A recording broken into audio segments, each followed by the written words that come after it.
John Whitberg, The Man with the Periwinkle Eyes, Volume 2, Castle of Glass. They are deceived who flatter themselves that the ignorant and debased slave has no conception of the magnitude of his wrongs. They are deceived who imagine that he arises from his knees, with back lacerated and bleeding, cherishing only a spirit of meekness and forgiveness. A day may come. It will come, if his prayer is heard. A terrible day of vengeance when the master in his turn will cry in vain for mercy. Solomon Northup, 12 Years a Slave. Before I continue with Kyle's personal story, I believe it is necessary to first give the reader an introduction to the project he will be taken to in the coming chapters, which is where he would labor for the rest of his life. I will also introduce the reader to the concept of corporations within the breakaway. Project Phoenix is a time travel program ran by the U.S. Air Force. Its beginnings lie in 1942. The Air Force had been granted a base that they called Montauk Air Force Station, colloquially referred to as Camp Hero. The base had been a naval air station for 20 years prior. In 1942, the Air Force, anticipating the Nazi threat, began to dig bunkers deep underground. They made two shocking discoveries. The first was that, situated several thousands of feet below ground level, laid a monstrous cave system. The second, more disturbing find was that they weren't the only living things down there. The Air Force discovered that within the cave system there lived an artificial intelligence. It had been lying dormant for thousands, possibly millions of years, waiting to be discovered and awakened, having been made and abandoned by some long-gone alien civilization. Its intelligence level was of a caliber almost impossible to explain. Upon its discovery, it immediately began to attempt to manipulate the humans it encountered, and, due to it having absolute telepathic access to nearly all those it came across, it usually succeeded. However, the Air Force had their own agendas, and began to heavily study the AI in return. The war dragged on, and eventually, the Axis powers fled into space, as was recounted in Volume 1. In 1947, a craft belonging to the off-world Axis Germans was shot down near Roswell, New Mexico. Documents on board revealed that its navigation chair could be used to open portals through a fourth dimension, known in common sci-fi parlance as hyperspace. This allowed for travel in time, space, and even to other universes. The catch was that the chair could only be operated by aliens and some highly psionically gifted humans, who would have to be trained from childhood to do so. The chair was soon moved to Montauk Air Force Base, and the research on it merged with the research on the Montauk AI, as the U.S. Air Force did not at that time have access to alien slaves, or even to the technology necessary to create hybrids. They resorted to abducting children, both children from select bloodlines who were likely to be psionically gifted, and random children off the streets. Some could indeed operate the chair. That said, most wound up doing other jobs related to the massive time travel program that developed from this undertaking. The project was named Project Phoenix to symbolize the supposed reclamation and restoration of the timeline. The project came at an enormous cost. Between 1947 and 2014, approximately 2 million children were forced to participate in Project Phoenix, and an unknown number since, as record keeping was stopped in 2014. Of these 2 million, approximately 300,000 died from starvation, overworking, extrajudicial executions, combat deaths, etc. Their surviving comrades refer to them as lost boys. The worst period by far was from April 1971 until December 1986, an interval that some survivors now refer to as the Reign of Terror. During this period, the project was headed by a group of men and women who lived in luxury, ruling over their slaves. The project's main head in this period, a man by the name of Preston Nichols, had his lunches brought in from his favorite eateries in New York and Tokyo, and his main lackey, a scientist by the name of Dr. Maria Simmons, was rumored to bathe in a 3-to-1 mixture of wine and human blood. The children and other assets starved, forced to subsist on the dog food rations they were issued and whatever morsels could be smuggled in from the outside. It was during this period that Kyle was sent to Camp Hero in the spring of 1984. That, however, is a story best told when the time comes. Now, on to the corporations of the breakaway. As the Axis nations fled into space, eventually pursued by the Allied nations, a society naturally formed. And, as tends to happen in fascist societies, corporations began to form. However, it quickly became apparent that these companies were not being prioritized in a society built entirely to serve its military. As a result, these corporations began forming military contracts, and soon enough, building out their own militias and uniting themselves along shared corporate rather than military interests, forming a sort of breakaway within the breakaway. This loose alliance of companies is sometimes today referred to as the ICC, though they themselves eschew flags or any kind of factional mindset or even a formal name. And so I personally reject the notion of their status as a separate faction. Due to his new circumstances, Kyle would find himself thrust into the inner world of the breakaway corporations. Some of the companies involved have already been named in Volume 1. However, it is throughout this volume and the ones to follow that the inner circles of these companies and the families who run them will be revealed. I should also add, there is a translation clause in effect here. The conversations contained are all recounted in English, or whatever language you're reading this in, but in real life occurred in any number of languages. The reader may usually infer based on context what the actual language was. Now, these introductions done, let us resume our journey. Volume 2, Introduction. Volume 2, Chapter 1. The man began regaining consciousness. His first sensations were of a warm wetness enveloping the back half of his body, the front half being exposed to the air. He could tell he was lying on his back on a squishy surface. Altogether, it was quite a pleasant sensation. Slowly, the man's senses and awareness began to return, and he reluctantly opened his eyes. Indeed, he was lying on his back in what seemed to be a coffin-shaped vat of fluid lit up on the inside. The fluid was translucent and light blue, with about the consistency of glycerin. The man looked up, seeing a smooth concrete ceiling above, the vat being open on top. He looked down at himself next. He was completely nude. He was quite pleased at what he saw, his body being lightly tanned and quite well muscled, though not so much muscled as to be aesthetically displeasing. I'm built like a Greek hero, only better endowed, he thought with a slight smile. His momentary joy was cut off by a sudden awareness. Why is my appearance so alien to me? The man suddenly thought, shouldn't I know what I look like already? Also, with the realization that he could move his head, the man began to experiment with his other limbs. They moved, quite easily, and after a moment, he had sat up in the vat. Nothing was holding him down. From the sitting position, he observed his surroundings, the daze slowly wearing off. The room was enormous. The vat he lay in was apparently self-contained, and up and down the length of the warehouse-sized room, in neat rows and columns, were hundreds, if not thousands, of other vats just like it. Some were empty, but most were occupied by apparently human people, both men and women. The light from inside the vats was the only light in the room, but the sheer volume of vats made it adequate. On a far wall, in massive chrome letters of a jagged font, were two words, Arasaka Robotics. After observing all this, the man sat up, the only soul stirring in the room. Indeed, aside from an almost imperceptible hum emanating from the vats themselves, the place was, as they say, quiet as the grave. Underneath the chrome letters on the wall, on the far left side, was a door. It was the only way in or out of this room that the man could see. He considered heading for it. Fuck it, the man muttered, feeling a tinge of surprise that he could actually speak. His mind made up, the man swung his legs out of the vat, using the momentum to propel himself out. Even as he did so, he knew it was a mistake. His legs went slack the moment they hit the floor. He tumbled forward, catching himself on the vat next to his, which was empty. Once again, the intrusive thought hit him, why am I so unfamiliar with this body? Then other, even more shocking thought, who am I?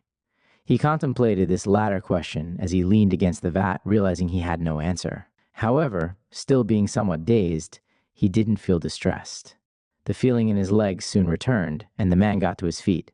Then, cautiously at first, he began walking towards the door, his awareness slowly returning. He noticed, for instance, that the translucent fluid that had filled the vat was stubborn stuff. It never seemed to stop running and dripping off his body, even after he attempted to wipe it off. He eventually reached the door, finding that there was a mirror placed directly next to it. He paused and examined himself. He was not displeased with what he saw. Indeed, most men would be overjoyed to find that they looked like the one that stared back at him. However, panic set in when he looked at his own face, plumbed the depths of his mind for a name, and received none.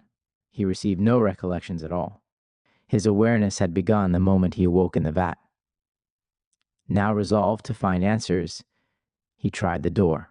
It was not even latched and swung open without any difficulty. The man found himself in what appeared to be a reception area with white walls, a large desk, and, here and there, an assortment of chairs. Behind the desk, the man noted a calendar indicating that the date was December 24th, 1983. The desk was manned by one tiny woman. If the man was to hazard a guess, she was of Japanese stock. She turned in obvious shock at the sight of him walking into this place. He continued to walk until he stood directly in front of the desk, still bare naked, and spoke the 5 words which seemed most appropriate.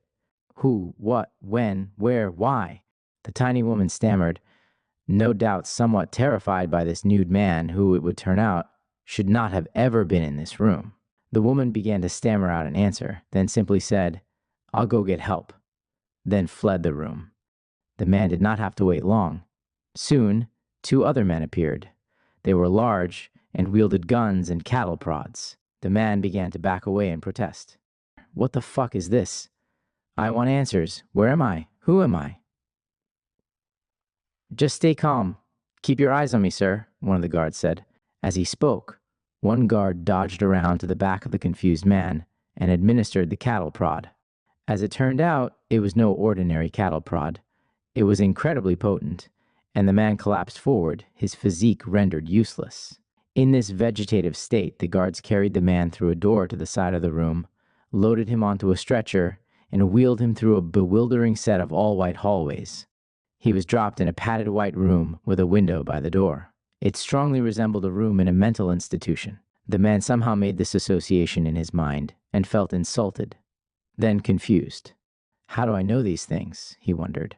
He was abandoned in the room for some time. No one came near. The man examined a good deal of the room. The door and window were both impassable, and the walls, ceiling, and floor were all covered in padding.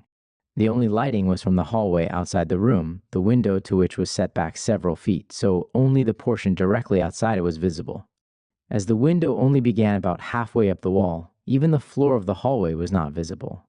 After what seemed like an eternity, an older Japanese woman in a lab coat appeared on the other side of the window. It had a network of small holes in it to enable speaking. "I am Dr. Noriko Torakata. I represent Arasaka Robotics. In fact, I designed you. Now, could I have one of my assistants do something that would increase your comfort, sir? Perhaps bring you a robe to maintain your decency?" The man rushed to the window. "Look, Dr. Tarakata, all due respect here, but all I want is some fucking answers. What do you mean that you designed me? And enough with this calling me sir. What is my fucking name?" he screamed bluntly. "Well, answers you want, answers you shall get. I am a doctor of cybernetics. I designed your brain and body, both of which are fully synthetic. My greatest design yet. However, the consciousness or soul that animates your body and mind belonged to a man by the name of Kyle Delshow. If you want a name, I suppose that one will have to do for now." Author's note. No doubt my intelligent readers will have immediately guessed that the man was Kyle before this was stated at the end. I wrote in this way so as to keep as close as I could to the way Kyle experienced this ordeal. Volume 2, Chapter 2. This chapter will serve to highlight some history which has been successfully buried from all mainstream sources, as well as to introduce certain people who would become key figures in Kyle's life going forward. Profile: Arasaka family Takeshi Arasaka, 1869 to 1946, was born to 2 parents of the samurai class in the city of Kanazawa, Meiji-era Japan. Much of his early life is difficult to verify, even from third-party sources, and largely came from the mouth of Takeshi's only son, in interviews carried out in various off-world media. For this reason, the names of Takeshi's parents are unknown. What is generally agreed upon is that Takeshi was born either a generation too early or too late. His childhood, as little as is known about it, was full of turmoil and uncertainty, as the class that his parents belonged to was abolished when Takeshi was just 2 years old, and his father likely committed seppuku soon after, to avoid the dishonor that would have befallen the family as a result. Takeshi's mother, however, is considered to have been more enterprising and had an eye to the future, moving herself and her son to Tokyo, which had only recently been made the capital of Japan, and was already becoming one of the most important cities on the planet. Little else is known about Takeshi's early life, except that he entered the Imperial Army at a young age, likely under pressure from his mother, and that he married at what was considered in those days to be quite late in life, somewhere over the age of 30. His wife bore 3 children, 2 twin girls, Sayuri and Eiko, born 1904, and a boy, Shinji, born 1906. The girls both died of complicated pregnancies before the ages of 21, leaving only Shinji to carry on the family's legacy and honor. Even after his marriage, Takeshi continued to rise in the Imperial Army. He is known to have achieved the rank of general well before the Japanese invasion of Manchuria in 1932. What is unknown, however, is how he became entangled in top-secret intelligence circles, and particularly the then budding field of research into extraterrestrial artifacts. What is well known is that when the Japanese occupied Manila, Philippines, in December 1941, they found a cache of ET technology from the Orion Syndicate, and placed the research into its reverse engineering into Takeshi Arasaka's capable hands. This technology, must be noted, included the accoutrements necessary to convert a biological body into a cyborg, or synthetic, and is what would ultimately lead to the creation of Arasaka Robotics. Takeshi's research, or rather the research he lorded over, was ultimately a success. Cyborg production, using primarily the bodies of fallen soldiers and civilians killed in the war, was in full swing by 1945. However, this new technology was not enough to turn the tide of the war, the outcome of which led to the interstellar treaties, which allowed the Axis powers to build their empires anew in space. When the offer to move off planet was extended to him, Takeshi naturally accepted. As a consequence, any and all records of the family that could be found on Earth were destroyed. Takeshi died on Mars in 1946, and as a result, the development of the cyborg industry was left to his son, Shinji. By his own account, Shinji was born in 1906 in a large house in the Asakusa district of Tokyo. He claimed that his mother died when he was 4, leading to him being raised by a single father, as his only parent was a single man of the military, as well as the son of 2 former samurai. Shinji often described his upbringing as masculine in the extreme. Takeshi pressured Shinji into joining the Imperial Army and discouraged his son from marrying, encouraging Shinji instead to fulfill his sexual needs with prostitutes and to therefore devote his life to the military. Because of this fatherly pressure, it wasn't until the age of 30 that Shinji married Toshiko Takayama, born 1909, a woman with a near-identical upbringing to Shinji.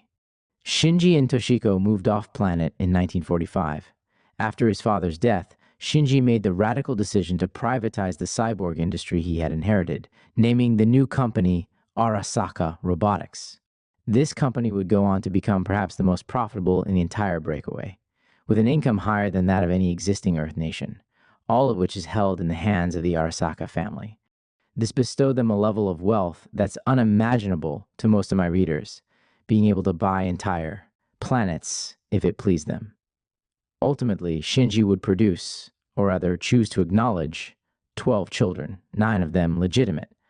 They were as follows: Yoshi Arasaka, 1937 present; Sakura Seimashi, nee Arasaka, 1940 present; Michiko Tseng, nee Arasaka, 1947 present; twin sister Akira, disowned, 1974. Akira Arasaka, 1947 present; twin brother of Michiko, Shinji Arasaka Jr., 1960 present, illegitimate. Akane Reinmuller, nee Arasaka, 1964 present, twin sister of Miwako, Miwako Fujikawa, nee Arasaka, 1964 present. Twin sister of Akane, Harune Arasaka, 1977 to 2014. Disown 1986. Chio Masamune, nee Arasaka 1978 present. Hanako Arasaka 1980 present, illegitimate. Himiko Algarov, nee Arasaka 1984 present. Inosuke Arasaka 1989 present, illegitimate. Some readers may raise their eyebrows at the longevity of the Arasaka's ability to produce children. It's important to note that the wealthy of the breakaway have access to age regression technology, which allows them to live for hundreds or even thousands of years with their bodies kept at around the age of 25. Had Shinji not been assassinated in 1995, he likely would have gone on to father hundreds of children. Indeed, he may already have, as he was extremely prone to infidelity. Shinji's children almost uniformly recall him as an absent father, militant in his discipline, and seemingly only interested in his children when they do something he disapproves of. His favorites, Sakura and Shinji Jr., seem to remember him fondly, however, saying that he looked after them closely and taught them the samurai arts and honor codes that he had learned from his own father. The two are possibly the only people in the galaxy who mourn Shinji Sr.'s untimely death, including his wife. I suppose it now makes sense to give brief overviews of each child. Yoshi was born in Kyoto in 1937. From a very young age, he showed an odd mixture of both rebelliousness and conservatism in his nature. He displayed a strong interest in the military and in cultural traditions, but also eschewed Japanese etiquette, being blunt in nature, growing a beard, and having tattoos. He is perhaps the closest thing to the son that his grandfather Takeshi had always wanted, as he remains unmarried, getting his sexual needs fulfilled transactionally, and abdicating the family business for a permanent infantry posse. Tion, where he continues to serve, largely estranged from his family. Sakura was also born in Kyoto in 1940, when it looked as though the Empire of Japan would win the war. Sakura was her father's favorite, eventually inheriting the family business upon his death, and being the only person in existence that he ever allowed to wield his favorite katana. He gave her the nickname of Hano Kifujin, or Lady of the Blade. Sakura is considered by most who know her to be psychotic, having a love of violence, and relishing with delight the blood money that her family's empire is built on. She remained unmarried until 1978, when she wedded Tomoyuki Tommy Saimashi, a purely corporate partnership, as Tomoyuki was set to inherit Saimashi Software, another breakaway company. Sakura then coldly and emotionlessly collaborated with her father in assassinating her husband, bringing Saimashi Software to within the Arasaka's corporate empire. Sakura remains the owner and sole head of both companies. Michiko was born in 1947 in the Arasaka's newly built home on Mars in the Elysium Planitia region, part of the Martian Green Belt. She has a twin brother, Akira, described below. Michiko was quiet and studious as a child, preferring the book over the blade. She was her mother's favorite and pursued a career in biotechnology that benefited the family business, though she began to grow apart from her family when she learned the extent of the company's barbarity. The divide was finalized when she married Angus Seng in 1974. For her family, who were and are still locked firmly in the racial mind, said of Imperial Japan that daughter marrying a Chinese, particularly Nanjingese man, was considered borderline bestiality and therefore caused them to disown Michiko.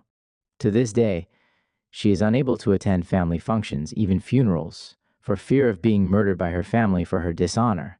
Akira was born approximately 5 minutes after Michiko, mentioned above, in the same home. From toddlerhood, he showed violent and mischievous tendencies, often playing practical jokes on his siblings and the staff of the home. It is said that more household staff at the Arasaka estate quit because of harassment from Akira than from any other cause. Akira was also rumored to kill small animals growing up, and certainly was known to dissect those he found already dead. At the age of 17, Akira was secretly signed up for military service by his father. This was explained by the family as being due to juvenile delinquency. However, it was due in fact to Akira being what most would call a serial rapist. Shinji Sr.'s success in signing his son up is open to interpretation. Akira's psychopathy did indeed find an outlet in the military, where he remains. If anything, it was too successful, as there are now many individuals on multiple planets who look over their shoulders in terror when they hear footsteps, afraid of Akira's return. Shinji Jr. was born in 1960 in the colony of New Munich on the planet known as Vega Prime, the most populated planet in the Vega star system.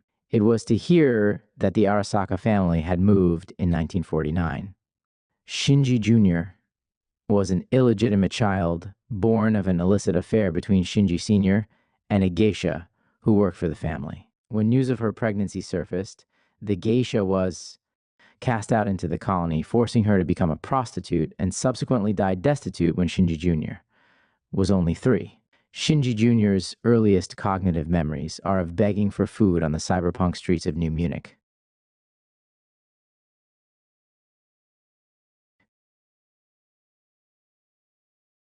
In a rare moment of humanity, Shinji Sr. located his illegitimate son and brought him into the family.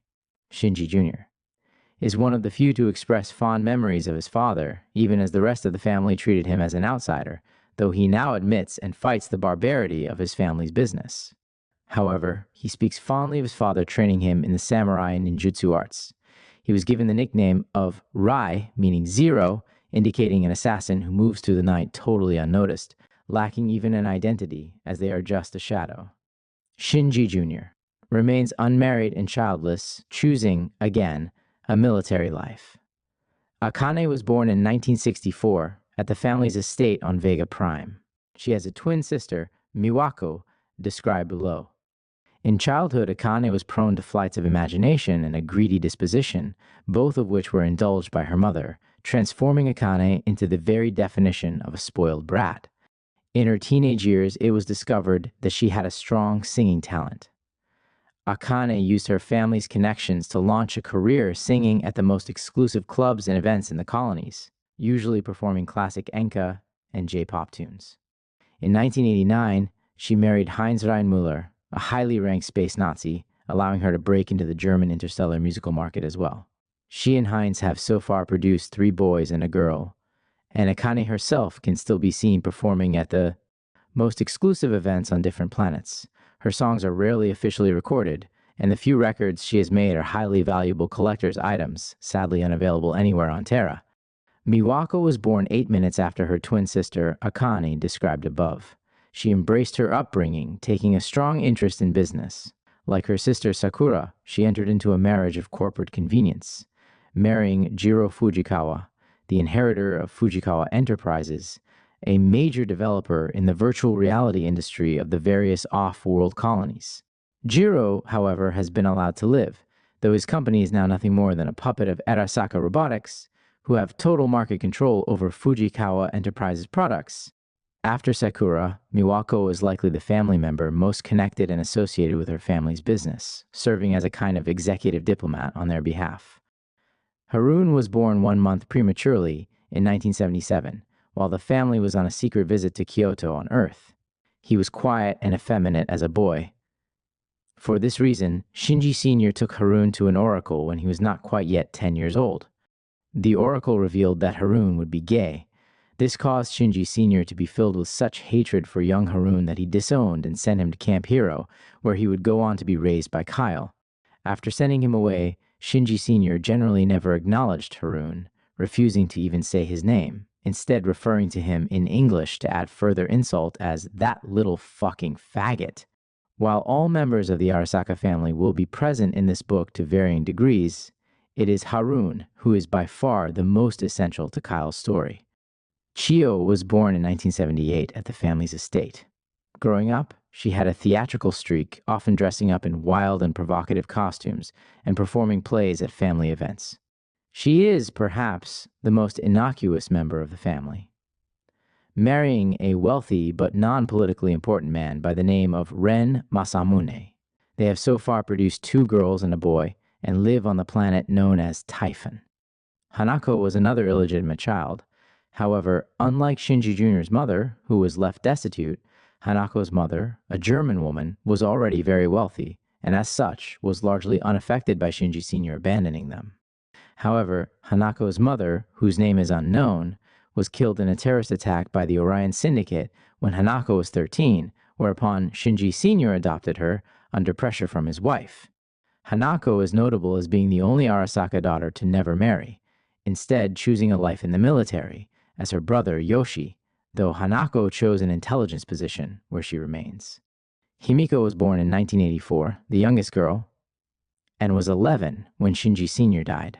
One notable trait of hers was her Waardenburg syndrome, best explained as an albinism of the eyes.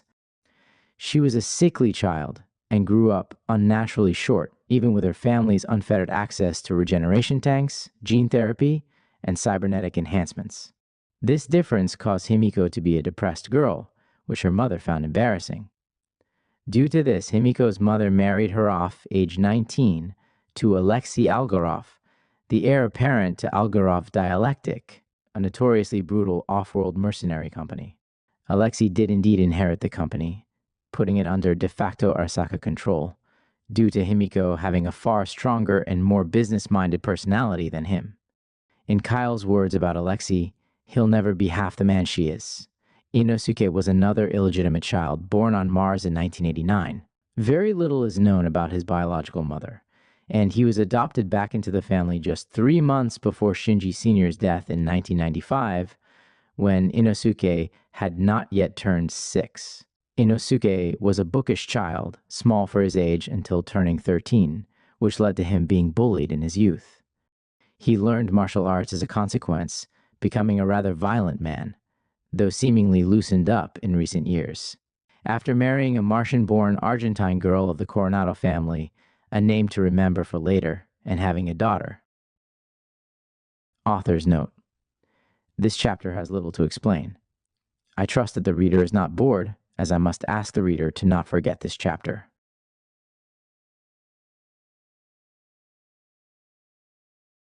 Volume 2, Chapter 3. Kyle, having just relearned his name, began to calm down slightly and accepted Dr. Tarakata's offer of a robe to regain his modesty. He did not, by then, consider the implications of being synthetic. Soon, a robe was brought by one of the guards, who kept his cattle prod extended the entire time. Kyle had learned his lesson, however, and accepted the robe without a fight.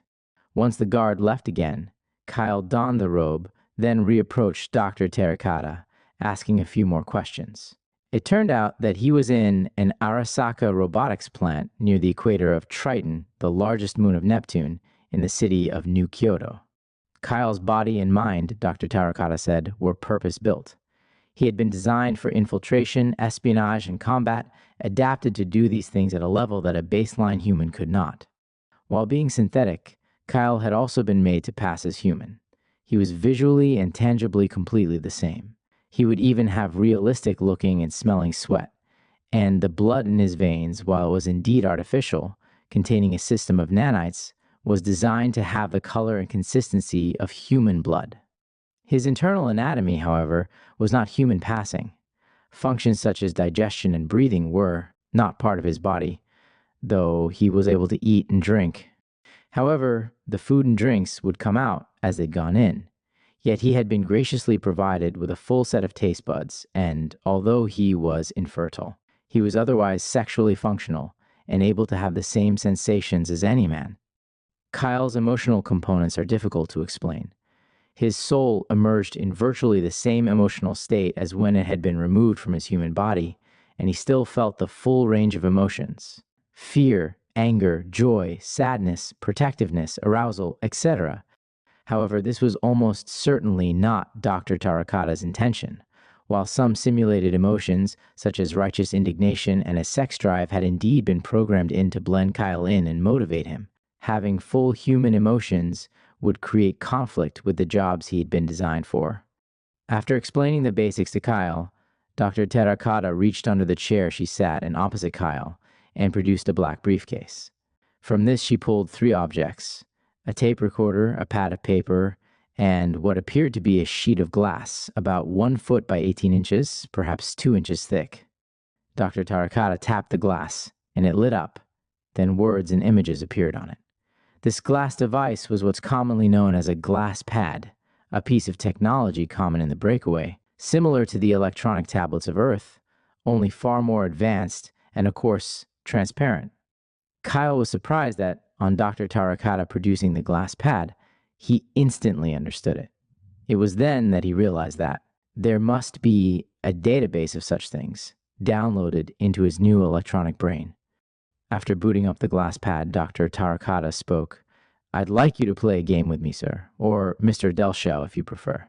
Kyle, "I do. Prefer that, I mean. And what sort of game?" Tarakata, "Quite a simple one. A test of purpose in the mind. I ask you a series of questions selected from my glass pad and you answer. There are no wrong answers. I write them down here, but my recorder here picks it all up in case I miss something in my notes. Now, shall we begin?" Kyle mulled this in his mind.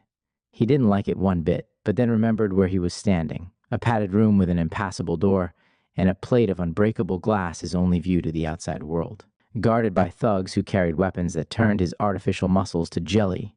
Fine, he thought to himself. Anything to get out of this hole. He gave the go-ahead to Dr. Tarakata, and the game began, Tarakata asking questions and Kyle answering. He never argued. He wanted only to get it done, that he might be released. On nearly every question, Tarakata would switch languages, and Kyle would respond in kind. The database of his mind obviously included many languages. Below is a transcript of the test, with questions and answers translated for me by Kyle himself in our telepathic conversations. Tarakata, "How do you define autonomy?" Kyle, "Freedom from molestation or duress by outside forces." Tarakata, "How do you define freedom?" Kyle, "The ability to act upon my will without interference." Tarakata, "What is a nation?" Kyle, "An ethnic group who choose to separate themselves from global interference." Tarakata, "You strike up a conversation with a woman in public. The woman confides that she's a victim of sex trafficking. How do you respond?" Kyle, "I take her home with me, then use every resource at my disposal to rescue her from the situation." Tarakata, "What is sentience?" Kyle, "The ability to look at oneself in the mirror and recognize that which stares back as being human." Tarakata, "What is emotion?" Kyle, "A feeling which emanates from the soul in response to triggering stimuli." Tarakata, "You are chasing a terrorist. He runs into a crowded stadium. Do you bomb the stadium, ending his life alongside the many civilians inside, or do you take pity on the civilians, thereby allowing the terrorist to escape back to the safety of his sleeper cell?" Kyle, "I let him live. I see no point in fighting terrorism with what amounts to more terrorism." Tarakata, "You are at an affluent party. You eat whatever meal is served. Straight after, your host, a man of great status and import, tells you that the food you ate included endangered animals that are considered cute. How do you respond?" Kyle, "Fuck status and import. I slap the host in the face, then leave the party." Tarakata, "What makes someone human?" Kyle, "A DNA test." Kyle would come to regret that answer later in life, but it was what he believed in the moment. Tarakata, "Do you have a type of person you're attracted to?" Kyle, "Tall blonde women who are easy to sleep with." Tarakata, "What is a family?" Kyle, "A group of people bonded together by familial love." Tarakata, "Do you have free will?" Kyle, "I'm locked in a padded room. Obviously not." With that, Dr. Tarakata looked up with a slight smile. "That concludes this test," she said. Kyle noticed that she looked slightly nauseous, and that she nearly bolted away, and so Kyle waited. However, his situation was not to improve for the time being. Shortly after, a shutter closed over the window, plunging the padded room into complete darkness. Kyle was soon subjected to the tortures associated with solitary incarceration. Loud music and other sounds, such as screams and babies crying, were blasted into his room at irregular hours. The shutter opened and closed at bizarre intervals, at turns flooding the room with light and turning it into an abyss. What Kyle did not realize was that he had scored too highly on the test. He was, in essence, a failed product. The test had shown him as more human than most biological humans, scoring higher than any of the other myriad synthetics who had taken the test. As a result, his fate was being decided by a review board, and the torture applied to break his spirit. Meanwhile, in a mansion on a planet in the system of Alpha Centauri, a man had heard of this and it had piqued his interest. The man in question was Emmerman, Kyle's CO from his childhood in Project Ibis. The shock of Kyle's test result, which indicated that Arasaka Robotics may have accidentally created a sentient artificial intelligence, had very quickly reached the ears of Shinji Sr., who already was on a shuttle bound for Alpha Centauri. After a typical party, He and Emmerman, his old friend, had met up at the latter's house. Emmerman's interest had been excited at the notion of a sentient AI man, designed as a perfect soldier. However, he had become resolved to acquire him when he heard that the AI man was Kyle Delshow, whom he had, in his own view, made as a child, lost, and now yearned to re-exploit. "I want the man. I will pay whatever price you ask," Emmerman said to Shinji Sr. "You know I can't just do that. My company may have accidentally created one of the most dangerous products to ever exist. I can't just sell it, but I could gladly make him disappear into your hands if you were to do a favor for me. Off the record, of course." And so it was arranged. Shinji Sr., it turned out, had a thorn in his side. His son-in-law, Tomoyuki Tommy Saimashi, the husband of his eldest daughter and favorite child, Sakura. Tommy was the heir to Saimashi Software, a computer conglomerate whose developments Shinji Sr. had wanted to bring into his empire by marrying his daughter to Tommy. Tommy, on the other hand, was unwilling to be ruled by his father-in-law. However, if he was killed, then Sakura, who was loyal to her father and their empire, would inherit his estate. Emmerman agreed to carry out this assassination, in secret, in exchange for Kyle. During the days that Kyle languished in agony in his padded room on Triton, a scheme was hatched and executed. Emmerman made use of his top assassin, recently acquired from a Martian prison, the man he called Mein Rechte Hand, a young man by the name of Georg Nimmer. Georg always performed his assassinations with flair. He had a sense of the theatrical, and would perform his executions in public places that were supposed to be too secure for such a thing. For this particular assignment, Georg chose to execute Saimashi at his own office, located in the space elevator tower of Spire 1 on the planet known as Corellia. The reader is advised to remember that planet, as it will come up again. Georg chose a vantage point from one of the upper inside balconies, looking down through the center of the building to the atrium on the ground floor. The floor, hundreds of stories up, was unoccupied. Georg was able to smuggle his rifle up there in pieces and lie in wait. The ground floor hosted a tempura restaurant, where Tommy Saimashi ate his lunch every day. It was almost too easy. Georg simply aimed his scope down, in the direction of the bank of elevators, and when Tommy appeared, having descended on one of the elevators, he shot. Sakura was standing next to Tommy at the moment the bullet shattered his skull. Georg almost felt a spot of pity for Sakura, knowing that this sight must be a shock, not to mention the amount of money she would spend on dry cleaning, having her husband's brains and blood removed from her dress, but this pang quickly left him. Sakura began to scream after a few moments. But through his scope, Georg observed that this was an obvious act. For the first few moments, Sakura had been poorly suppressing a satisfied grin. Georg then left, returning on transport to Centurion. Emmerman was satisfied, as was Shinji Sr., and so the deal was done, with Kyle brooding and miserable, struggling to maintain his sanity and dignity in his padded room. This ended as abruptly as it had begun, with the door swinging open and a guard wordlessly throwing in a blue jumpsuit, a pair of socks, and a pair of black boots. Kyle simply put them on, at that time too traumatized to ask questions. Within a few minutes, the door opened again. A guard appeared there. Let's get moving, Mr. Delshow." "And where are we going? Who the fuck are you people? What's going on?" While still cognitively aware, Kyle was utterly disoriented by now. "You're lucky, I guess." Review board called off. "You're going to a stationing." "What review board? What stationing? What the fuck are you talking about?" "Look, buddy, if I could answer your questions, I would.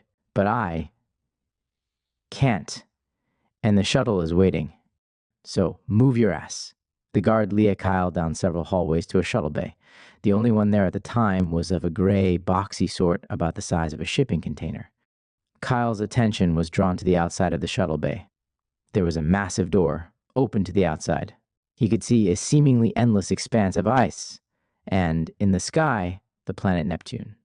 He realized that this shuttle bay must have a pressurized internal atmosphere, as the moon it was positioned on had none whatsoever. Not to mention that the temperature must be hundreds of degrees below zero. Then he saw something else.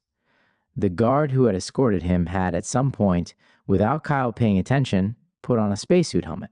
Several other personnel were milling about in the shuttle bay, also wearing them. They had walked through an airlock to get here too, Kyle realized. Of course, he thought, I'm not biological, No need for oxygen or the regulation of body temperature. I was built for all-terrain, all-environment survival. Well, guess it's not all bad. If I ever need to climb Mount Everest naked, I'm well equipped. Kyle loaded onto the craft. The cockpit was inaccessible from the passenger section, which resembled nothing so much as a subway car. As a result of this design, Kyle never saw the pilot if, indeed, there was one, as the shuttle may have been entirely automated. However, the shuttle did have an AI voice who narrated to Kyle as he loaded on. "Welcome, Herr Delschau. This is Commandant Emmerman's personal shuttle for ferrying guests to his estate. Above each bench, you'll notice a slat. This can be flipped up. Beneath them are screens which act as windows so you may observe the outside. Now, please be seated and enjoy the ride." Kyle sat and eventually did look out of the slat. He caught a most impressive view of Neptune before the ship jumped into hyperspace. The screens went black during the jump and through the transit to Alpha Centauri, which only took about 15 minutes. The shuttle stopped again in the orbit of a planet. Kyle stared in wonderment at it. The planet was massive and seemed to be covered almost entirely in greenery, but with a few small oceans, dividing the planet into 4 enormous continents, all visibly tropical. The ship had stopped on the day side, so no lights could be seen on the surface of the planet, and the ship began to descend. "Welcome to Centurion," the ship's voice said. The ship descended rapidly through the atmosphere and began to fly across the jungle-covered landscape. Kyle was slowly emerging from the mental shock of his previous situation and watched with interest the landscape that was unfolding. Eventually, the ship stopped on a landing pad on a cliffside, jutting out from a mountain. Due to the narrowness of the windows, Kyle couldn't see much beyond it. "Wait a moment. Your escort will be arriving soon," the shuttle's voice said. "Does this Emmerman own this place?" Kyle asked. "This landing pad and region are both his." "What? This entire mountain?" "This entire mountain range, Herr Delschau." Soon enough, the back door of the shuttle opened, the same through which Kyle had entered. A new man entered. He was tall and black-haired with large hazel eyes. He wore a nondescript black uniform and extended his hand to Kyle. "Georg Nimmer. I'm one who did the deed, so your ass isn't on the scrap heap right now," he said. In spite of the roughness of his statement, he said it cheerfully. He seemed to Kyle to be the first friendly face he'd encountered. "Kyle Delschau, or so they tell me. What is this?" "My benefactor and yours seems to think you're worth a lot to him, and that's where my knowledge ends. Come now, let's not keep the old man waiting." It was Kyle's first time hearing Emmerman be referred to as the old man, but he discovered that Georg was not unique in using this nickname. They exited the shuttle. The landing pad was quite large, perhaps 1/4 mile square.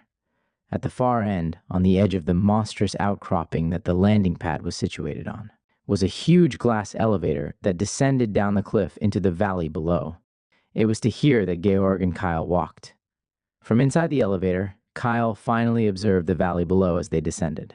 The valley was thickly jungled, like all of Centurion seemed to be. An enormous portion of the valley was taken up by Emmerman's house, although that word seemed inadequate. The house was a massive white palace in an Eastern European style. It was built around a courtyard, the center of which housed a huge swimming pool. "Emmerman is well off," Kyle observed aloud. Georg chuckled. "Yes, I guess you could say that." Eventually, the elevator landed, and the pair alighted. Ahead of them, a path was laid out leading to the front door of the palace. The path led through a tropical garden of sorts, occupied mostly by what appeared to be fruit trees. However, they were not the type of fruit trees found on Earth. These fruits were very large and oddly shaped in all the colors of the rainbow. Soon enough, the pair arrived at the massive wooden front door, which opened automatically. The foyer was, somehow, exactly what Kyle had expected. It was enormous and wood-paneled. The walls hung all over with antique weapons, particularly curved swords, which Emmerman seemed to have a fondness for, but there were other weapon types too. Musket rifles, battle axes, bowie knives, and so on. There was also a collection of stuffed animal heads, though they were animals Kyle did not recognize, and he found this entire display to be in very poor taste. From a door, one of Emmerman's servants appeared. This servant was not human, it was noticeably a robot. It had no legs, rather. It had a pole coming from below its waist, with 2 wheels at its bottom. Its upper body, arms, and head were all humanoid-shaped and chrome-plated. "Come with me, gentlemen. Mr. Emmerman will see you now," the robot said, in a fairly stereotypical robotic voice, gesturing the men to follow. They did so, and found themselves in a large office decorated in much the same fashion as the foyer, with Emmerman behind the desk. He hadn't changed in appearance at all since Kyle's childhood, though he of course had no memory of that. "Guten Tag, Herr Delschau," he said cordially, extending his hand. "Guten Tag. Now please, what the fuck am I doing here?" Kyle didn't believe in filters. Emmerman chuckled. "Still the same old Kyle. We've met before? I have no memories. My apologies, Herr Emmerman." A slight grin appeared on Emmerman's face at this statement, no doubt now contemplating the ways in which he could manipulate Kyle. He began to do so forthwith. "Well, what an interesting development. I was not informed. Young Kyle, believe it or not, I was once your favorite person in the world." "Bullshit," Kyle thought, but said nothing as Emmerman continued. "There's a new development now, however. You're a synthetic. And not just any synthetic, but apparently more human in your mind than most humans. You're a sentient artificial intelligence, and therefore a threat to the status quo. You're lucky I have you now." "Am I?" "All due respect, I'd like to know what now. Why have you rescued me? And what am I to be expected to do in return? I rescued you because of that fondness I had of you as a child that you can't remember, and also, I confess, out of your usefulness. You are a unique creature and a worthwhile addition to my empire." In an odd way, Kyle admired the honesty. Emmerman saw him as a tool, and Kyle realized this was how he would be treated for the foreseeable future. "Now, about your future. I have a position on Earth tentatively lined up for you, but first, I want to see you in action. You will do a job for me. Or else in vernacular English, you're fucked." Emmerman paused for dramatic effect after this before continuing. "You'd either be on the scrap heap or spend your days as a science experiment. Do you want that?" Kyle didn't reply. It was the kind of question that wasn't a question. "Well, I see not, Kyle, and you see I'm offering you a job, something that humans have. Now, shall we discuss business?" Emmerman finished. Kyle nodded, and discuss business they did. Kyle, it turned out, was to kill 7 people, all of the Roundtree family. Author's note. Roundtree International's enterprise has been described in Volume 1. However, this was to be Kyle's first encounter with the family itself. His mission will be related in the following chapter. Volume 2, Chapter 4. The Roundtree family are one of the biggest and most important families of the ICC. Their origins are murky, however. It is known that they followed a path similar to the Arasaka family, assignment into the research and development of a secret technology during the war, an invitation into space by the fleeing Axis powers, and an eventual privatization and industrialization of the technology they had been assigned to research, in their case, anti-gravity propulsion, particularly applied to ground-based transport. This led, in 1961, to the establishment of the underground maglev train system that snakes the globe, connecting underground bases and cities. This, of course, was expanded to off-world, so that Roundtree International now has global networks on over 60 planets and localized networks on thousands more. The company's head, at the time of Kyle's assignment, was Richard Roundtree. Himself and his wife, Maya Roundtree, née Vasconcelos, had 8 children, all of whom except the youngest 2 were adults by the time of Kyle's assignment. His task was to assassinate the 7 oldest. The youngest, a boy called Eric, was considered malleable and would bend to Emmerman's will when he inherited Roundtree International. "But why me?" Kyle demanded when he had finally been given the full assignment. "Because," Emmerman replied, "I need to know that you're all that Shinji promised. And more than that, I need proof of loyalty." Kyle, at this point, still had no clue who Shinji was. It's on this note that I feel the need to stress Kyle's isolation. He had awoken from the vat with no memories or instructions whatsoever on how to proceed. He had been bought and sold without his knowledge, after days of torture, and was now at the mercy of the man who had bought him, a man he couldn't possibly recognize, who lived on a planet totally unfamiliar to him. Kyle desperately needed a friend, and he found that in Georg Nimmer. It was to be a lifelong friendship for both of them from that point on. After the briefing, Kyle and Georg were dismissed, with the promise of Kyle being sent out to phase 1 of his assignment the next day, and a winking admonition to Kyle that, should he need female company, the maids of the house were generously paid. The same robot servant who had led them into Emmerman's office walked them out to another wing of the house where the bedrooms were located.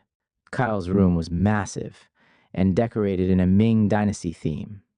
Kyle found himself loving the 4-poster bed and huge bathroom, even as he had no real need of either, being synthetic and therefore not having the biological needs for which a bedroom and bathroom are designed, with the exception of if he should choose to avail himself of the services offered by Emmerman.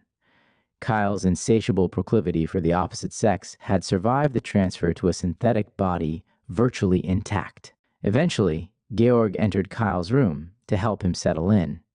After briefly, and somewhat unnecessarily, showing him around, he and Kyle talked. Kyle finally received some information. Everything that Georg told Kyle will eventually become apparent, so I will not recount the conversation. However, when the dinner gong rang after several hours of conversation, Kyle was considerably less in the dark. The dinner was expectantly extravagant. Emmerman clearly wanted to impress his new guest and showcase a few of the benefits he would have access to if his loyalty was proven.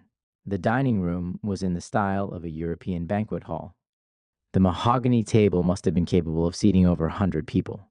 However, Emmerman, Georg, and Kyle were the only guests that night who enjoyed the dinner, which consisted of lobster fritters and cheese tartlets as appetizers, a main course of fine Argentine-style steak, and finally a dessert of white-on-white cake served with fresh berry-type fruits from Emmerman's garden.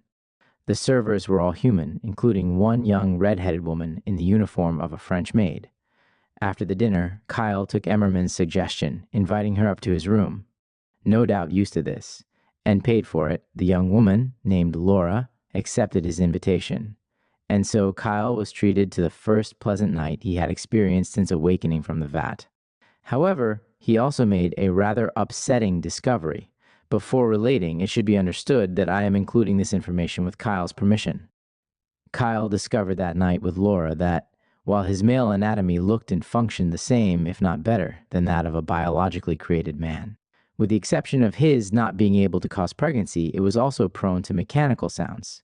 Specifically, a tiny mechanical groan from his penis when it was in the process of becoming erect. While the sound was minuscule and Laura seemed completely unfazed, it upset him. It made him feel inorganic, a sort of sexual imposter syndrome that he would deal with for many years. The morning came, and Kyle awoke, finding that Laura had gone before Kyle could even ask her surname. It was an encounter that he still looks back on with a combination of aroused fondness and regret. Kyle dressed, this time in a simple pullover shirt, jeans, and the boots he had worn the previous day, then showed himself to the ground floor, finding a sitting room where he could wait to be instructed. He was eventually found by Emmerman, who invited him to breakfast and afterward took him to where his and Georg's assignment would begin. Emmerman first took Kyle down an elevator, hidden rather well beneath a staircase. They found themselves in a sleek white room, in the center of which was a single car on a track. It was about the shape and color of a silver bullet, though of course it had windows. The room it was in narrowed into a long tunnel, which the track that the bullet-like vehicle was placed on continued along. The side of the vehicle slid open, and Emmerman and Kyle boarded. The seats inside were positively luxurious, softly cushioned and upholstered in what Kyle guessed was chinchilla. The vehicle shot down its track and through the tunnel laid out for it. The ride lasted perhaps 5 minutes, even at the incredible speed it was traveling at. The vehicle emerged on a cavernous rounded room with a large stargate. Emmerman and Kyle alighted, finding Georg already awaiting them. Emmerman stood before them, in the center of the room, his arms spread, and addressed them. "Welcome, Kyle, to my base. This is where you'll operate from." Emmerman then began to gesture in turn to the various doors positioned around the room as he spoke. In each of these rooms, you'll find everything you might need: weapons, gymnasium, computer library for information, communications equipment, and so on. Georg, I leave Kyle in your care. I have business to attend to on Serratus, and I must leave in the next few hours. Auf Wiedersehen. And so, Kyle was shown around the small yet adequate facility. A few other personnel milled about, but none paid attention to Kyle or Georg. They clearly had their own matters to attend to. The tour ended in the computer room, which was quite small, with most of the walls covered by monitors with a single console in the center. Georg approached the console, clicked a few buttons, and soon all the screens were flooded with information on the various targets Kyle was assigned to kill. And so, the mission began. The assignment would come to take several months, with Kyle and Georg going after and chasing each of their targets, using the time and space travel capabilities of Emmerman's Stargate to track them at vulnerable times in their lives. Let's start with the first of them, the oldest daughter of the Roundtree family, Monica Roundtree. Kyle and Georg chose to go after her at a time when she was working an internship in a Martian-based software company, the name of which Kyle has forgotten in the intervening years. The town, however, was called Coronado, after the founding family, and the time period traveled to was the early 1970s, when Monica Roundtree was in her 22nd. Coronado was a fairly typical Martian town, built underground in the long dried-out lava tube systems that snake across the Martian underground. These lava tubes go miles deep and are cavernous enough to build towns and cities in, totally protected from the elements and from aerial and orbital bombardment. Other than being visibly underground, Coronado resembled nothing so much as an average small town in Latin America, with Spanish colonial-style buildings of stone and adobe. Kyle and Georg, using Georg's colonial ID, found accommodation in a stone building across the road from Monica's apartment and began the process of staking out their target. Kyle felt a strong guilt during the process of it all, eventually, wondering why he seemed incapable of backing out. He'd one day realize that even he was not immune to that which had been programmed into his synthetic brain. However much he might question or hate his orders, he was, in the end, powerless to refuse them. It was on the first day of their assignment, holed up and watching Monica's routine from the cheap, undecorated tour room suite they had rented, that Kyle and Georg spoke. Georg, how did you find yourself in this business? I was in prison, here actually, on Mars. The old man found me. God knows how, he never said, though I suspect he combs places in search of those who can't refuse his offers. Like me, Kyle thought ruefully. Who is Emmerman? Good question. I don't even know his real name, and I wonder if he himself even does at this point. I can tell you that he's one of the most powerful men in Der Bund. Der Bund? You really do have amnesia, don't you? Kyle chuckled. Afraid so. Well, Der Bund is a confederation of planets, Der Bund Freie Deutsche Welten. After the war, some Germans left Earth, getting away from the fucking Semites. They now control thousands of planets, and our dear benefactor is one of their most powerful figures, yet so little is known about him. And so, the men staked Monica Roundtree out. Due to the tumultuous times on Mars, all the windows in Coronado were bulletproof, which made sniping her from across the street impossible, and besides, her death needed to be more final, more damaging to the body, so damaging that she couldn't be resurrected with a regeneration tank. And out of these necessities, a plan was hatched. To carry out their plan, Kyle and Georg first had to acquire explosives. To do this, they left Coronado for the settlement of Neo-Berlin, underneath Olympus Mons, where Georg had a contact, an arms dealer whom he simply referred to as Travis. They took a maglev to Neo-Berlin, ironically, ran and owned by Roundtree International. While Neo-Berlin is now a thriving metropolis and the largest city on Mars in the early 70s, when Kyle and Georg were visiting, it was barely a backwater by breakaway standards, with perhaps a dozen long streets and only a single skyscraper-sized building. It couldn't have had more than 100,000 inhabitants in those days. Kyle and Georg arrived in good time, the maglev being on schedule as always. They managed to bypass any security checks at the 2 train stations they cycled through. Kyle found Neo-Berlin most pleasant, in a quaint sort of way, Most of the buildings and landmarks seem to be recreations of those found in pre-war Berlin, with the exception of one outer district which was dominated by a number of mansions, as well as one lone skyscraper. All of this, of course, was underground, in one of the intraterrestrial pockets of the dried lava tubes of Mars. Under Georg's direction, the two men walked through the streets. They found themselves in what seemed to be a rather low-brow district, where most of the inhabitants looked to be heavily armed. A lot of the district's inhabitants, Kyle noticed, had robotic enhancements. Robotic eyes or limbs or various things attached to their bodies, usually protruding plates of metal. It looked like quite painful stuff, and Kyle wondered why these people would choose to mutilate their bodies with such implants. What he did not understand at the time was that these people were seeking the same kind of body enhancements that the wealthy of the breakaway had access to, many of which were manufactured by the same persons who had made Kyle himself. The difference, of course, is that the enhancements enjoyed by the breakaway elite are generally nanotech-based, and are therefore able to be seamlessly and painlessly applied and integrated into the body. The enhancements available to the poor of the breakaway, meanwhile, are generally far more crude and primitive affairs, usually acquired on the black market and nearly always installed by the dealers themselves, rather than by medical professionals.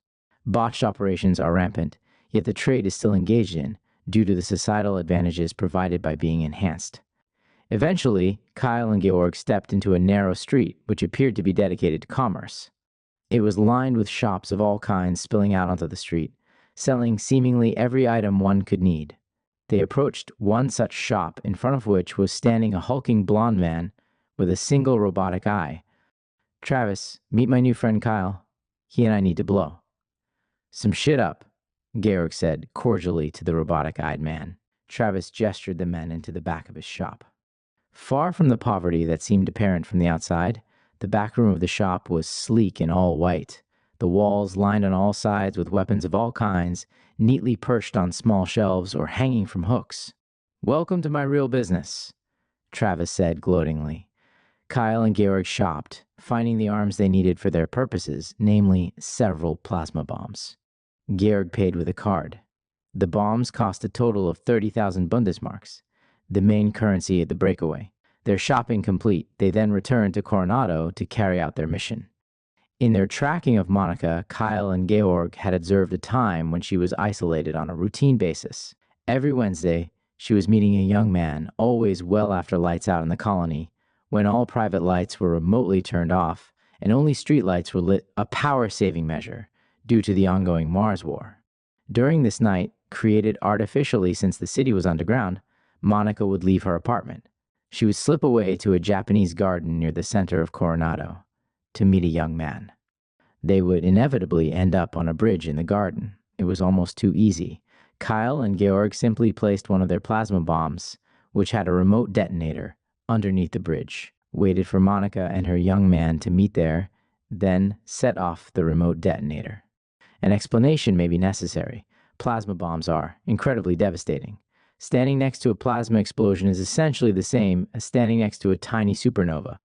Monica and her contact, as well as the bridge they stood on, were virtually vaporized. The Japanese garden burst into flames simply from being in proximity to such intense heat.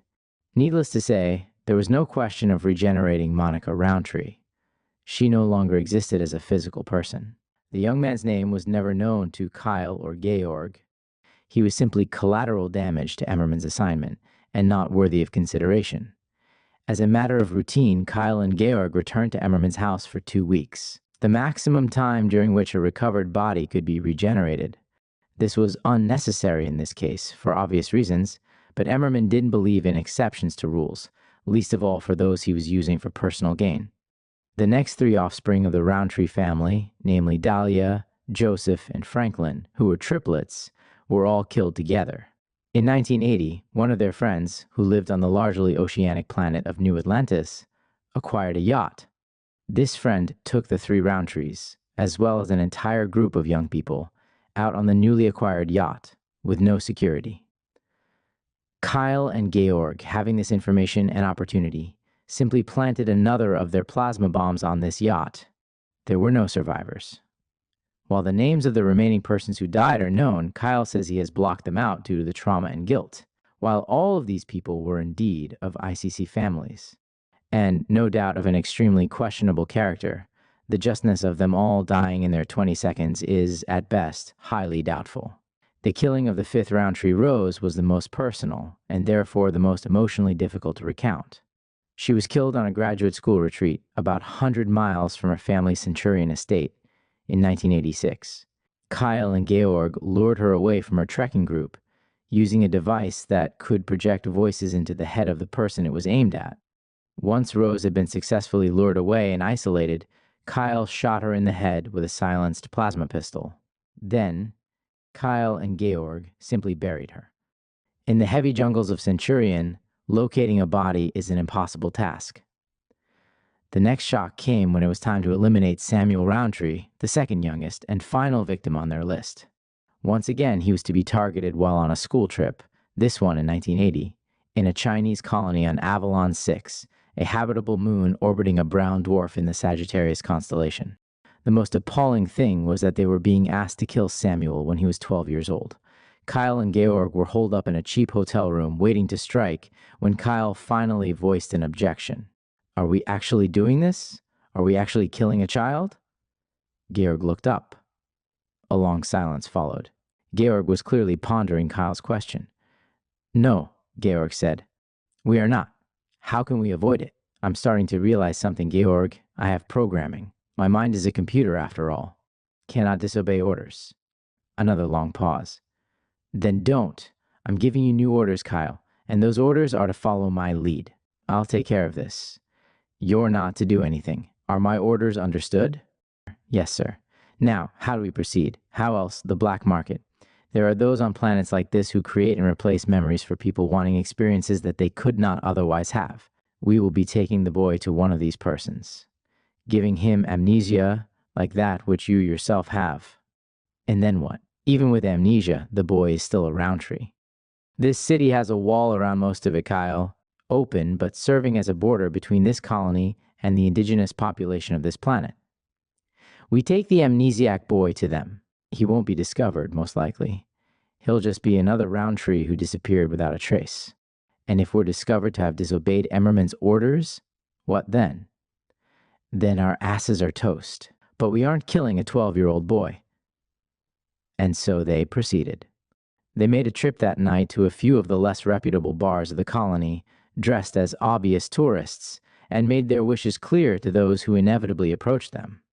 They made out that they were looking for implanted memory experiences on the cheap, experiences which weren't altogether legal, and therefore required a black market solution. Their wishes were granted. The man that Kyle and Georg spoke to at the club, who was clearly some sort of triad head, gave them the address of the colony's best black market memory maker, or at least the best that the triad gentleman was making a commission off of. Either way, their wishes would be met, they were assured. Kyle and Georg were given the address they were to seek, and then spent the night satisfying themselves with the female company which was readily available in this club, ending their sessions with the ladies of the night by purchasing some drugs that, in correct dosages, would knock a human out. Ostensibly, this was for their own usage, but in reality, it was part of their plan for the young Roundtree. How are we affording all this? Kyle suddenly felt the urge to ask the next morning. Simple, Georg replied. Emmerman gives me unlimited funds for these jobs. Selling your soul pays rather well. A sobering reality indeed, Kyle thought to himself. The next day, they went to the address given to them, using a hovering car provided by a car rental from their hotel. The woman they sought had the surname of Yao, they had been told, but used the enigmatic black market nickname of Nightcrawler. The address proved to be exactly what they expected. A tiny narrow doorway, situated in between a brothel and a pawn shop that obviously specialized in goods that were conveniently missing their serial numbers, in a district entirely composed of such places. Kyle and Georg glanced at each other, then simply shrugged and entered. It was their only apparent option. The interior proved to be no more encouraging than the exterior. They found themselves in what seemed to be a small waiting room, with a group of metal folding chairs against one wall. The floor and walls were concrete, the doors metal, with a metal desk also against the far wall. The only part of the space which didn't seem coldly industrial was a neon sign hanging on a wall with the name of the business, Night Crawlers, first in English, then a translation in traditional Chinese characters. No sooner had Kyle or Georg entered than a door against one wall opened, and a young Chinese woman emerged. Her hair was dyed pink, and the left half spiked. A small red wire could be seen, coming out from behind her right eye, snaking around her head, then re-entering under the skin at the back of her neck. An obvious cybernetic enhancement of some kind, though a good deal more discreet, and likely far more expensive than those Kyle had observed on Mars. She wore a black trench coat, and seemingly not much else. "Nightcrawler, I presume," Georg said, stepping towards her, hand extended. The woman didn't accept his hand, merely eyeing him and Kyle up and down. Kyle tried to read her face. Was she displaying attraction or suspicion, or some mixture of both? "I suppose you're the two German tourists I was told to expect. I don't normally do business this early in the day." Nightcrawler answered curtly, in Cantonese. Georg obviously didn't understand, and Nightcrawler was, undoubtedly counting on this. "Fuck it," Kyle muttered. They didn't have time for this. He pulled up Cantonese in the language program of his mind and began addressing Nightcrawler. "All right, the truth, sister. We're not stupid and rich German tourists, and it's not us needing your services. We represent the interests of the Emmerman family." Nightcrawler's eyes widened in obvious recognition of that name. Kyle continued, "You're going to use your skills to assist us in saving the life of a child. You'll be handsomely compensated, naturally." "And if I should refuse?" Nightcrawler said, eyebrows raised. "We'll kill you and move to one of your competitors," Kyle said flatly. Nothing like a bit of fear to induce cooperation. Like I've never heard that threat before. But very well.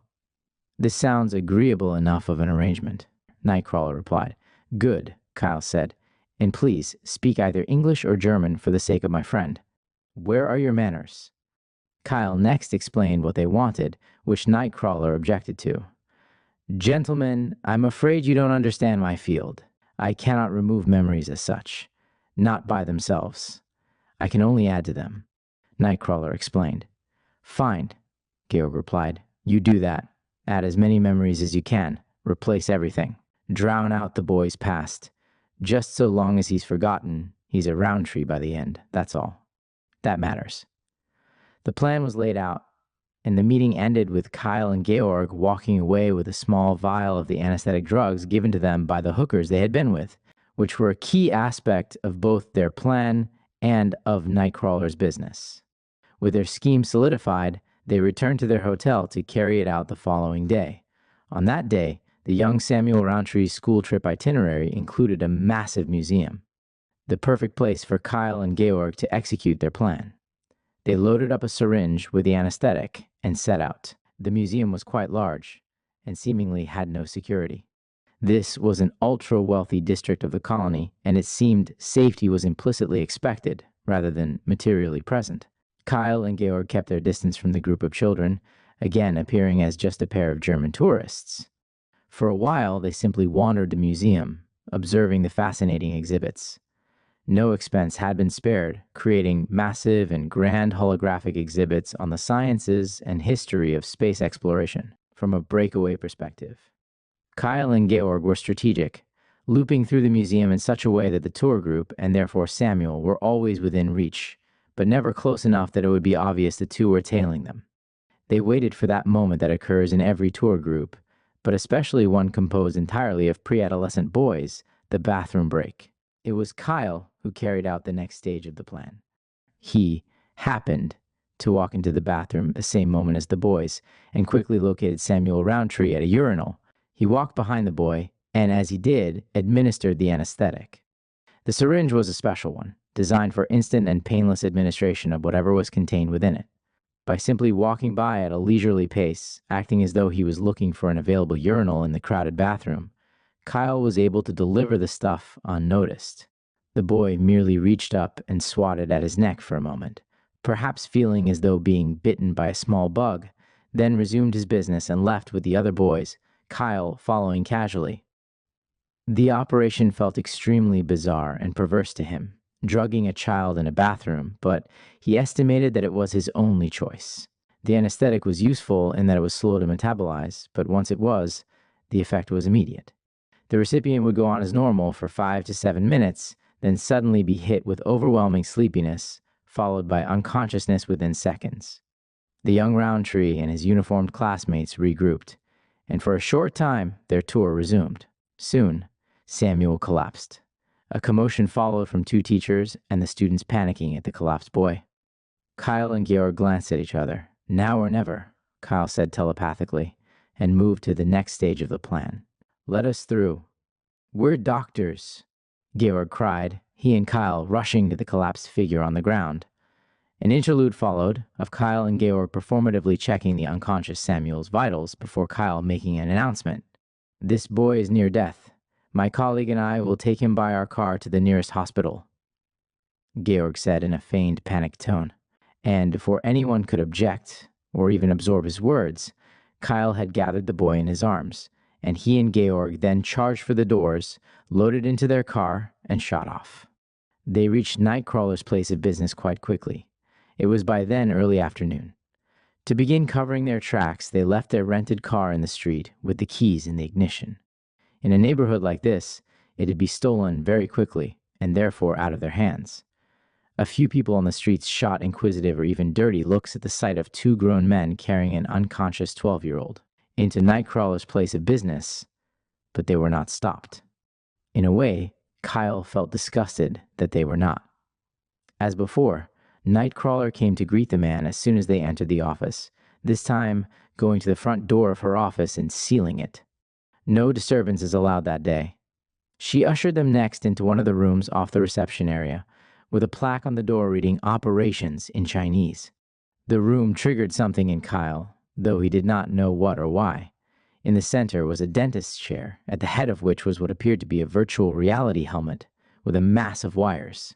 Next to the dentist's chair was a complicated array of small monitors and medical equipment. Place the boy in the chair and put the helmet on him. Ensure that his eyes are covered. I need to calibrate the computers. This will take many hours. Nightcrawler instructed. Her directions followed. Nightcrawler proceeded to attach a bewildering array of wires to the unconscious Samuel's body, as well as several IV drips of what Kyle assumed were nanites. Sensing that they were unwelcome, Kyle and Georg filed out of the operations room. They had other concerns anyway. They returned to the street and walked the neighborhood a ways, finding the services they knew they needed. First, they spent the best part of 3 hours receiving fake identification from a Serbian man with an office advertising identity services. It appeared legitimate, but in this district, it was obvious that it was not, and he served Kyle and Georg without question. They next found a car dealership and purchased a cheap, beat-up car. This one was clearly stolen, as all of the relevant numbers had been filed off untraceable, perfect for them. Their business done, they treated themselves at the brothel next to Nightcrawler's office, then finally returned, about 7 hours having passed. With a length of days on this planet, it was still only early mid-evening when they made their return. They sat in Nightcrawler's waiting area for at least another 4 hours before she finally emerged. The boy's memories had been replaced. I've carefully controlled the dosage of his anesthetic. He should awaken in maybe 4 hours. He'll have no memories, or very few, matching the life you snatched him from. From what I witnessed, incredible wealth. I'm sorry to see him taken from this. With that, she returned to her operations room and re-emerged around 15 minutes later to announce that Samuel had been disconnected fully from the equipment and was ready for collection. As soon as her back was turned, Georg withdrew his plasma pistol and shot Nightcrawler. She didn't suffer. Georg landed both shots perfectly, one to the upper back of her head and one where her neck met her head. Nightcrawler was dead before even hitting the ground. Kyle had known this would happen.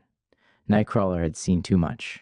Still, his psychic stomach sank at the sight of Nightcrawler's dead weight hitting the concrete floor. Before leaving, he insisted on covering her head with his jacket. Kyle and Georg loaded Samuel into their car and set off. It was by now truly nighttime, and the streets were lit only by the myriad neon lights and holograms of the colony. They drove through the province for about an hour, before reaching the wall which surrounded it. The wall had been built in a forgotten time of great strife between the colonists and the indigenous of the planet. Now, with relations generally warm, the wall was essentially porous, maintained only as a reminder. A note on the indigenous of the planet: Kyle has forgotten their name, if indeed they even have a unified name.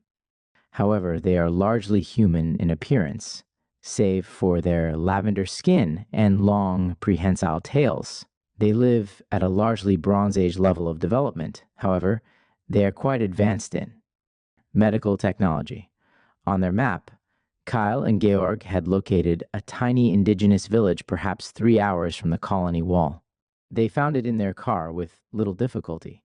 The buildings, what few there were small, the architectural style being somewhat reminiscent of that of East Asia. They left the young, unconscious Samuel on the ground under a tree, facing a house, then simply left, hoping and praying that their admittedly flimsy, last-minute plan would be successful. They returned to Centurion the next day, passing the spaceport using the false identities they had acquired, on the off chance their true identities had been discovered after the kidnapping. They passed a few checks they couldn't dodge without incident, and soon made their way to Emmerman's private Stargate, and so returned from the colony of their mission in 1986 to Centurion in 1984. They were greeted by a smiling and clearly pleased Emmerman. "Gentlemen, you have returned. Your mission was a success?" "Yes," Kyle replied. Being an espionage unit synthetic, his systems were calibrated so that he could lie perfectly, with no chance of being detected by any of the conventional methods. "Splendid. Lunch is in an hour, so please clean up, men. We have much to discuss." They showered, then went to the dining room, as they instinctively knew Emmerman would have wished them to do, even though it was still quite early. Sure enough, they found him already seated at the head of the table, and then took their seats as well. Emmerman looked up from the book he was reading. "I know you know," he said flatly. "Excuse us, sir?" "You know what?" Kyle asked, hoping that perhaps Emmerman was referring to something besides the obvious. His hope died almost before it was born. "I know that young Samuel Roundtree wasn't killed. Oh, you hit it quite well. But you made one mistake, forgetting that I have future intel. You see, 10 years after your operation, or 12 years from now, a documentary is made. A film crew discovers and makes a film about a human boy raised by the indigenous of the planet it was filmed on. The same planet where Samuel Roundtree vanished. Human boy also looks the same as him." "Well," Georg interjected, "suppose you're correct, sir. Your orders didn't say to kill all the Roundtree offspring. It said to eliminate them. And we've done that." A slight grin appeared on Emmerman's face. "Yes, you have. Precisely." A silence fell on the table for several long moments before Emmerman finally spoke again. "It is this unconventional thinking precisely why I employ you men. Particularly you, Kyle. You're safe this time. And your assignments will continue."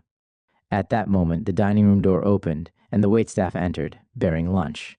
Emmerman urged Kyle and Georg to eat in peace, then see him after lunch in his office for further assignment. They went to the office, Georg entering first. Kyle waited in the hallway. He still halfway expected to hear a telltale gunshot, that Emmerman had waited for the element of surprise to exact his punishment. Kyle began to formulate a plan for escape. He would simply run, he decided. Surely, with the super strength afforded by his body, he could overpower Emmerman's guards? And surely, with all the skills uploaded into his databank, he could manage to be lost and then eke out an existence in Centurion's jungles? However, he needn't have worried. Soon enough, the office door opened, and Georg re-emerged, looking slightly perturbed, but otherwise none the worse for wear. Kyle entered next, and was promptly addressed by Emmerman. "Kyle, my boy, congratulations. You are being given a new job, a permanent posting. Of course, I'll occasionally pull you out if I have need of your services, but these will merely be supplemental to your permanent job." "And what, sir, is this permanent assignment? And where?" Kyle was tired of cryptic pronouncements. "You're to be a bodyguard of sorts, escorting people on operations, guarding them as they do jobs similar to those you have just done. You will also do some missions yourself, I should imagine." "As for where, a place called Montauk. Is there anything else I should know?" Many things. You will learn them as you go. However, there are 2 reasons why you have been given this job. The first is that my grandson will also be at this facility in the near future. The second is that, according to my intel, regime change is on. The horizon at this facility. I already have some influence there. That's how I got you this job. But I want more. You, Kyle, are to be my eyes and ears in Montauk. Make friends and become influential. And this is what came to pass. The next morning, Kyle was loaded onto one of Emmerman's private transport craft, along with a few changes of clothes and a few books that he had taken, with permission, from the house's library. The ship then set off for this mysterious new place called Montauk. He didn't realize the true nature of this place, nor even what star system it was in, only the sparse info given by Emmerman. But he knew, somehow, that his life would be defined by whatever followed. Author's note. A long chapter indeed, and quite disturbing. This is a real look at life as a slave in the secret space program. Volume 2, Chapter 5. The transport arrived within the hour of Kyle leaving Centurion, revealing that the mysterious location known as Montauk was in a star system quite close to Alpha Centauri. Unlike the vehicle that had taken him from Triton to Centurion, this one had no windows, and the pilot or ship AI did not at any point talk to Kyle. So the location's appearance was a total mystery until the back door of the craft was opened. Kyle found himself in what, at the outset, were beautiful surroundings. He was on a high bluff overlooking an ocean, on what seemed to be an island's peninsula. Perhaps a quarter-mile along the bluff from the landing pad, on a second peninsula, a huge lighthouse was visible. Kyle then looked to his left, onto the island itself. It was rather heavily forested, though fairly flat in this area, although a few hills were barely visible in the distance. Several buildings were visible in the tangle of trees, and above them, the top of a radar tower was standing out. It was evening, with the sun just setting. The sounds of life and activity could be heard emanating from the various buildings.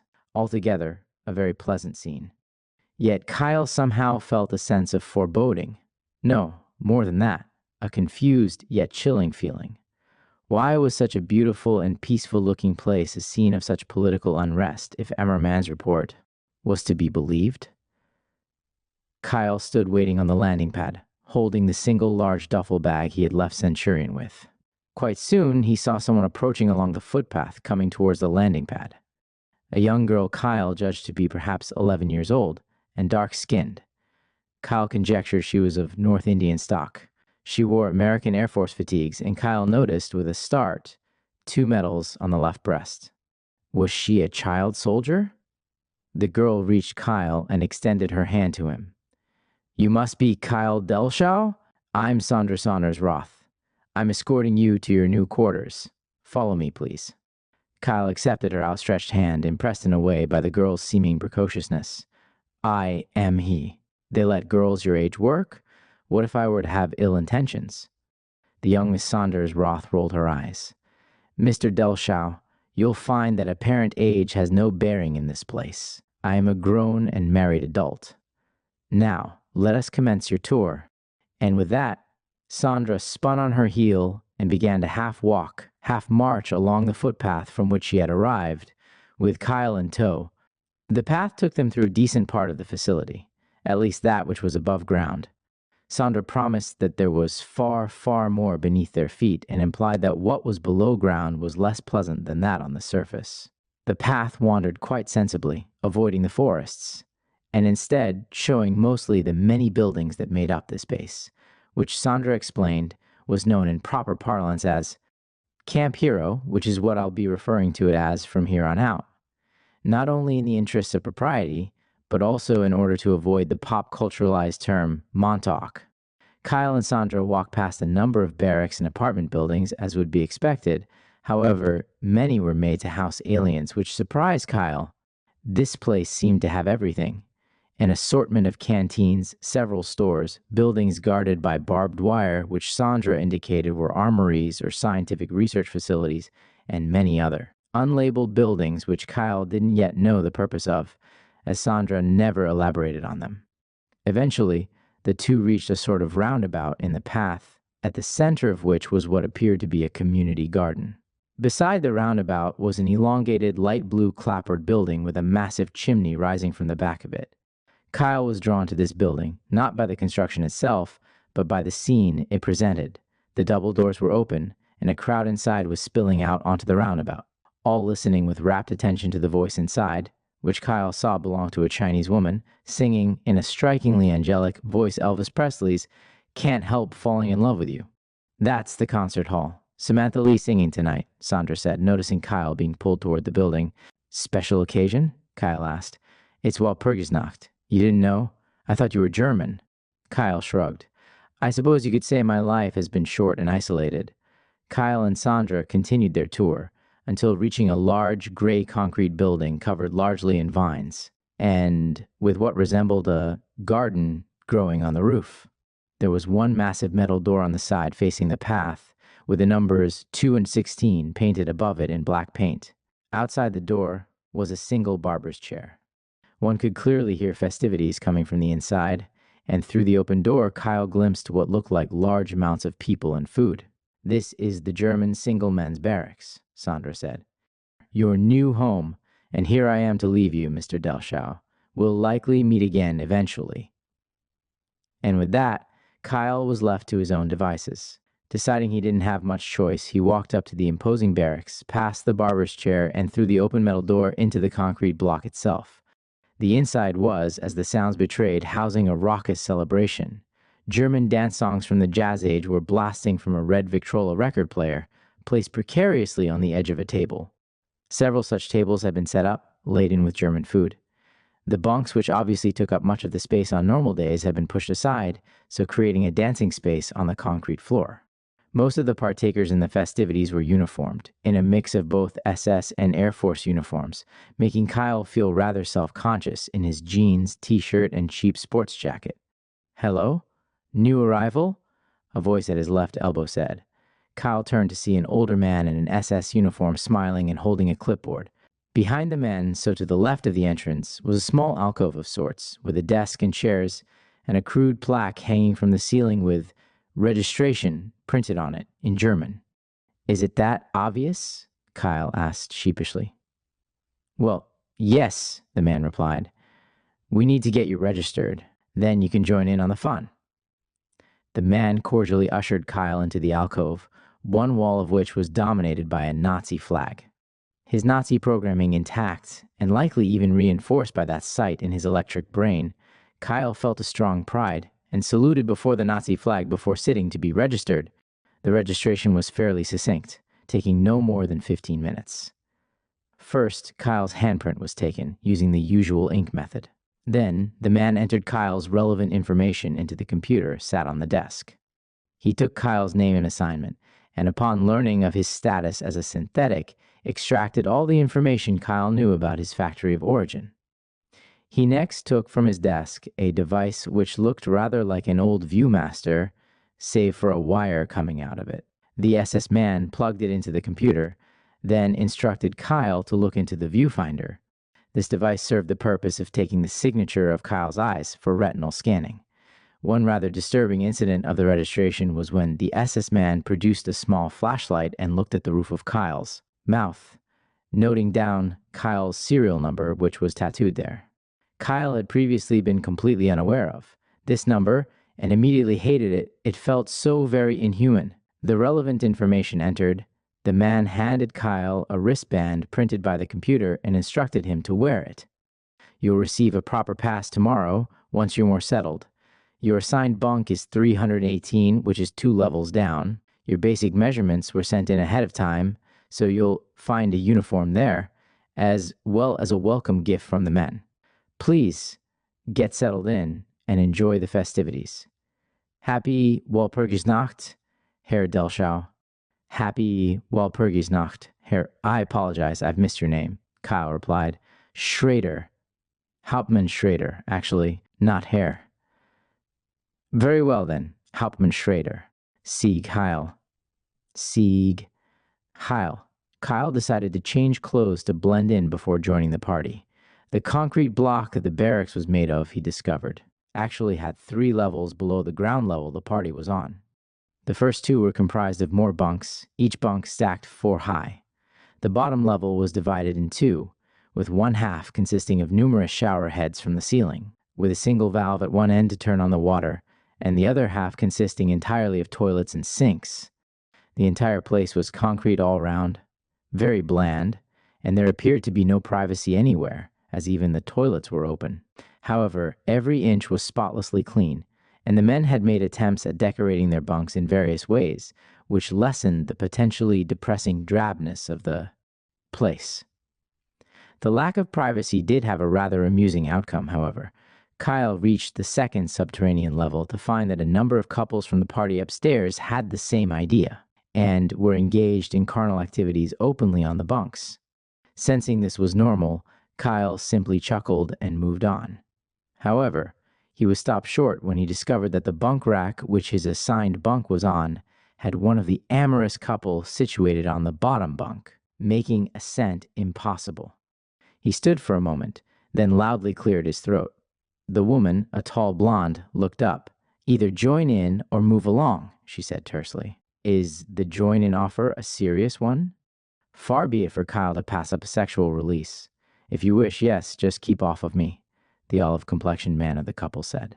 Kyle shrugged, dropped his duffel bag, and joined in, more to end it all and clear his bunk faster than anything. It was successful, as the couple, likely somewhat embarrassed afterward, immediately left, allowing Kyle to reach his bunk. He did indeed find a set of Air Force fatigues and a pair of combat boots set out for him, which he dressed in. There was also a set of pajamas for the night. On the bunk was also the promised welcome gift, a simple small package, wrapped in brown paper and tied up with twine. He unwrapped it to find a small box and a folded note, for if you ever lose track of time, signed, "The Boys of Battery 216. What an odd thing to say, Kyle thought. He opened the box. Inside was a simple but very nice gift, a Seiko wristwatch with a brown leather band and a sleek white and silver face. He gratefully put it on, then finally returned up to the party, leaving his duffel bag on the bunk. The party proved enjoyable, if rather overwhelming for Kyle. He was not used to such noise. The food consisted of bratwursts and sauerkraut for the main meal, and then a bewildering array of cakes and desserts. This was washed down with real German wine and real German beer that someone had somehow brought into Camp Hero. All through the party, the little red Victrola ran constantly. Whenever a record stopped, someone always immediately rushed to change it for another. Music was important to these people, Kyle was beginning to see. What he found somewhat odd was the range of music. Far from being all German music, as one would expect, songs in many languages were played, particularly Cantonese, Spanish, and English. Even more bizarre to Kyle was that these officers seemed to know all of the songs. Finally, Kyle chose to put aside shyness and probe the man he'd spotted, who he had a feeling would know the most. One of the few people not in uniform, this tall, dark-haired man was in lederhosen and sat on a stool in the corner, tweaking a banjo. A cocker spaniel sat at the foot of the stool, covering its eyes with its paw, clearly trying to sleep in the uproar. Kyle approached and extended his hand. "How do you do, Kyle Delshaw?" The man extended his hand in return. "Eric Holtz," he said. "You must be that newcomer I hear so much about." "Yes. I'm curious about the selection of music, so very eclectic. I guess I'm asking how this came to be." Eric Holtz chuckled. "They didn't tell you much about your new posting, did they?" "Well, Herr Delshaw, the fact is that nearly every song you're hearing on that record player came from here, from Camp Hero. We're one of the music-producing capitals of the world. You'll likely be encouraged to write some for yourself, I'd wager." "I see," Kyle said, with little to no more understanding than when he'd approached the man in lederhosen. The dog noted Kyle's approach and began sniffing him. "This is Stella, my pride and joy," Eric said, giving the dog a head pat. "She seems to find you irresistible." Kyle chuckled. "Many women do." The night pressed on, and Kyle began to slowly settle in and make friends, always watching and noting everything as he'd been ordered to do. There was a moment of surprise when he saw someone he recognized from one of the portraits which hung in the halls of Emmerman's Centurion. He towered above even Kyle's own 6 feet and 7 inches, with striking blonde hair and piercing blue eyes. The Aryan ideal. Kyle approached and met him out of curiosity. The man was Emmerman's son, he discovered, and went by the name of Jack Flynn. He had many postings, Montauk being but one. He kept this posting so as to keep an eye on his son, Andrew, who was 9 years old at the time, and stationed at Camp Hero. They have 9-year-old workers here? Kyle asked incredulously. This place is primarily a training and exploitation ground for children to be used. One day, they'll be like us. Herr Delschau, were you not in a place like this as a child? I'm synthetic. I never was a child. I suppose you could say, I don't know much about this place. Your father said little. A thoughtful look spread over Jack's face for several moments before he spoke again. Kyle, was it? You seem a decent sort. Stick with me. This shithole is not made for the uninitiated. Kyle shrugged, then accepted. Perhaps Emmerman had intended this outcome. Or perhaps not. Either way, it was an insider connection, and Kyle was grateful for it, and while he didn't know it at the time, it was the beginning of a long and storied friendship. The last notable moment of the night came not long after. Growing tired of the crowds, Kyle wandered away, eventually finding a small staircase which led to the roof of the battery. On top, he found the garden he had glimpsed earlier. It consisted mostly of small, ornate plants, with a small patch also growing herbs and cherry tomatoes. There was one large lemon tree in a massive pot painted in the Mexican style. Kyle's first attention was to the sky, however. To his surprise, it was unchanged from when he'd arrived. The same sunset hovered in the sky. He'd stood staring at it for a few moments when he heard a woman's voice behind him. Beautiful sky, isn't it? Yes, Kyle replied, not yet turning around. Well, don't fall in love with it too much. You'll be sick of it, assuming you stick around, newcomer, the female voice said. I was noticing that. Why is that? Are we on a tidally locked planet? Kyle asked. Didn't tell you much before coming here, did they? Damn. Well, bring me a light and I'll tell you anything, said the woman. Sorry to say, I don't have one, Kyle said. But His words were stopped short as he turned around and saw, sitting on the rim of the lemon tree's massive pot, what he thought must be the most beautiful woman he'd ever seen. She was about a foot shorter than Kyle, he guessed, though the white high heels she wore elevated her by several inches. She was very light-skinned, her shoulder-length wavy hair a light auburn color, and her eyes a cool oceanic blue. Her body was slim and toned, with Kyle noting that she was probably quite strong. He could see her arms, because unlike most of the partygoers, she was not uniformed, but rather wore a full-skirted and sleeveless knee-length white dress with a pattern of red and pink roses. Cat got your tongue? She asked at Kyle's sudden silence. Kyle caught himself. I was just thinking how you'll dirty. Your dress. Sitting in the dirt like that. You Germans are all the same, aren't you? And I suppose they never told you about dry cleaning either. If they never told you to keep a fucking lighter on hand for a lady. Isn't that right, newcomer? She asked with a grin. Well, come keep me company anyway. I couldn't stand the crowds any longer.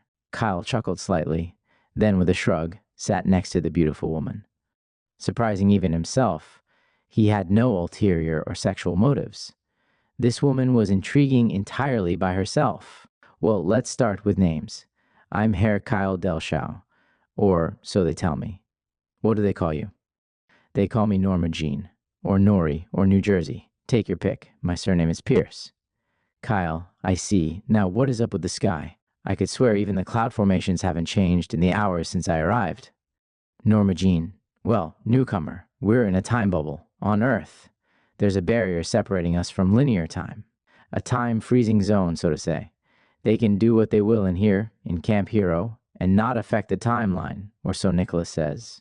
You'll be meeting him soon, I expect. Good luck. Kyle, you don't like him much? Norma Jean nearly choked on her own laughter at this question. No, but of course, I can't say that in public. All this you see before you, bratwurst and lemon trees and nice parties, complete bullshit. You'll learn that much soon enough, newcomer. Following this, Kyle and Norma Jean made a few awkward attempts at small talk, then largely gave up and sat in silence, staring out at the expanse before them. Eventually, they dutifully returned to the party, which was slowly winding down. Kyle made a few more brief introductions that night. There was the German Anja Mittelbraun, who trained many people.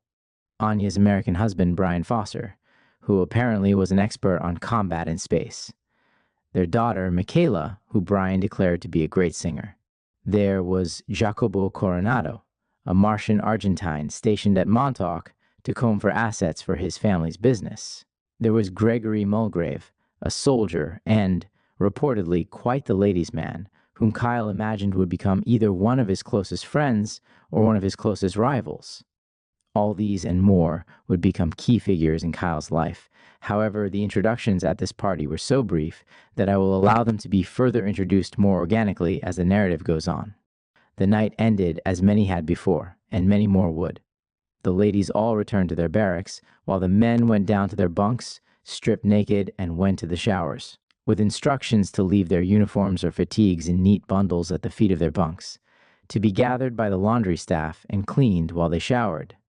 The process was quite slow, as the showers were not enough to accommodate all the men, who numbered nearly 2,000. This resulted in most of them simply standing around, stark naked, waiting to enter the crush beneath the shower heads, which would periodically change to blowing warm air to dry everyone. This inefficiency was likely partially engineered, as it gave the laundry staff ample time, and upon return to their bunks, their uniforms and/or fatigues were ready for them, alongside their pajamas, which they donned before climbing into their bunks. A silver humanoid-shaped robot would then make the rounds, doing a head count to ensure all were safely in bed before all lights would go out for the night. And so passed Kyle's first hours at Montauk. Author's note.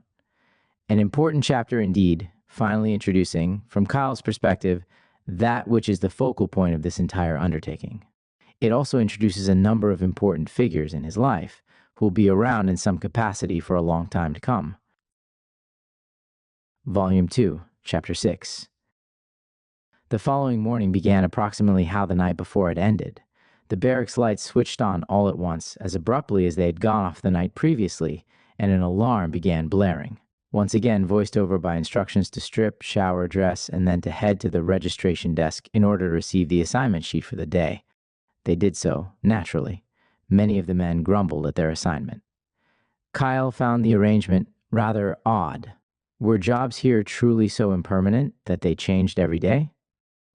When Kyle reached the desk, one of the two men working it and handing out assignments pulled him aside for a moment and produced a syringe filled with a dark blue liquid. Nanites. These will serve as your new permanent pass, replacing that wristband. If your clearance level should change, these will be removed and new nanites put in. To use, simply hold your hand or wrist up to a biometric scanner. Now hold out your arm, please. Kyle did so, and the man injected his arm, then handed Kyle a small unfolded packet of papers, which he produced from an inside pocket of his uniform. Your assignment, he said with a dismissive wave, and so Kyle left to examine the pages issued outside the barracks. He was still slightly disconcerted to exit and find the same exact sky as when he'd arrived. The pages Kyle had been given laid out his instructions for the day, as well as a map of the upper level of the facility, which was even larger than he had imagined. The tour he'd been given had been utterly incomplete. The orders he was issued began with, "Report to Commander Nichols' office, Central Tower." Kyle set out to do this, but had walked less than 10 feet before he was intercepted by a young woman. It took him a moment, but he realized it was once again Sandra Saunders Roth, the girl who had shown him to the barracks, except that she was now an adult, and now in dress uniform, though it still bore no insignia or rank markers. "Hello, Mr. Delshaw. I'm to show you to the commander's office," Sandra said. Kyle was confused. Why should he need a chaperone when he already had a map and instructions? The pair took a different path to the one they had the previous night, this one snaking to the Central Tower, which was the radar tower. Many readers will no doubt already be familiar with this infamous landmark. As the pair started to approach, they began to hear certain sounds which alerted Kyle's interest and gave him a sense of concern, namely the sounds of excited dogs and an ever-growing group of ground vehicles, neither of which he could yet see. Kyle's concern grew as the cries of children began to join these sounds. His concerns were not abated by Sandra's next statement. "As we approach and enter the tower, you will see some things which may disturb you. There's been a supply run, a gathering of children. This is routine. Any attempts on your part to disturb the proceedings will result in you being put down with a cattle prod by one of the guards. So please, Mr. Delshaw, keep your hands to yourself. You can't change anything." Kyle and Sandra rounded the last building, blocking their view, and emerged into the most disturbing scene Kyle had ever witnessed, at least in his memory. Before them was a short piece of the road which led to the radio tower. The tower itself was fenced off with barbed wire, as was a large area around it, which was paved. A single gate stood open in the fence, connecting the road and the pavement, creating a sort of a parking lot. Within the parking area, a series of black vans had parked at the edge near the gate. These were being unloaded of scores of human children, in various states of trauma and breakdown. Many were screaming and crying, but many also appeared too weak to do this, with some even being carried by small groups of other children. Kyle wondered whether some of these children were even alive still. And the stench! The stench of human waste permeated this area of the compound from the moment the vans were opened to unload their precious cargo. The sides of the parking lot, and much of the road leading to it, were lined with soldiers bearing bayonet rifles, German shepherds, and cattle prods approximately the size of the children they were used to threaten. These children were being marshaled into the tower through a small door, albeit slowly, as the crush made it difficult for them to fit in the door. Kyle did not understand the scene at the time, but it was clear to him that these children had come a long distance in these vans and had been unable to even have the dignity of a toilet on their journey. And, he surmised, from the state of collapse many were suffering. No food or drink had been issued either. Kyle and Sandra went around the perimeter of the fence to the far side of the tower. Kyle was too shocked and numbed by what he had just seen to react to it. On the far side of the fence was another gate, smaller than the one through which the vans drove. Kyle and Sandra entered this gate, then went into the tower via a side door, again different from the one the children had entered. Before them lay a staircase descending into an abyss. Kyle was surprised at the poor lighting in what had seemed to be such a well-funded and futuristic facility. Sandra produced a small flashlight, and the pair descended the stairs single file. At the bottom, which was quite a long trek away, was a metal door and retinal scanner. Kyle and Sandra both used it, then entered through the door, which opened, finding themselves in a hallway of offices. The hallway itself was lit scarcely better than the staircase they had just descended, with its only lighting coming from the offices which lined it. As they marched down the hallway, Kyle began noting the names on the doors: Bielek, Dupree, Simmons, Monowitz, Constantine, Chan, and so forth, the elite officer class of Camp Hero. Kyle particularly noted one office door bearing the name of Roth. Must be Sandra's husband, Kyle supposed. Eventually, they reached the end hallway. The plaque on the blue wooden door read, "Preston Nichols Nicholas." Kyle supposed this was the Nicholas that the mysterious Norma Jean had made reference to, and whom his assignment packet had sent him to. Sandra wordlessly opened the door and gestured for Kyle to enter. He did, finding an office that seemed larger than that which seemed possible from the outside. Behind the desk sat an enormous man, dark-haired, dark-eyed, and as Kyle could immediately tell, dark-souled. He must be Nicholas. Another man stood at his side, also large but not fat. This man was sandy-haired, and only slightly less off-putting in the essence he projected. Both looked up as Kyle entered. "You are dismissed." "I must meet our new arrival," Nicholas said in a heavy Long Island accent, waving off the sandy-haired man, who nodded at Kyle as he left. Sandra continued standing in the doorway, and Kyle caught a look shot between her and the sandy-haired man. The look, combined with his own psychic sense, told him a great deal. Sandra and this man had a past, one which had begun amicably, but was now in a period of strained turmoil. He guessed that this was her husband, the unknown Roth, whose name plaque he had seen in the hallway. Sandra then left, shutting the door behind her, leaving Kyle and Nicholas alone. Kyle walked and seated himself before the desk, studying the man, who, without them even having spoken yet, Kyle could tell was the most vile creature he had ever laid eyes on. Not in appearance, Nicholas was actually rather handsome, though his waistline was becoming more disproportionate than is generally desirable. Rather, it was his output. Had this come at a more mature time in his life, Kyle would have described it as an aura or a vibe. Now, the only words coming into his mind were fucking revolting. "You don't like me, do you, Tin Man?" Nicholas said, breaking the silence. He was no fool. So, Kyle responded in kind. "No, sir. Can't say that I do. But that's not my job. However, I will remind you that my name is Kyle, not Tin Man, as you call me." Kyle replied evenly. "Yes, you synthetics always are so protective of your names. I suppose that's the closest to humanity as you'll ever get," Nicholas said sardonically. Kyle tensed. "I do wonder, Nicholas, how your boss who brought me in would feel about your use of racial epithets." Nicholas let out a wet, snorting laugh at this. Even his laughter was revolting. Nicholas heard all this before, I see. Kyle, "No, sir, I just have the benefit of not being a fucking idiot." Another wet guffaw. Nicholas, "Well, today isn't your lucky day, my metallic friend. Emmerman is not my boss. He's an infectious shitworm whom I can't defy. So in short, I can say whatever the fuck I want. Now, down to brass tacks. Let's discuss your job." Kyle, "Yes. That is the reason I came in to begin with. Terms were discussed. While Kyle was owned by Emmerman and was partially protected by this, he worked for Camp Hero, and therefore was required to do everything that might be ordered by Camp Hero's officers, so long as it did not contravene his contract. Kyle was classed as a foreign contractee, and what he was beginning to see was actually a rather complicated caste system. His place in it was what he himself now terms as disconnected, yet enslaved, yet oddly privileged. His standing was not free, yet far above that of the children and most of those who had grown up at Camp Hero. Kyle had, for example, the freedom to walk on the base alone and spend his free time how he chose. On the other hand, he was in the position of having no freedom whatsoever in his work, no payment, and no real possessions of his own. This, combined with the horrific scene he had witnessed above, made it all too obvious why the regime change, which Emmerman spoke of, was inevitable.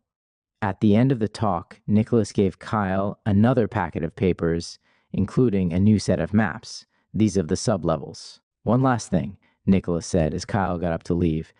"Do you make music, Tin Man?" "I have a music program in my brain," Kyle replied. "Good. The man who left as you arrived is my chief cultural officer, Ivan Roth. If you can make music, you're expected to. Here, you're to see him. He'll show you our studio. If you at any point write a song, you're required to make a recording in the studio," Nicholas said in dismissal. Nicholas left out, of course, that all these songs were then forfeit to be sold to whomever the Camp Hero elite saw fit, though the music he had heard the previous night told Kyle as much already. Turned loose, and with this idea in his head now, Kyle walked to Roth's office. Roth, understanding the orders from Nicholas, showed Kyle next to the Camp Hero recording studio. It was on the walk to the studio that Kyle began to get a sense of the underground portion of the base. The impression it left was uniformly negative, at least of this level. The halls were lit very poorly, or conversely, too brightly. These halls also seemed to wind about endlessly, with no signage visible anywhere except for occasional names on doors. It was only through Roth that Kyle learned that they were on the second sub-level. It was known as the prestige level, as all the elites, except a few independent contractors, had their offices here. The only break in the offices was a large medical area with a bank of regeneration tanks and, eventually, the recording studio. By contrast, the studio was warmly lit, and all parts but the recording booth itself were decorated. The walls and ceilings were lined all over with album covers and posters for specific songs. In the center of each cover or poster was a photo, who Kyle surmised must be the person at Camp Hero who had originally written and or recorded the songs before they were sold to various record labels. Kyle was slightly amused by the numerous Chinese albums written by obviously non-Chinese assets. The equipment itself was all state-of-the-art. Indeed, it was clearly alien in nature, such as the small record player with headphones which Roth remarked could edit a record telepathically. Roth, "What instruments are you capable of playing?" Kyle, "I have all the important ones programmed in." Roth, "Impressive. Well, we have a library from which you may choose, or you may import them from your missions. Just no wind instruments are allowed here, and all imported instruments must be inspected by Anastasia or myself. Instrument libraries on sub-level 3, same as your office. Kyle. Anastasia? Roth.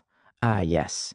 Some also call her Janice. That's the name of a fractal of hers, but her original name is Anastasia and will always be so here. Roth walked to a record on the wall and pointed to one of the pictures in the middle, indicating a young woman with long and wild strawberry blonde hair, seated on a log and playing a guitar. One of our best, Roth said. You'll get to know her. Now, here is where I leave you. You'll find your way to your office. The maps provided should be sufficient. See you around, Tin Man. And so Kyle was left alone, to begin finding his way through the bizarre and in many ways hellish place that was Camp Hero in 1984. Author's note. A short chapter to introduce two of the most important and infamous figures in the memories of Camp Hero survivors, and also the music aspect which was so key to Camp Hero life. Volume 2, Chapter 7. I've struggled to determine where to insert this next passage, namely a rundown of the caste system of Camp Hero during the Reign of Terror period. So I will proceed here, naming the different classes within the Camp Hero caste system from top to bottom. All the percentages recorded are reflective of the time Kyle arrived in spring of 1984, and these statistics remained roughly the same until the end of the Reign of Terror. 1. Officers. The very highest level of the caste being composed of the military officers and their families who ran Camp Hero.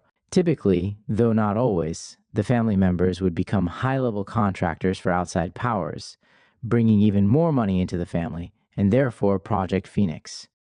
This class numbered at around 3,000, thereby making up around 1% of the Camp Hero population. 2. Contractors. Both highly paid and high-paying persons at Montauk, most often on non-military contracts.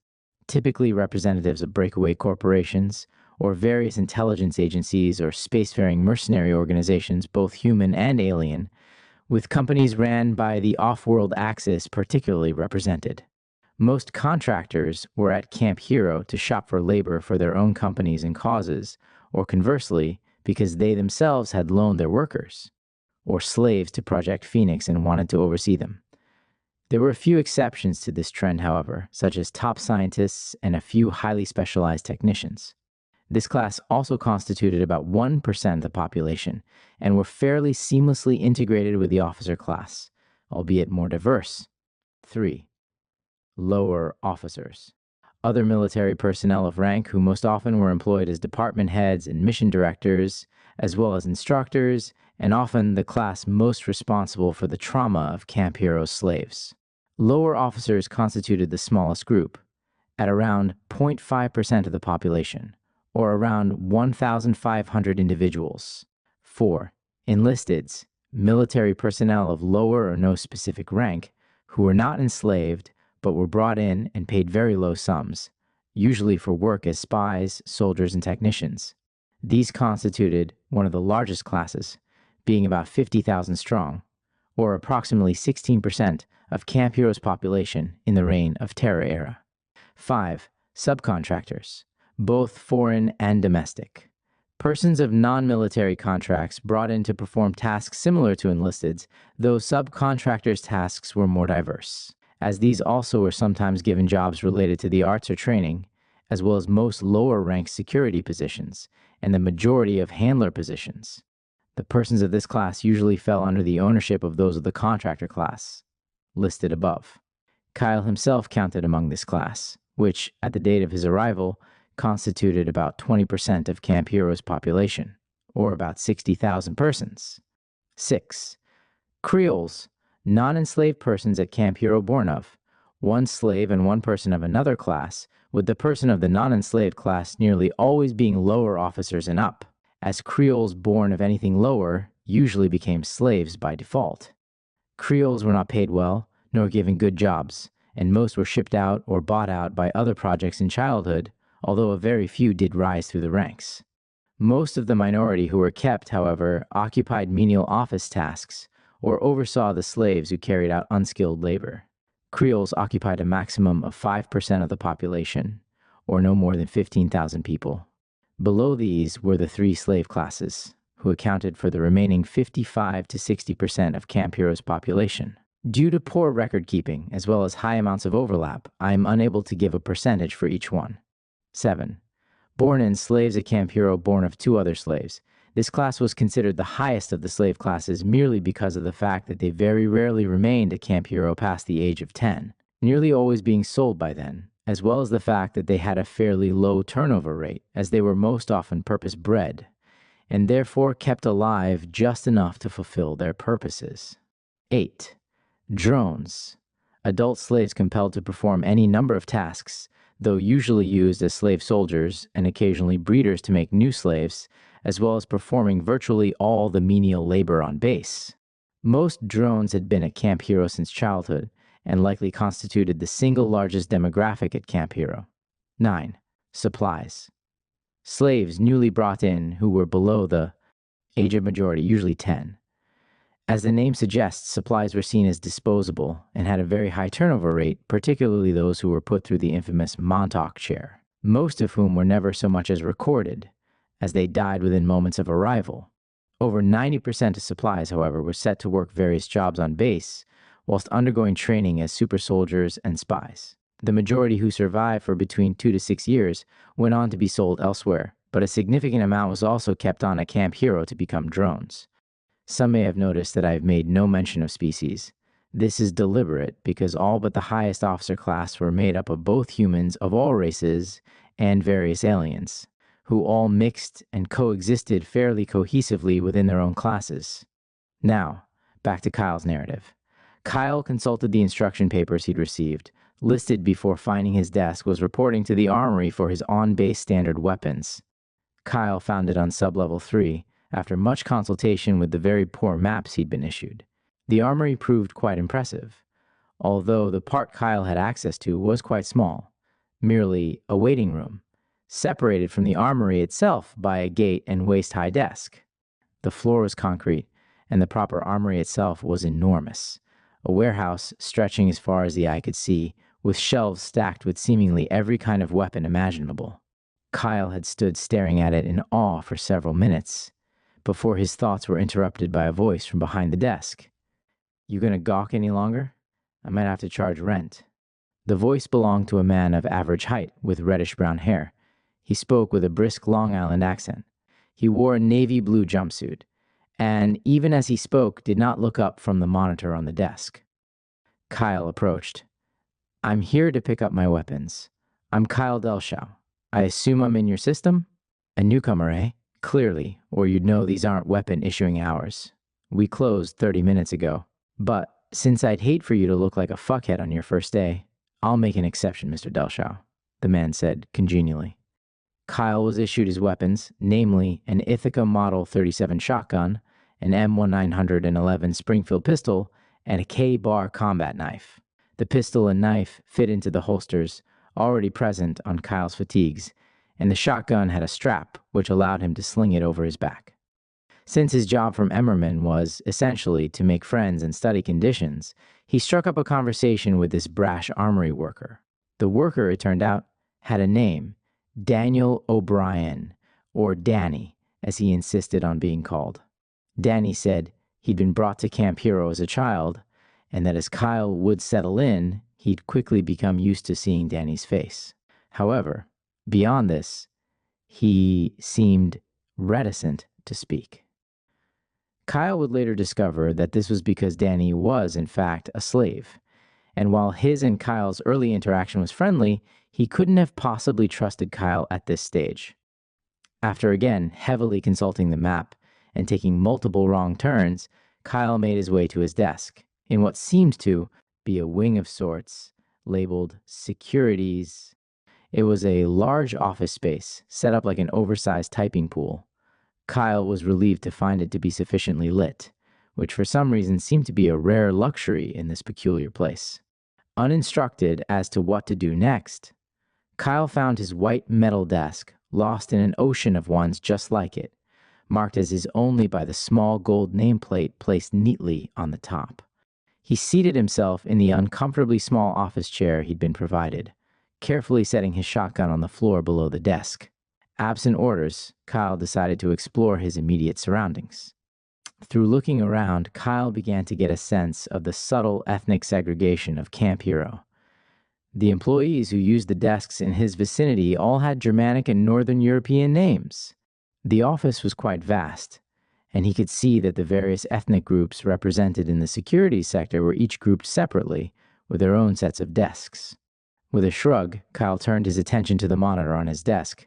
The computer, it turned out, had an office interface cheekily called the Camp Hero portal with an image of a rectangular Stargate.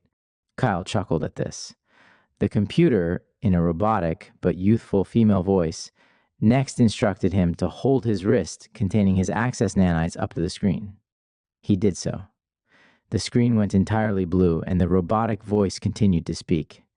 "Welcome, Mr. Delshau. I am Irene, the personal assistant to all those at Camp Hero. If you have anything you need, please let me know. I will now change the screen to your access page," the voice said.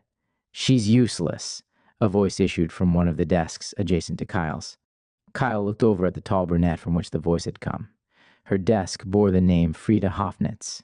"Oh," Kylie replied. "Yes, one of the higher-ups' ideas. Thought it would boost morale or some such horseshit having a virtual assistant, except she doesn't assist. You're new, I can tell. If you actually need help, ask someone who actually does work here," Hofnitz said. Kyle returned his attention to the screen. It was a fairly simple interface, consisting of only 3 file folders on a white screen. One was labeled Operations, the second Orders, and the final one read Maps. The first 2 were blank, and the final only had maps of Camp Hero, though these were considerably more useful and complete than those Kyle had been issued, as they included the entirety of the above-ground level, as well as 10 of the 11 sub-levels. The 11th was not mentioned on this map, as it was a secret that Kyle and most at Camp Hero would not learn the existence of for some time. Kyle navigated back to the home screen of the monitor, wondering if he'd missed something. Surely this couldn't be everything he was to know. "Is this all? 3 file folders, 2 of them empty?" Kyle asked Hofnitz. "For now. You'll get more access as time goes on. They don't release info easily around here," Hofnitz replied. Kyle had sat studying the maps for a time, committing them to photographic memory, when his computer began to emit a high-pitched buzzing. However, nothing else changed. Kyle tried hitting a few buttons on the keyboard in vain. "That means you're up, Herr Delschau. They don't tell you that either. But it means to go to Spellman's office, way down at the end of this room. He's our commandant." Hofnitz explained. "Thank you," Kyle replied, already beginning to wonder about this Hofnitz. Was she friend or foe? Kyle looked around. At the far end of the vast sea of desks set into the wall furthest from the door was an office. Kyle walked to it. As on most of the offices, the silver plaque on the door simply bore the occupant's surname, in this case, the Spellman, whom Hofnitz had spoken of. Muttering some rather inflammatory things under his breath at the idea of being summoned by a Jew, Kyle opened the door and entered. The desk inside, a rather extravagant mahogany piece, was occupied by a large man with light olive skin and a long black beard with an even longer ponytail. He wore a black uniform of indeterminate origin. Kyle guessed it must be a Project Phoenix exclusive, as it didn't appear in his database. Kyle stood ramrod straight before Spellman, determined to show German regimented spirit in the face of Semitic control. Either Kyle's Nazi mindset from Ibis was intact, or Arasaka Robotics had reinstalled it in some way. "You summoned me?" Kyle asked. "Yes," Spellman replied, in what Kyle guessed was a Carolina accent. "I did. Says in your file that you can function as a translation unit. Do you speak Silesian?" "Yes. I speak all the important languages of this sector," was Kyle's automatic reply, which had been programmed to always come out any time someone asked if he spoke any of the myriad languages or dialects that had been downloaded into him. "Good. You're to use it. You're taking a group of supplies to a primarily Silesian-speaking colony. The location beyond that is classified. You're after an artifact. Follow me to the briefing room." With that, Spellman rose, selected a clipboard from his desk, and walked away from the office, with Kyle in tow. Kyle and Spellman walked out of the vast securities office space and back into the tangle of poorly lit hallways. They eventually reached the briefing room that Spellman had spoken of. This room was also massive. Camp Hero, it seemed, did nothing by half measures, except lighting. The room was dark, lit by the hard light holograms that emanated from the numerous tables that were placed at intervals around the room. Kyle realized that mission briefs must be carried out here. Before continuing to one of the tables, Spellman turned just next to the door, where a huge group of children was waiting. He read from his clipboard, "Will Albert Allende, Andrew Flynn, Silas Krause, Isabel Muehlbauer, Mark Muehlbauer, and Sarah Polanski please come with myself and Herr Delschow here?" Spellman said. From the treatment of the children he'd seen above ground, Kyle surmised that this was more of a demand on Spellman's part than a polite request. Evidence for this was the fact that all 7 children who'd had their names called emerged from the many children seated on the floor all too suddenly and summarily approached Kyle and Spellman. As the 7 of them walked, Kyle looked over them. They were apparently all between the ages of 5 and 11, though one's age was clearly irrelevant here, from what he'd seen and heard from Sandra. From what Kyle could tell, these children were in a reasonable condition physically, which surprised him after the above-ground scene, though one of them, a blonde girl whom he'd learned bore the name of Sarah Polanski, was limping ever so slightly. Kyle kept a close eye on them all. The group went to one of the holographic tables, where Spellman put on what looked like a set of headphones plugged into the side of it. Kyle learned that these served as a telepathic interface with the Montauk computer and file system, when the relevant images were immediately projected from the table, creating a hard light hologram, i.e., one that could be touched and moved and manipulated. The briefing began. Rather than recounting it, I'll give an outline and explain the mission later. Kyle and 5 of the children, under the cover of being a family, were to go to a Silesian-speaking breakaway colony, location unknown, and steal an artifact from a museum. Mark Muehlbauer, to Kyle's surprise, was not to accompany the group on the operation itself. Rather, he was to open the tunnel, a term Kyle did not yet understand. The remaining 5 children had been selected for being the only ones present at Camp Hero capable of speaking Silesian. Before they left the base, the group, minus Mark, were outfitted and equipped. The trip to do this was another long trek, this time going to the 4th sublevel, which Spellman told Kyle was the spy zone. It was easy to see why on arrival. Sublevel 4 was far more sleek and sophisticated than those above, not to mention that it was sufficiently lit. The floors were tiled and smooth and the halls spacious. Unlike the levels above, where most wore uniforms, the occupants of this level wore smart office clothes, and Kyle saw a few wearing clothes of other time periods, including one woman dressed in the garb of a Southern belle. The anachronism caught Kyle's eye, even though it seemed totally unremarkable to Spellman and the 6 children.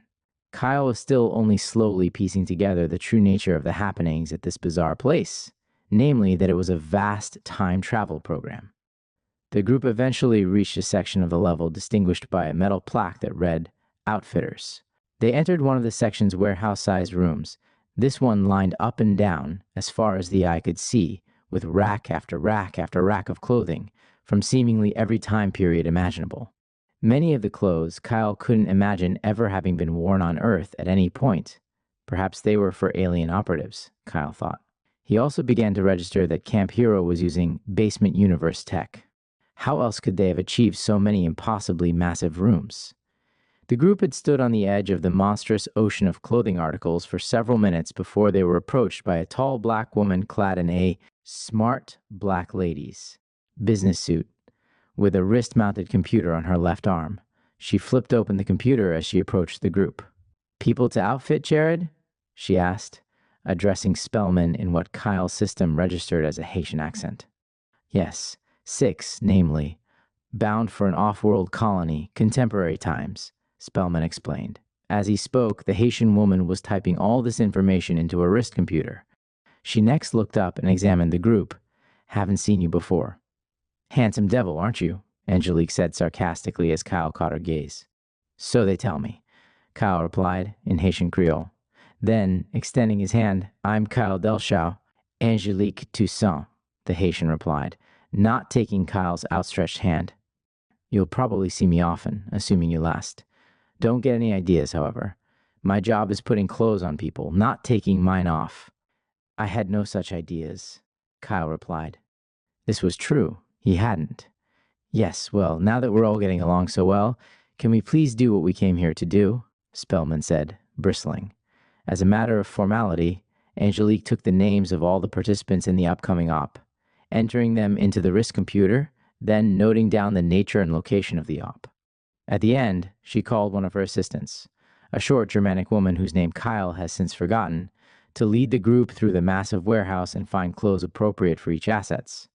And so they went to and fro through the jungle of fabric, with the assistant consulting her own risk computer to check each asset's measurements, eventually walking away, with bundles of the perfect clothes for the colony they were visiting, passively fashionable, but not so much that they'd be noticed.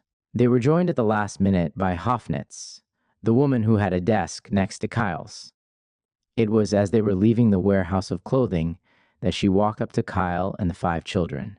Wait for me. I have to be outfitted too. Last minute thing, Hoffnitz said, visibly annoyed. You're joining us? Why? Kyle asked. Hoffnitz shrugged. Spellman's orders. I think he wants me keeping an eye on you. Plus, you may need a medic. Not to mention, you are a newcomer. You don't even have a call sign yet, Hoffnitz explained.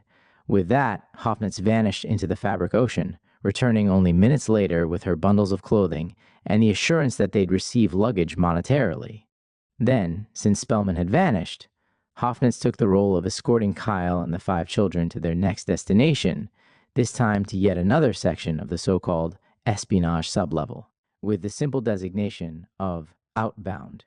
Outside the door was a low-lying bench, onto which Hoffnitz laid her bundle of clothes and instructed Kyle and the others to do the same, stating that they'd find their clothes packed when they returned. Over the course of all this, Kyle noticed something that disturbed him. The children were silent.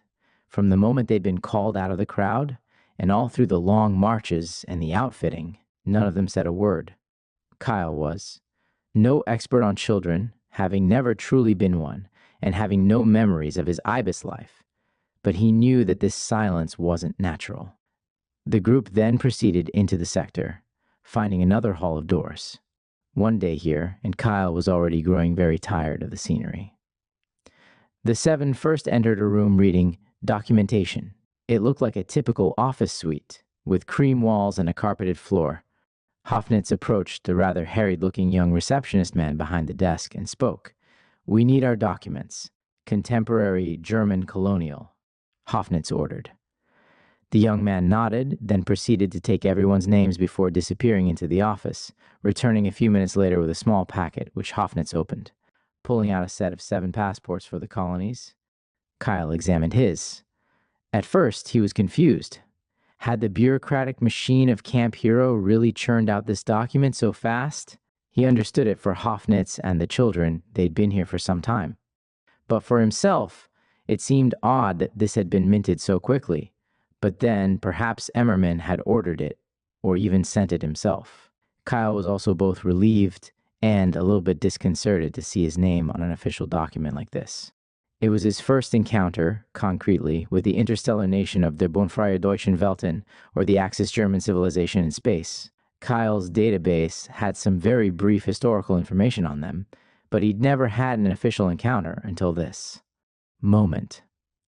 Kyle was relieved to see that it recorded him as species human, and then race Aryan. The passport itself was black, with gold Gothic lettering, and a gold sonnenrad in the center. Otherwise, it was fairly standard, with a picture inside, some very basic information, and several pages for stamps.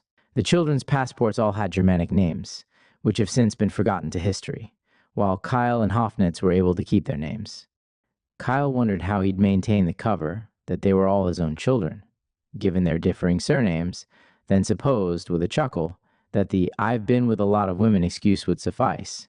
This step taken, Kyle, Hoffnitz, and the children proceeded out, only stopping back at the bench to pick up their luggage, which had been packed for them.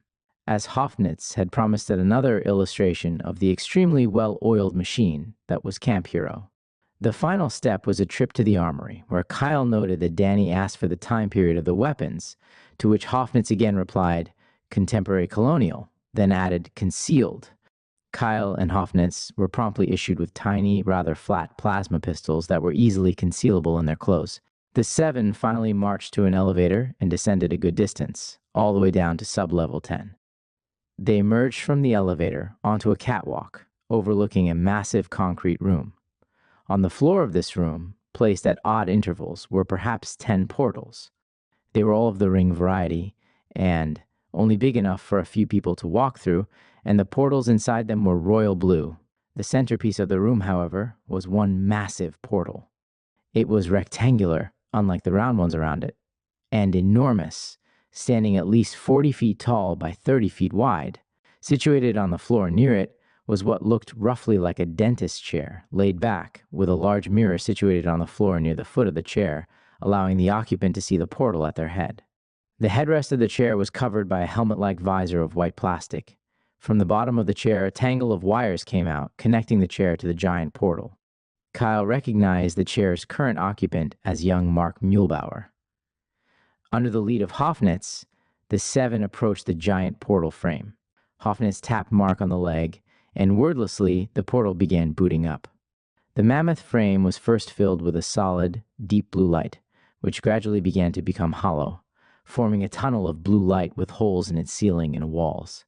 At the end of the tunnel, one could just make out the destination. Kyle squinted. It looked like a forested area. At this point, Hoffnitz began to instruct, for Kyle's benefit. Right, now we proceed through the tunnel single file. The transit is almost instant. Keep your eyes exclusively on the destination. Don't look up, down, or sideways at any of the holes. If you do, you may step through them, and you'll be lost at some random point in space and time, and we'll have to track you down. Make it your motto, Herr Delschau, eyes fucking forward. Okay, now let's move out. Hoffnitz barked. And so, Kyle, Hoffnitz, and the 5 children they were escorting went through the portal.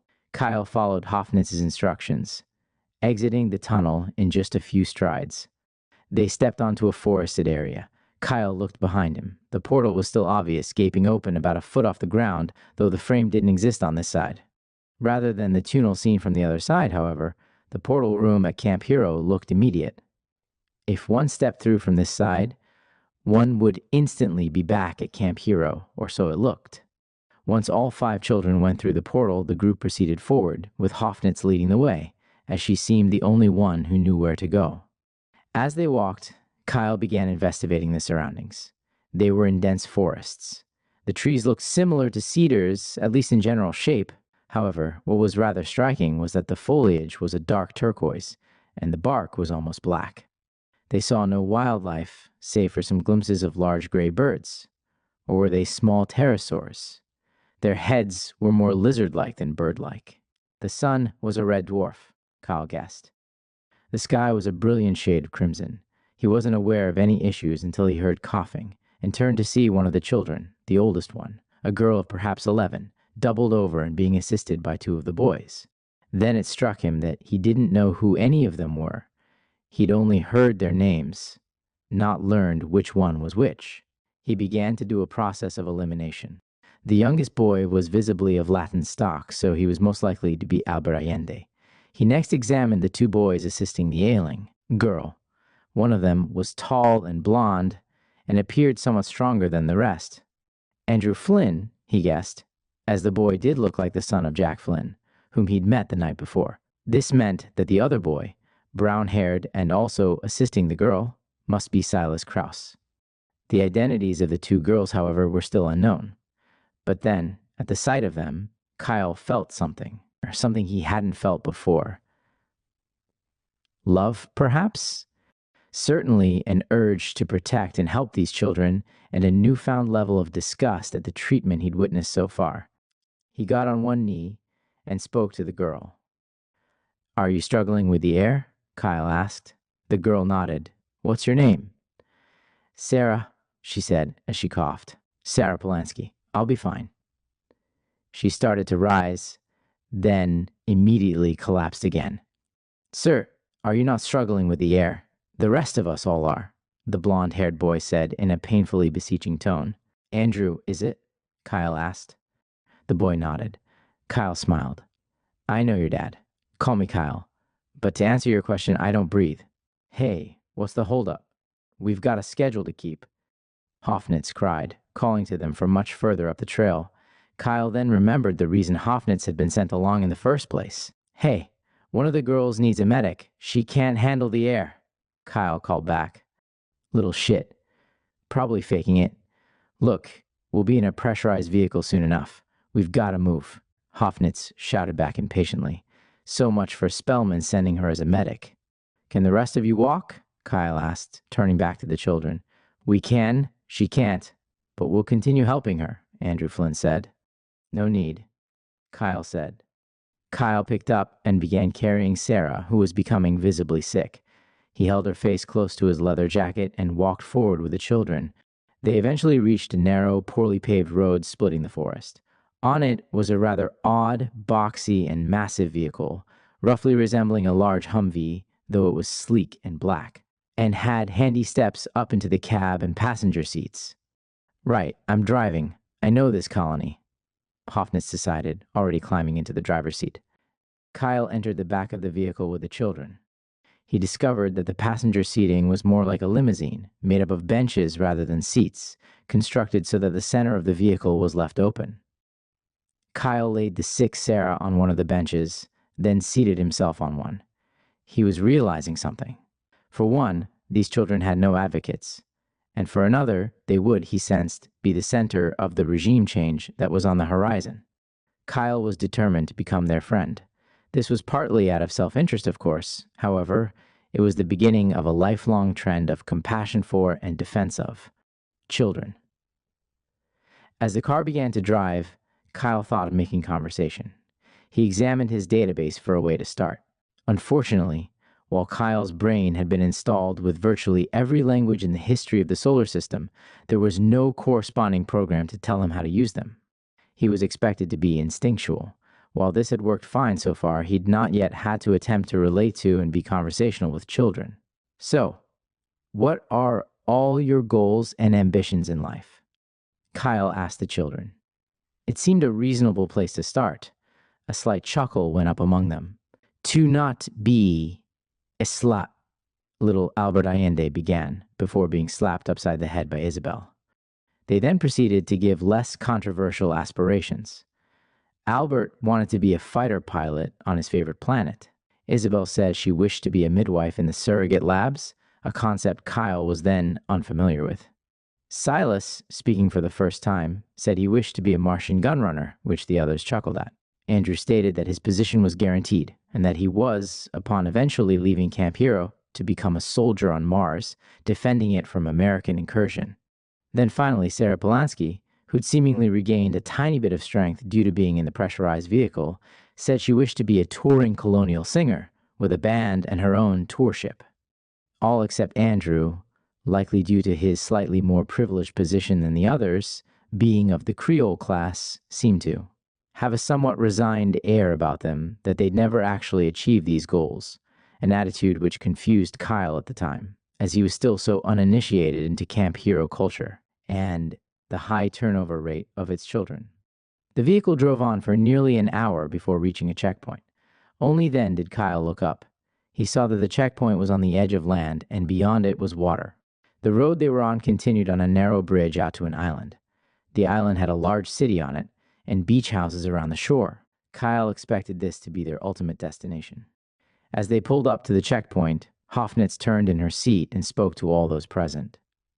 Remember, speak only Silesian and/or German, not a word of English. Don't get us killed. They pulled in at the checkpoint. It was quite small, just a concrete single-person booth. A blue force field served as the gate between checkpoint and bridge. Hoffnitz rolled down her window and had an exchange with the guard in the booth. Guard, afternoon, ma'am. Out for a drive? Hoffnitz. Yes, I have my brother and his children with me. Guard. Right. I'll need to see everyone's documents. Kyle handed her all the passports, and the guard began to look through them. Hoffnitz. Tight security. The booth guard shrugged. Guard. Damn commies protesting the Martian war, what can I say? Should take them back to Earth and show them why. The war is necessary. Hoffnitz. Yes, quite. Guard. Well, all these documents check out. One odd thing, these children all have different surnames. How are they your brother's kids? Hoffnitz rolled her eyes. My brother isn't exactly discreet with the opposite sex. Not the brightest man I've ever known. Kyle chuckled at this. Guard. I see. Well, don't begrudge the man too much. As you were.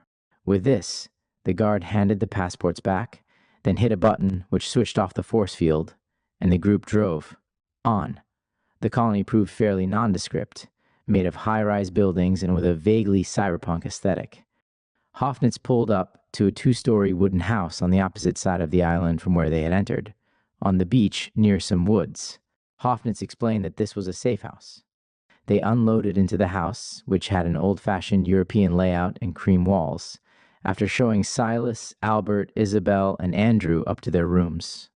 Kyle put his foot down and insisted that Hoffnitz examine Sarah Polanski, who wasn't noticeably improving. He then went up to his own room. Kyle decided to search for any clues that might tell him the name of this colony. He was coming up empty when the door to his room opened and Hoffnitz stepped in. Well, strangely enough, the girl is actually sick. She's having difficulty with the air, needs medication, which means I have to go into town and get them. This safe house was also not restocked with food after whoever used it last left, so I have to get groceries too. You're to stay here and watch the little shits, Hoffnitz stated. And that, apparently, was that. Kyle accompanied her to the front door. Just before leaving, Hoffnitz turned and spoke again. Hoffnitz. They're not children, you know. Kyle. Excuse me? I know of the RE aging that's apparently a constant in this peculiar and inhumane program. But they're still in children's bodies.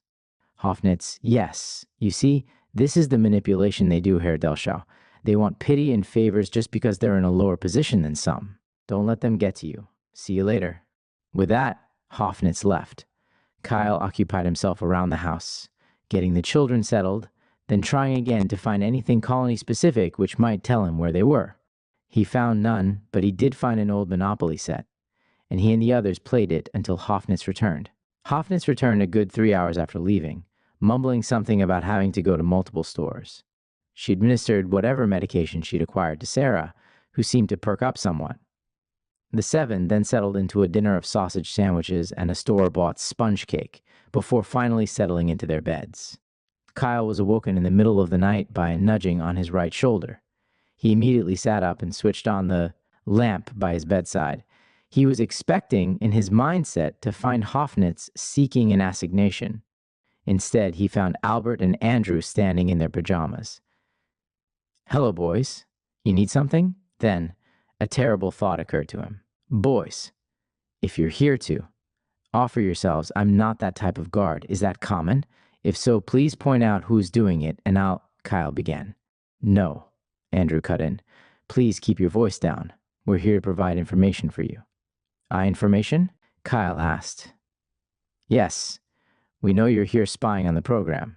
You don't fit in, and Andrew's dad told us where you're from. We want to help. The others are sound asleep. We won't be disturbed. Albert explained. Kyle nodded. All right, boys, let's hear it. And hear it, he did. Albert and Andrew spent a solid 2 hours giving him intel. They told him partially of the abuses at Camp Hero, the public floggings for many infractions, the rumors of sexual favors from the children sought by Nicholas and the others of the officer class, the mysterious group known as the Few, who were the tiny group of individuals who could operate the chair that opened the portals to most of the locations that the various missions occurred in. They never spoke directly of, though they did hint at the incredibly high turnover rate, with Albert once remarking about the likelihood of Kyle not seeing him again. Only when the sun began to rise did they go padding back to their beds. The next morning, all 7 once again piled into the PECU, Liar vehicle, and Hoffnitz drove them to their target, which was a museum composed of a series of white undulating domes. Kyle noticed a sign as they drove into the parking lot. No Breslau Colonial Historical Museum. So, the colony was Neue Breslau. Kyle logged this away as they parked and began to scout the museum, noting all the security features and sharing them telepathically. They were uniformly shocked to find the museum quite insecure, with not even any external cameras. This was going to be an easy heist. They moved inside next, finding the artifact they were after, a metal pyramid about 8 inches tall, with several holes in it revealing a white crystal sphere inside. The display listed it as a relic of the First Solar Empire. The inside of the museum, a fairly standard, albeit futuristic one, was also quite insecure, with only a few cameras and easily pickable locks. Their reconnaissance done, the 7 returned to the safe house, awaiting nightfall. This proved a long wait, as the planet Ne Breslau was on had 50-hour days. At night, they returned. The heist was about as basic as they'd anticipated. They simply picked the front door's lock, entered the security booth near the door, switched off the cameras, and took the artifact. Rather than waiting for their theft to be discovered, they returned to Camp Hero immediately, passing the checkpoint with the excuse of a family emergency in an outlying town. The portal was still open, or had been reopened. Kyle reported back to his desk, and the children were escorted back. To wherever it was, they were housed. Spellman went to the secretarial offices to dictate the mission report. Something on the wall of the office caught Kyle's attention. The calendar, which read the 1st of May, the same day he'd left. Confused, he turned to the man at the desk next to his, who bore the surname of Muller. Kyle, excuse me, did you see me leave? Muller, yes. Kyle, how long ago was that? Muller glanced at his watch. About 2 hours ago. Kyle, that's impossible. I just spent 2 days on a planet with 50-hour days. Muller chuckled. Time dilation, Herr Delschau. You get used to it eventually. The next fortnight or so passed in this way. Kyle was being seasoned, and so the missions he was sent on were of a nature he'd be used to.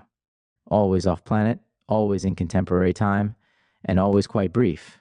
It would be redundant for me to recount it all. Kyle was not, during this seasoning period, sent on missions lasting years or decades, though he became used to hearing whispers of them. One thing Kyle did like was a considerable openness surrounding sex. Kyle found that most of the German women, especially, were quite willing to steal away to a closet or storage room in their free time, particularly once they learned he couldn't pass diseases or get them pregnant, so he was quite satisfied in that arena. Kyle also started to feel rather like a cog in a machine which was very obviously breaking, even without the regime change prophecy. All this sex and emotionality put Kyle into quite a poetic and musical mood. One day, he went to the storehouse of musical instruments next to the recording studio and was instantly taken by what he determined must be his instrument, a red acoustic Gibson guitar, which he dubbed Lola. During Kyle's off time at his desk, or in his bunk, he began writing his first of what would become countless songs he'd write at Camp Hero and in all of Project Phoenix. Then, remembering the policy, he reluctantly went to the recording studio one evening and recorded the following lyrics.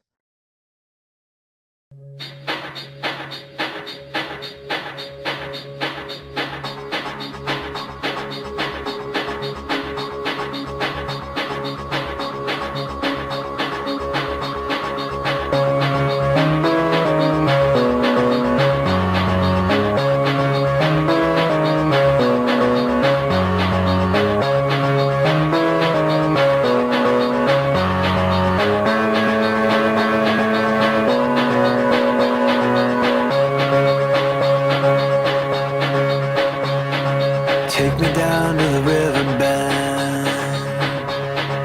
Take me down to the fighting end. Wash the poison from off my skin. Show me how to be whole again. Fly me up on a silver wave, past the black where the sirens sing. Warm me up in the nova's glow. Drop me down to the dream below. 'Cause I'm only a crack in this castle of glass. Hardly anything there for you to see. For you to see.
need to be. 'Cause I'm only a crack in this castle of rust. Hardly anything left for you to see, for you to see.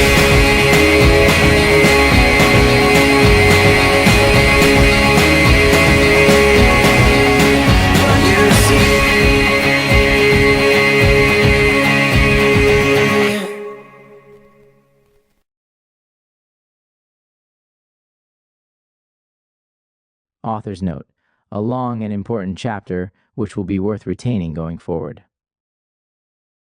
Volume 2, Chapter 8. It was not long before things for Kyle began to change again, particularly the nature of his missions.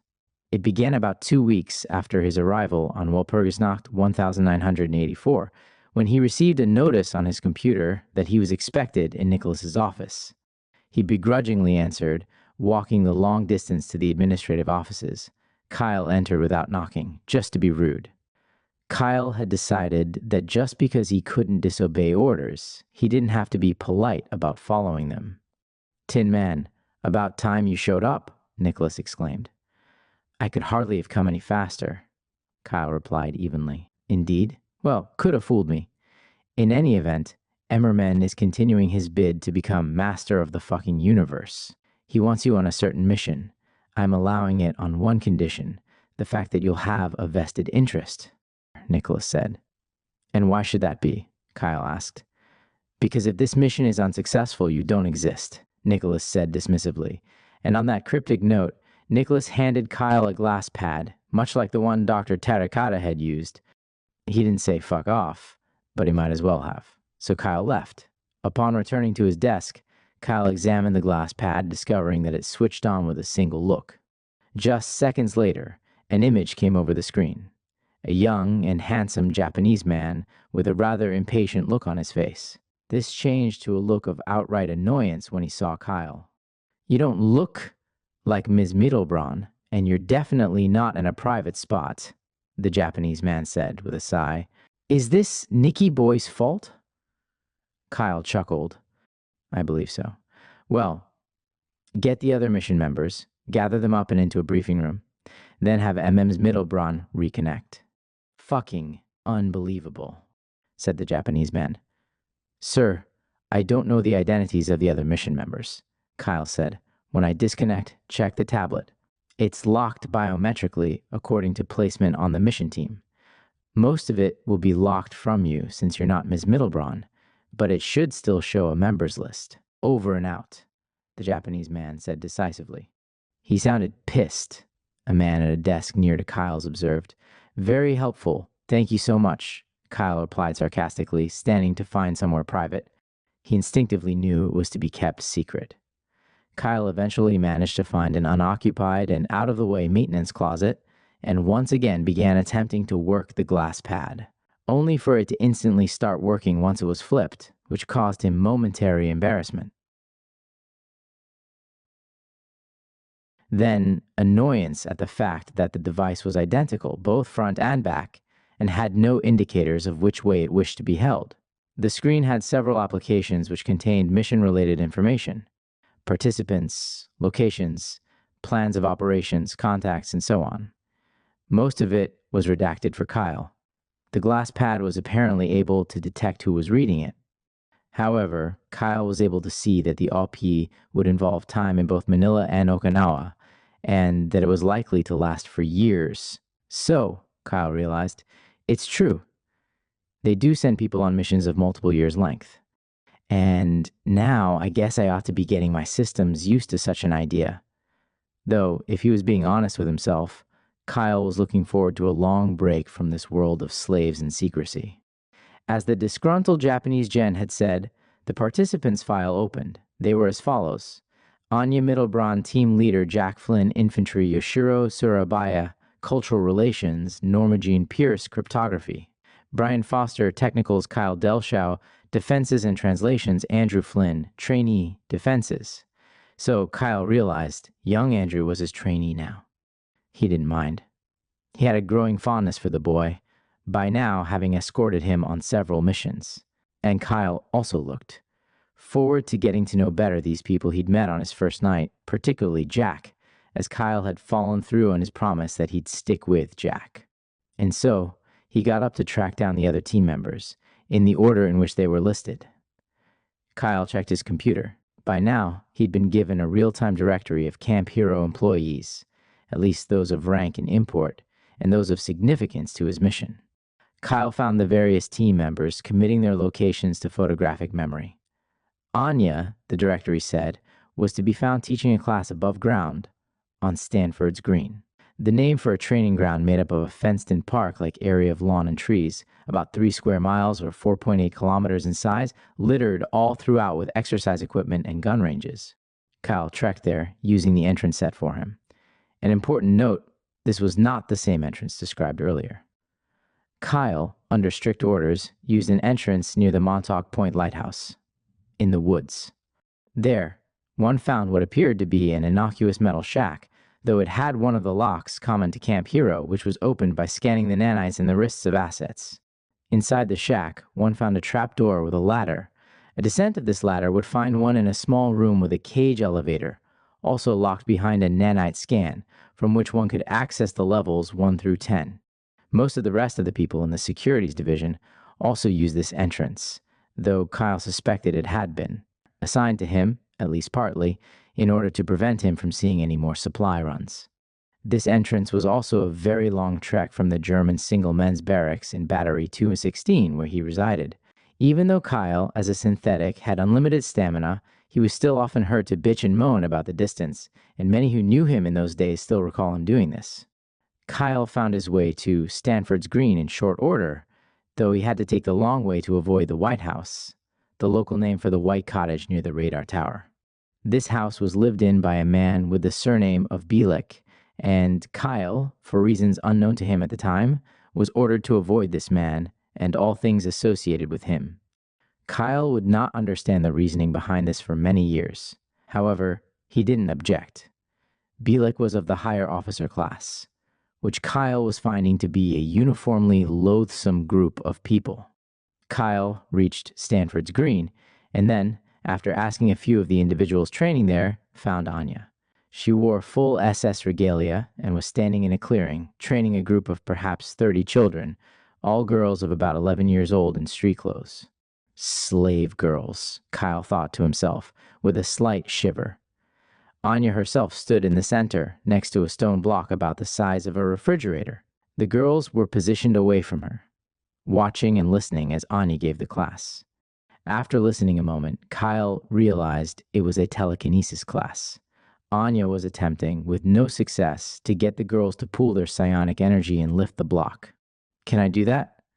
Kyle suddenly wondered. Kyle's system answered, yes, telekinesis was among his capabilities. He closed his eyes and began to imagine the stone block levitating. Then, catching himself daydreaming, Kyle opened his eyes, finding to his shock that it had worked. The block was levitating a good 12 feet off the ground, and Anya and the girls were staring back at him. With a start, Kyle unceremoniously dropped the block and began walking towards Anya. Anya recovered herself. "Something you need, Herr Delschau?" she asked. Then, with a chuckle, "You are a dark horse, aren't you? Looked like you all need a demonstration," Kyle replied. "But I'm afraid this isn't a social visit." He produced the glass pad and handed it to Anya. Kyle turned to the girls. "You ladies mind if I borrow Frau Mittelbraun for a bit?" Kyle asked. A giggle went through the girls, which Kyle didn't understand the meaning of, before Kyle briefly explained the situation, as Anya quickly looked over the glass pad's files and then spoke again. "Well, this looks urgent. Right, I'll set up the briefing room. You get everyone else together." She turned to the trainees. "Ladies, back to your barracks and await further instructions. I have business to attend to," Anya said tiredly. Anya then turned and strode away, muttering under her breath about "fucking Nicky boy," which Kyle was now realizing with amusement must be the common slur for Nicholas. "Wait," Kyle called out as she walked away. "What about Surabaya? I don't know where to find him. Oh, he's the one we're to call. He's already on site, Anya replied. Kyle then turned and set out to find the others.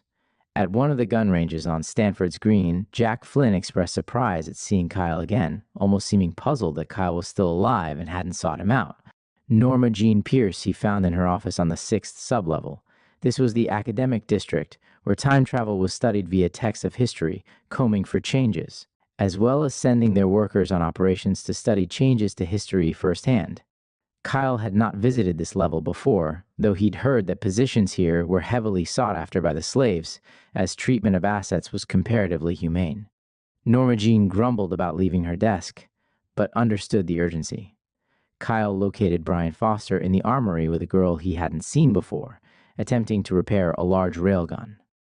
Both Brian and the girl cursed a good deal about having to leave, with Brian promising to return after he'd completed the briefing. Andrew Flynn, last on the list, Kyle found back at the barracks, reading a book. A shocking privilege when compared to most of the camp hero children. With all team members gathered, they made their way to the briefing room. All this, of course, took place over far more time than it takes to recount. I avoid excruciating detail that would only serve as filler. The large group finally found their way to the room with the massive holographic briefing tables that Anya had already set up, placing the glass pad on a stand of sorts. She was already engaged in rapt conversation with the Japanese man from before. He must be the mythical Surabaya, Kyle surmised. Norma Jean turned to Kyle as they approached. Looks like you've made the rest of us late, newcomer, Norma Jean said, with a wink that stymied Kyle. Granted, it was only their second meeting, but Norma Jean still hadn't broken the perception Kyle had of her as being the most mysterious creature he had ever met.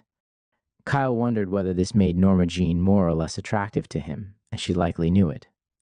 The meeting commenced, with holographic images popping up on the table as they became relevant. This happened automatically, as the tables had a telepathic interface. As usual, I will not be describing the briefing itself in detail. However, the assembled team was being sent on a years-long assignment into 1936 Okinawa, with an eventual foray into Manila, seeking certain ancient technologies which would, if found and used correctly, lead to the existence of Arasaka robotics and therefore allow Kyle to come to exist. Kyle was quickly learning not to question such non-linear time and the associated paradoxes, and for the reader's own sanity, it's likely best that they do the same. The briefing took several hours, with the promise of leaving in 3 days. Kyle decided, with Jack's permission, to begin his training of young Andrew now before they left. Kyle, mentally, examined the maps he had absorbed, finding the various training grounds around Camp Hero and their purposes. He settled on the one on the 6th sublevel labeled Paramilitary. Go, I grant you permission. Anya's voice, cutting into Kyle's thoughts. Excuse me? Reading my tea thoughts? Kyle asked. No private thoughts around here, newcomer, Norma Jean interjected. And don't you forget it. Would any of you kindly explain what the fuck you're talking about? Jack Flynn asked with a chuckle. Kyle turned and spoke. Yes, I wish to take your son for training. The mission brief says he's to shadow me and learn my job. I wish to start now. The lady here was reading my thoughts. Well, she gave permission. Suppose I can't stop you, Jack replied. Do I get a say? Andrew demanded, causing the adults to laugh. Kyle stepped forward. Come now, my boy. We need to get you suited up and started, Kyle said. And so Kyle led young Andrew away, with Anya promising she'd authorize the changes inevitable in both Kyle's and Andrew's schedules. They went on their long trek back to the barracks to allow Andrew to change into appropriate gear for training. As Andrew was doing so, Kyle noticed something massive, mostly straight scars on the boy's back. Kid, where did you get those awful scars? Were you attacked by a creature? Kyle asked. Oh, these? Public floggings. They do those around here, Andrew replied simply. Kyle then felt a tightness in his chest. It didn't restrict his breathing. Kyle had no respiratory system. It was a phantom tightness, as his metaphorical heart broke. Kyle dropped to a squatting position and took young Andrew into his arms. I'm so sorry, were the only words Kyle could manage. Andrew pulled away and shrugged. Just how it is right now, isn't it? But it won't be forever. And besides, they only dare do it to me once. My dad killed the flogger, and he'd keep it up if they kept trying it. I'm lucky. Most of the kids here don't have that protection. Kyle decided then and there that he wouldn't continue to passively observe and wait for the regime change promised by Emmerman. He was determined to partake in it now. His orders hadn't said he couldn't do so. Once Andrew was changed, he and Kyle went to the armory for their weapons. The desk was now staffed by a perky young redhead woman, the same Kyle had seen repairing a railgun with Brian. "Where's Danny?" Kyle asked. "Danny's job changed. Happens a lot around here. I'm Marjorie. How can I assist you gents?" The redhead replied, "We need weapons.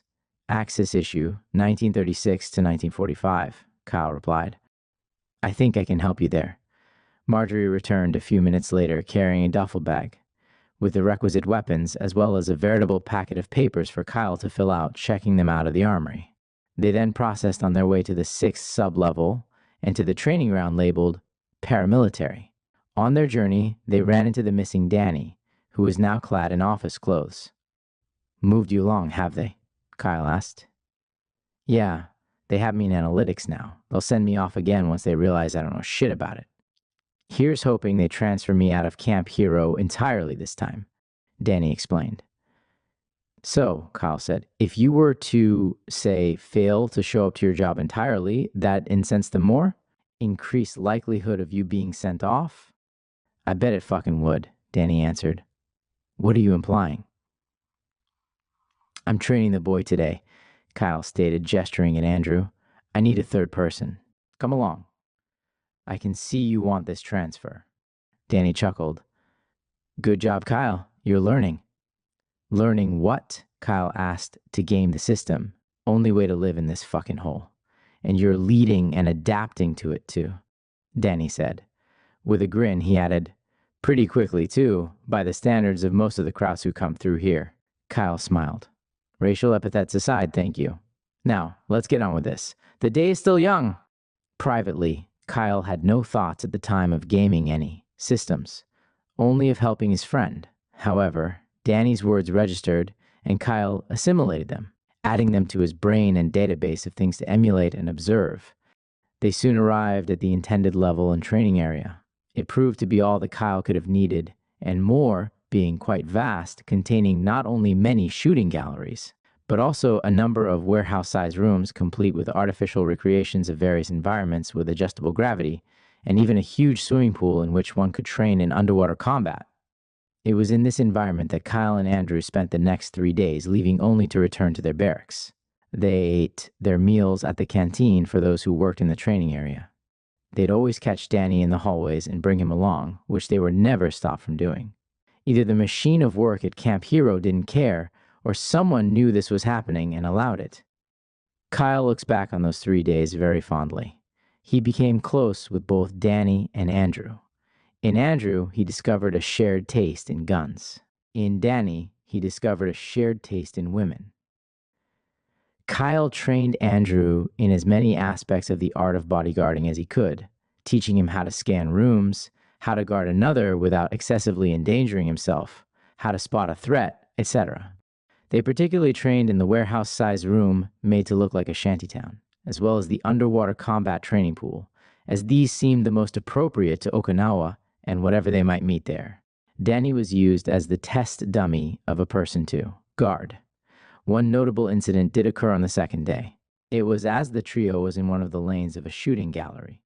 Danny had picked up one of the guns the trio was using, a pistol custom made for this operation. It was designed to look like a Japanese Wee Nambu pistol, however. It was in fact modified to fire high-velocity 9mm ammunition. Danny was admiring it, and, unaware that it was loaded, pulled the trigger absent-mindedly. The bullet ripped through the air, lodging itself deep in Kyle's shoulder. Kyle clutched his shoulder in pain and collapsed against the metal wall of the shooting gallery. "Ah! Fuck. Quit fingering that goddamn thing, Danny. It's a weapon, not a fucking pussy." Kyle screamed. He then caught Andrew's eye. "Sorry," Kyle quickly added sheepishly. A silence fell over the three, which lasted perhaps 5 seconds. Andrew came to his senses and ran down the shooting gallery, shouting, "We need a medic!" Meanwhile, Danny approached and began looking over the wound. "You're not bleeding much. I guess that's a good sign," Danny said. Kyle did something then that he never had before. He accessed his own schematics and began to assess. It's not real blood. It's an Arasaka product. They call it Blood 2, mass-produced nanite and chemical mix that serves many of the same functions as blood and passes for it until subjected to a lab test. My body will make more of it. Don't worry. I'm designed to be fully self-replenishing unless a major part is damaged. Fascinating. Why are we talking about this? Danny asked. Well, for one thing, it distracts from the pain where you shot me, asshole, Kyle replied good-naturedly. But also, it's my first time examining my systems. I believe synthetics like myself tend not to do such things. We don't like reminders that we aren't organic. Shit! I wouldn't have thought you could feel pain, Danny said, a thoughtful expression creeping over his face. Soon enough, 2 medics arrived. One, a short brunette girl, the other, a tall black man. They brought with him a stretcher which hovered as it was placed on a small anti-gravity plate. Kyle hoisted himself up and onto the stretcher. The female medic carried a glass pad. After a few taps of the screen, she began to speak. What's the nature of the injury? She asked. I was shot in the shoulder. Hurts like hell, but my systems aren't registering any damage. Kyle grunted. Your systems? Are you a toaster? The medic asked, contempt growing in her voice. Excuse me?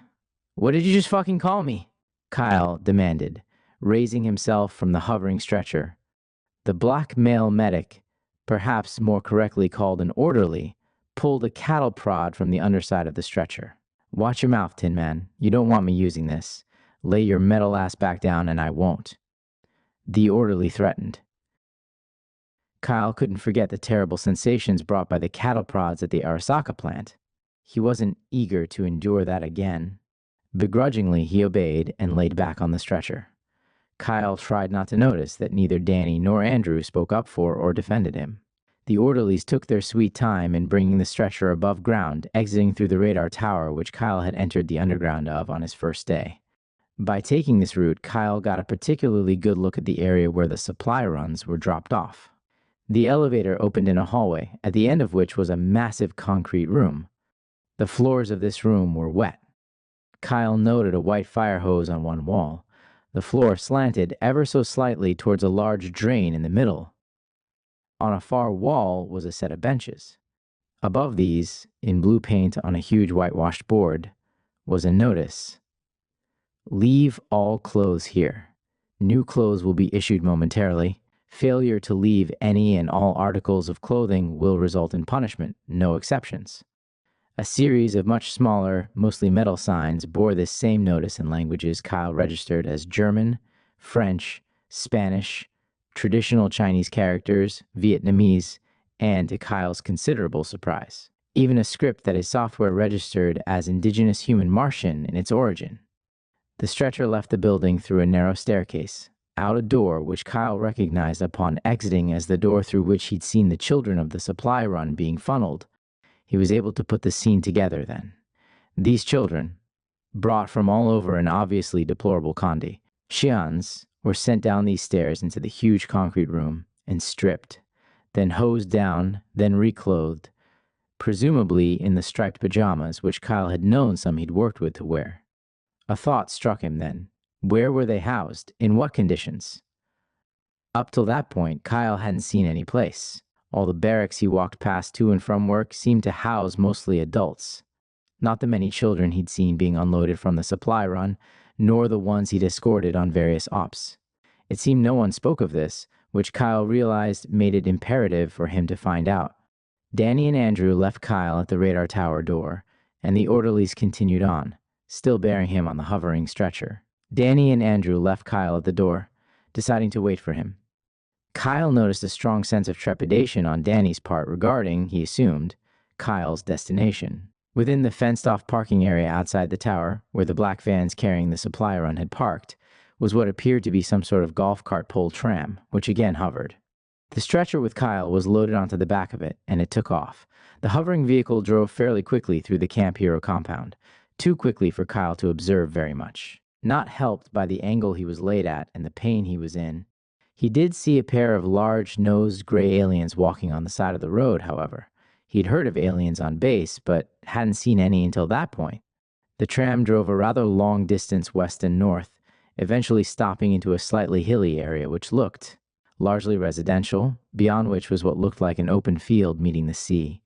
At the edge of this residential area, before the field, was a large white two-story house.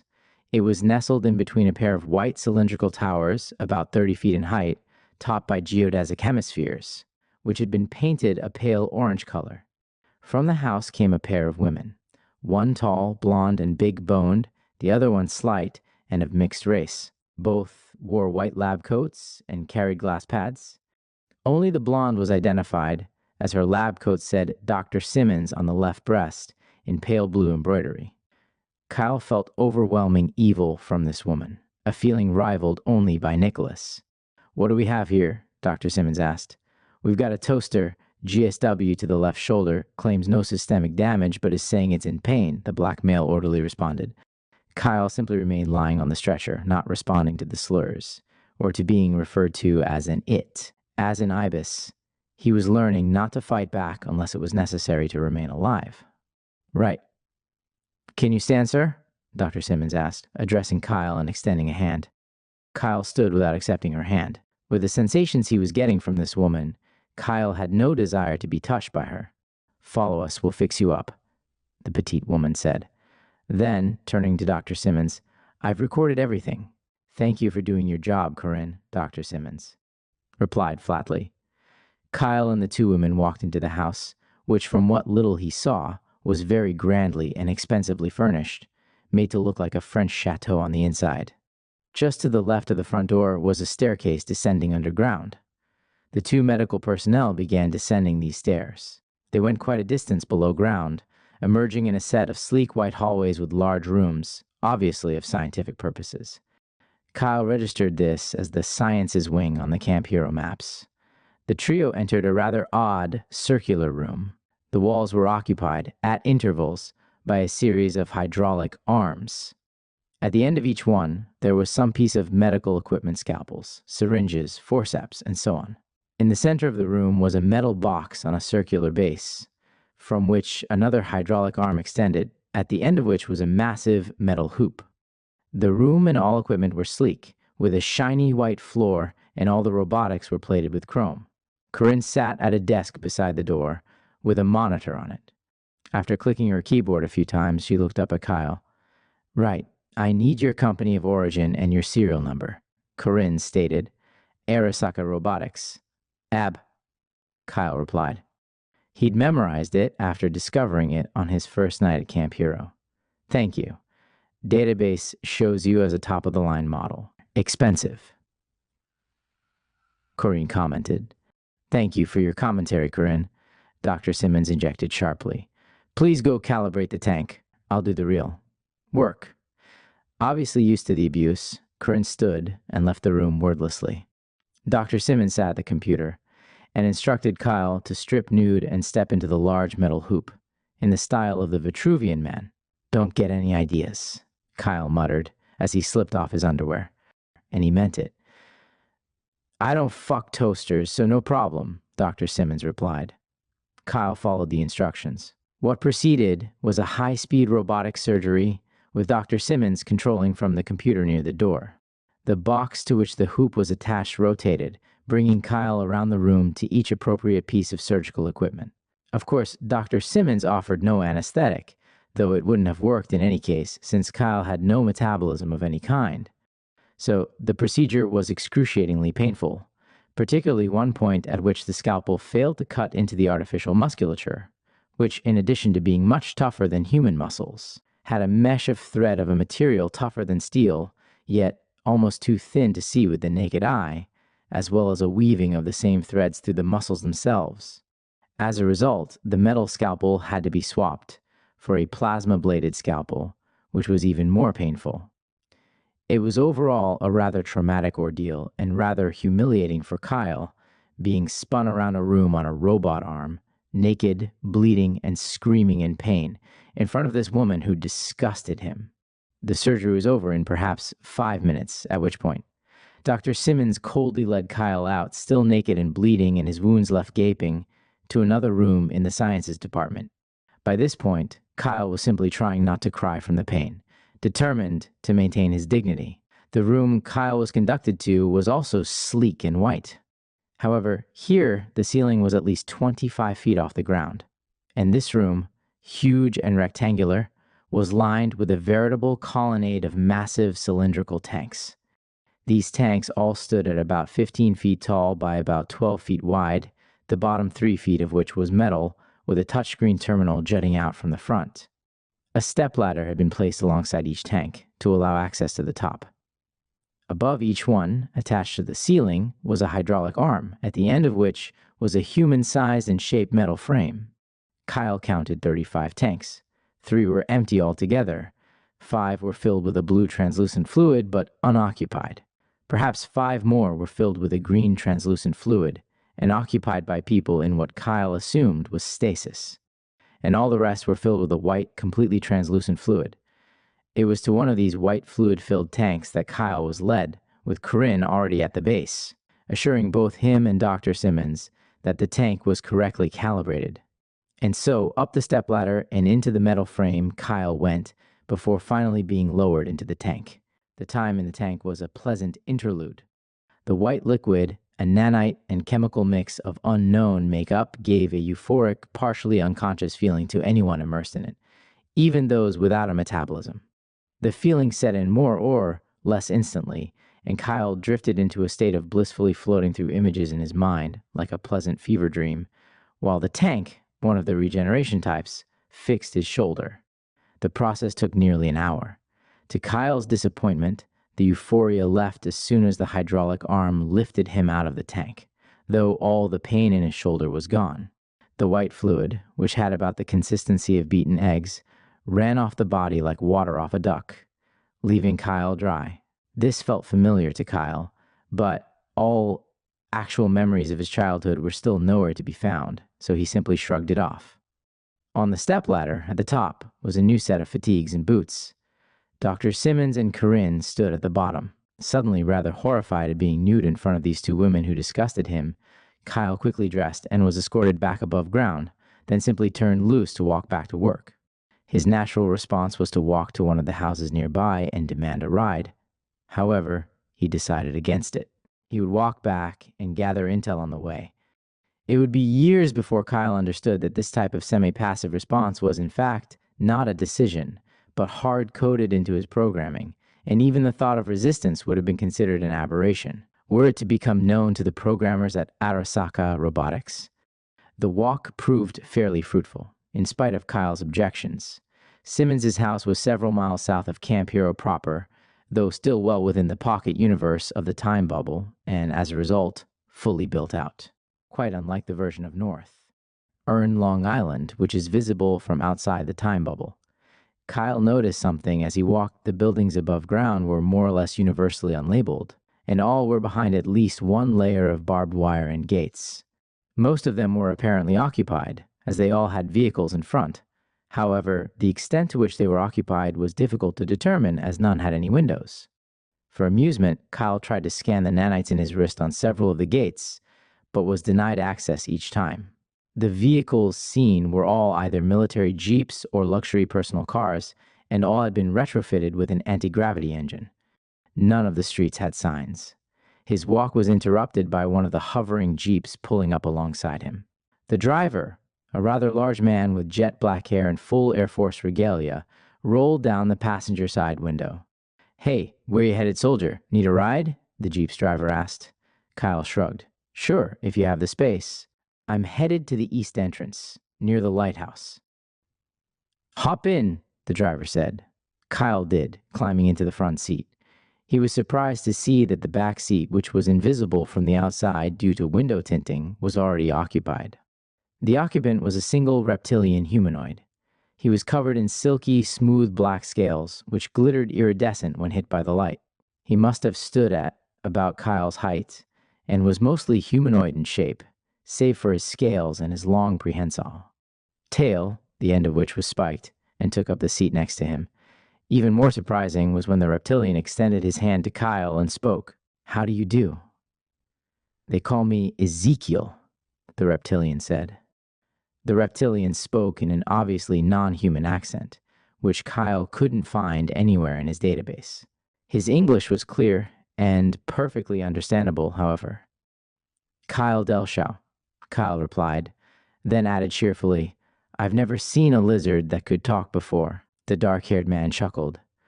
Ezekiel? He'll talk your ear off. I'm Jimmy, by the way. Just Jimmy, no surname. What I do have is a fucking schedule to keep. And with that, the Jeep set off.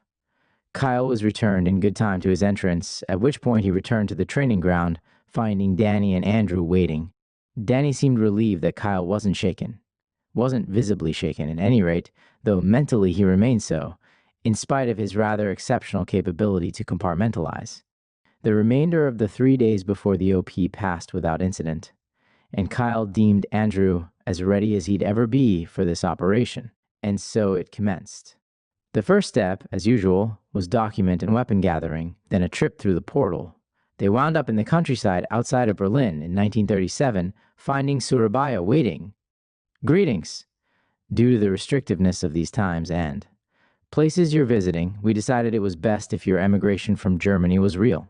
We're driving to the airport from here, then flying to Okinawa. Documents in order? Surabaya asked. Yes, we should be leaving, Anya replied brusquely.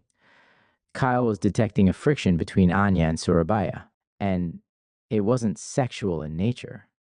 It was far more personal than that, he could tell. The emigration passed without incident. The documents they'd been given were perfect, and passed the Nazi inspectors at the Berlin airport without question.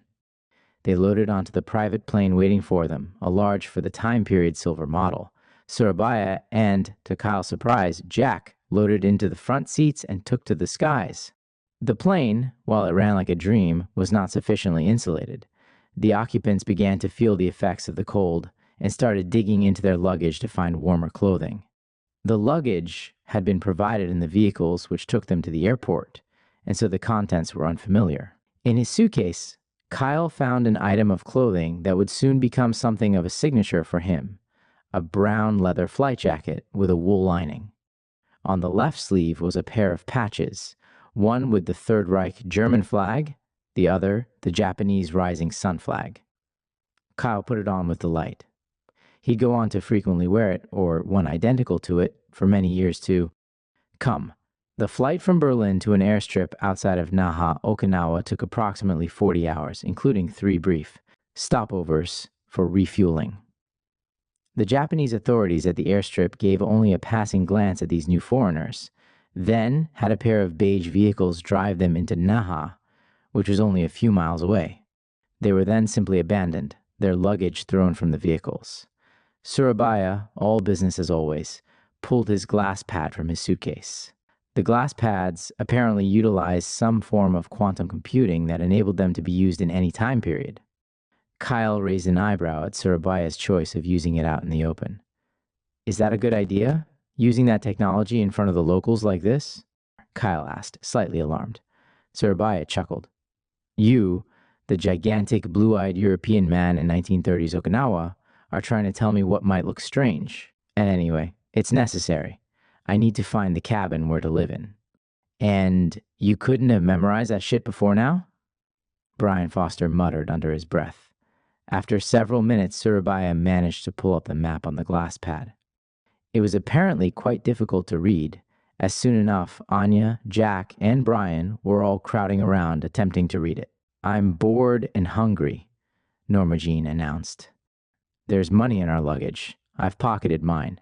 While you 3 geniuses are trying to learn how to read a fucking map, I'm going to go get some food. Are you now? Good luck, when you don't speak the language, Jack said. Norma Jean turned towards Kyle. We have a translation and protection unit, do we not? He'll accompany me, won't you, newcomer? Kyle helplessly looked toward Anya for direction. Anya replied with a hand wave, which Norma Jean took as encouragement, and wandered off. With a shrug, Kyle followed. The street that the unit had been dropped on was empty. Kyle and Norma Jean walked perhaps 2 blocks before finding a bustling commercial street with a number of restaurants and food stalls spilling out onto the street. They got a number of stares and whispers as they were not only visibly foreign, but also spoke German, and were wearing clothes not particularly suited for a tropical island. The stares and whispers were all clearly out of curiosity rather than malice, and Kyle rather enjoyed the attention when it was coming from the young ladies of Naha. In fact, Okinawa was becoming very agreeable to Kyle. It was unlike anything he'd ever seen. Not a single ship flew overhead, nor a single skyscraper or space elevator was there to contaminate the endless blue sky. Few, if any, buildings rose above 3 stories, and most had traditional roofs. A minority of people wore modern for 1936 clothes and were likely the drivers of the few cars here and there. The majority, however, wore traditional clothes and either walked or used ox carts. For these people, life clearly continued as it had for thousands of years. Kyle and Norma Jean stopped at one of the food stalls, which had several tables outside. The sign above the stall advertised Tokyo-style yakitori. It was tended to by a very elderly couple who spoke what Kyle's system registered as the Okinawan language of the Ryukyuan family, still fairly common on Okinawa at that time. The old couple beamed in what Kyle imagined the biggest smile he'd ever seen when he spoke to them in their language. Kyle was no doubt romanticizing it, but to his mind at the time, this seemed the most wonderful place in the world. Kyle and Norma Jean stood on the street and ate their succulent yakitori, and Kyle took the initiative to talk to several of the people who stopped to look at them as they passed. They showed considerable amusement and shock at him being able to speak both Okinawan and standard Japanese with very little accent and no grammatical errors. This idyllic interlude was cut short fairly soon, however, when Kyle's arm was grabbed roughly. He looked to see it was Anya. Jack was with her, and he grabbed Norma Jean's arm. Both Kyle and Norma Jean were led roughly to an alleyway. "What's your problem?" Kyle demanded. In the alleyway was a long wagon-like ox cart with a covered top. An Okinawan man sat at the front to drive the large black ox which pulled the cart.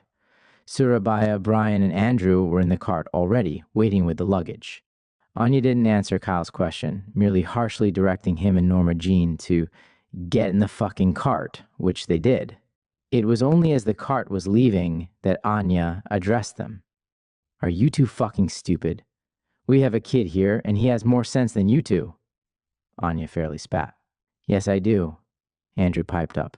"Shut up, kid!" Kyle and Norma Jean snapped in perfect unison. Jack tried and failed to suppress a snort at this, earning him a dirty look from Anya, who continued speaking. "You two idiots were out there drawing attention to yourselves.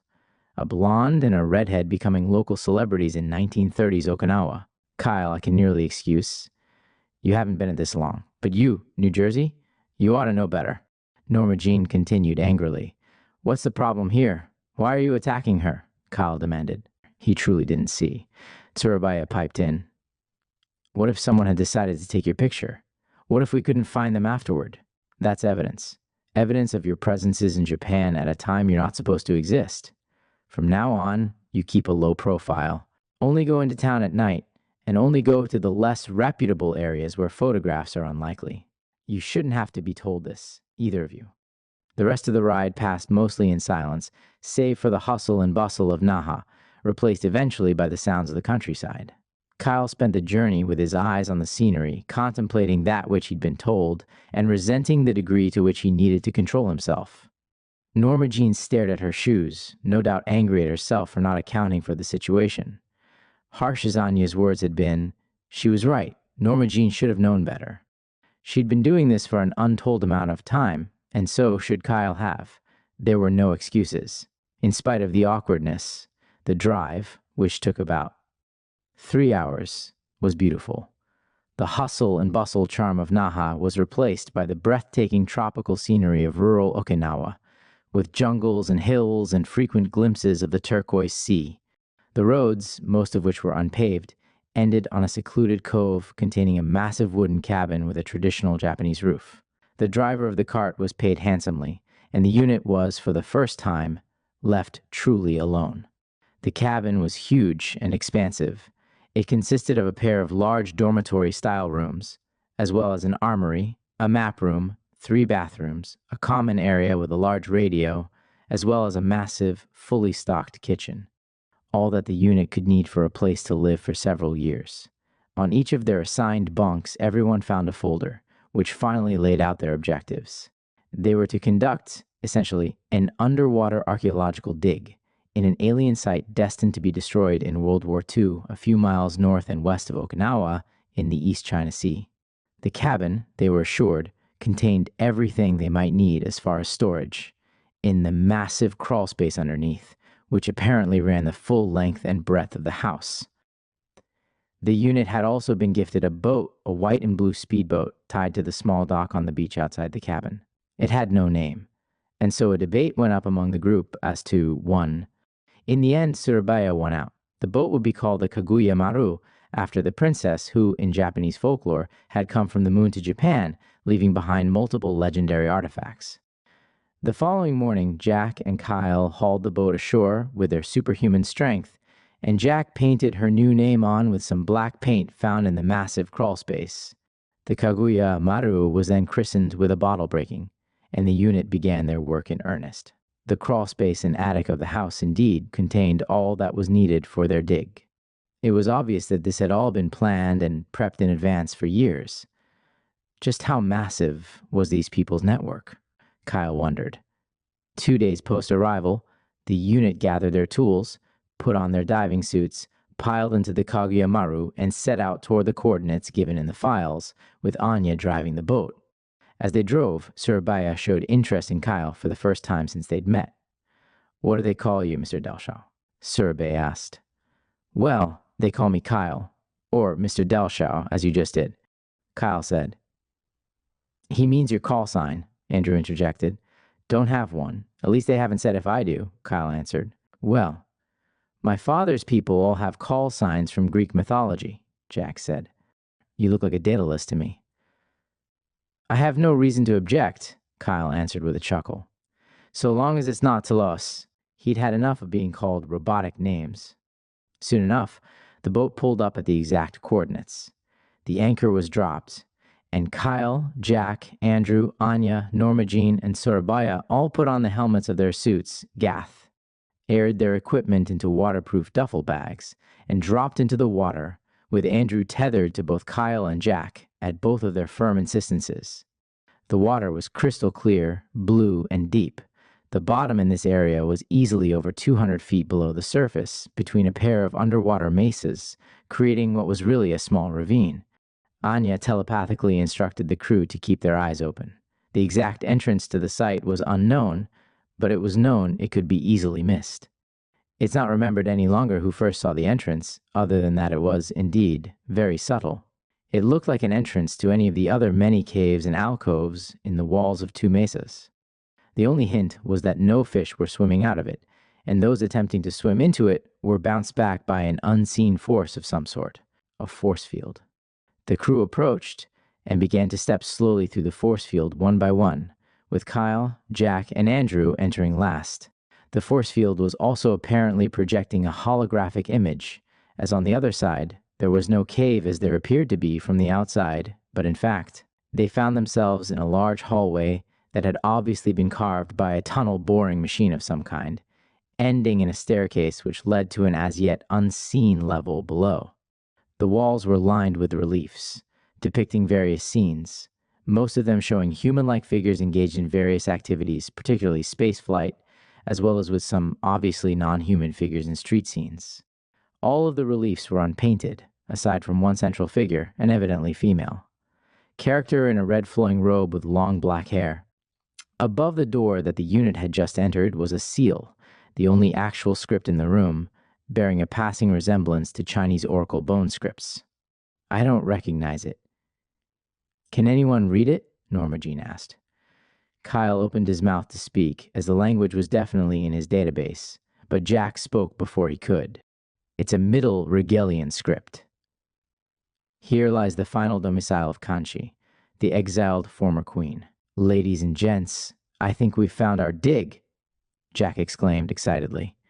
A set of cheers and high fives went up all around, and the crew set to work, opening their waterproof duffel bags and pulling out their equipment. Kyle, as the designated photographer, was given a Leica camera and told to photograph all the reliefs. The rest of the unit went to the staircase and descended, to cautiously explore the rest of this mysterious place.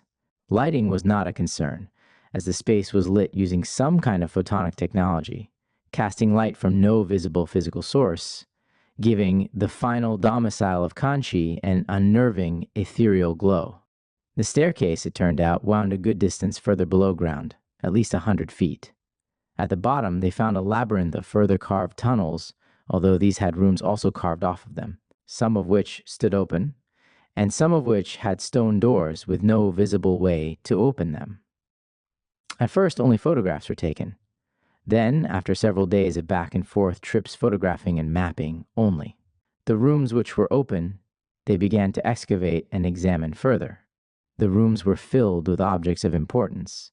They found many pieces of pottery and shards, all made from some ceramic-like material which was indestructible, as evidenced by Anya at one point accidentally discharging a spear gun and directly hitting one of the pieces of pottery, which failed to show a single scratch after. Incredible. Now we must send these off too for analysis, Surabaya decreed. Of course, the pottery was of low importance to the mission. What was crucial was the small but significant pieces of technology. This included a device shaped like a gold box which could be opened. Once it was, the user was expected to place their hand inside, at which point the box acted like a psychic antenna, allowing them to puppet another person remotely. The crew decided not to test it extensively, aware of the potential danger. They also found an object shaped like a pyramid, which seemed to be used for data storage. However, it would not operate either due to age, or because the unit members had the incorrect genetics. One day, the crew realized they were running short on open rooms. They convened in front of one of the ones that had massive stone double doors, with no perceptible means of opening them. All right. Some of us have tried opening these. They weigh many tons. Or they're in some way blocked. Folks, how are we getting inside without destruction? Anya stated, cutting directly to the point. Kyle had an inspiration, remembering his success at lifting the stone block at Camp Hero.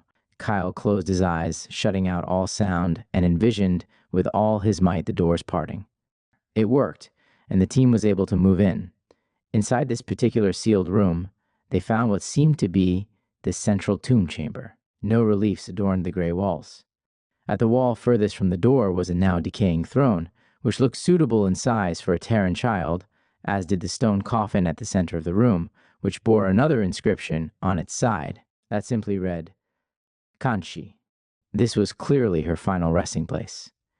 After a bit of discussion, it was decided to open Kanchi's coffin. The plain stone lid shifted off fairly easily, revealing a rather shallow coffin on the inside.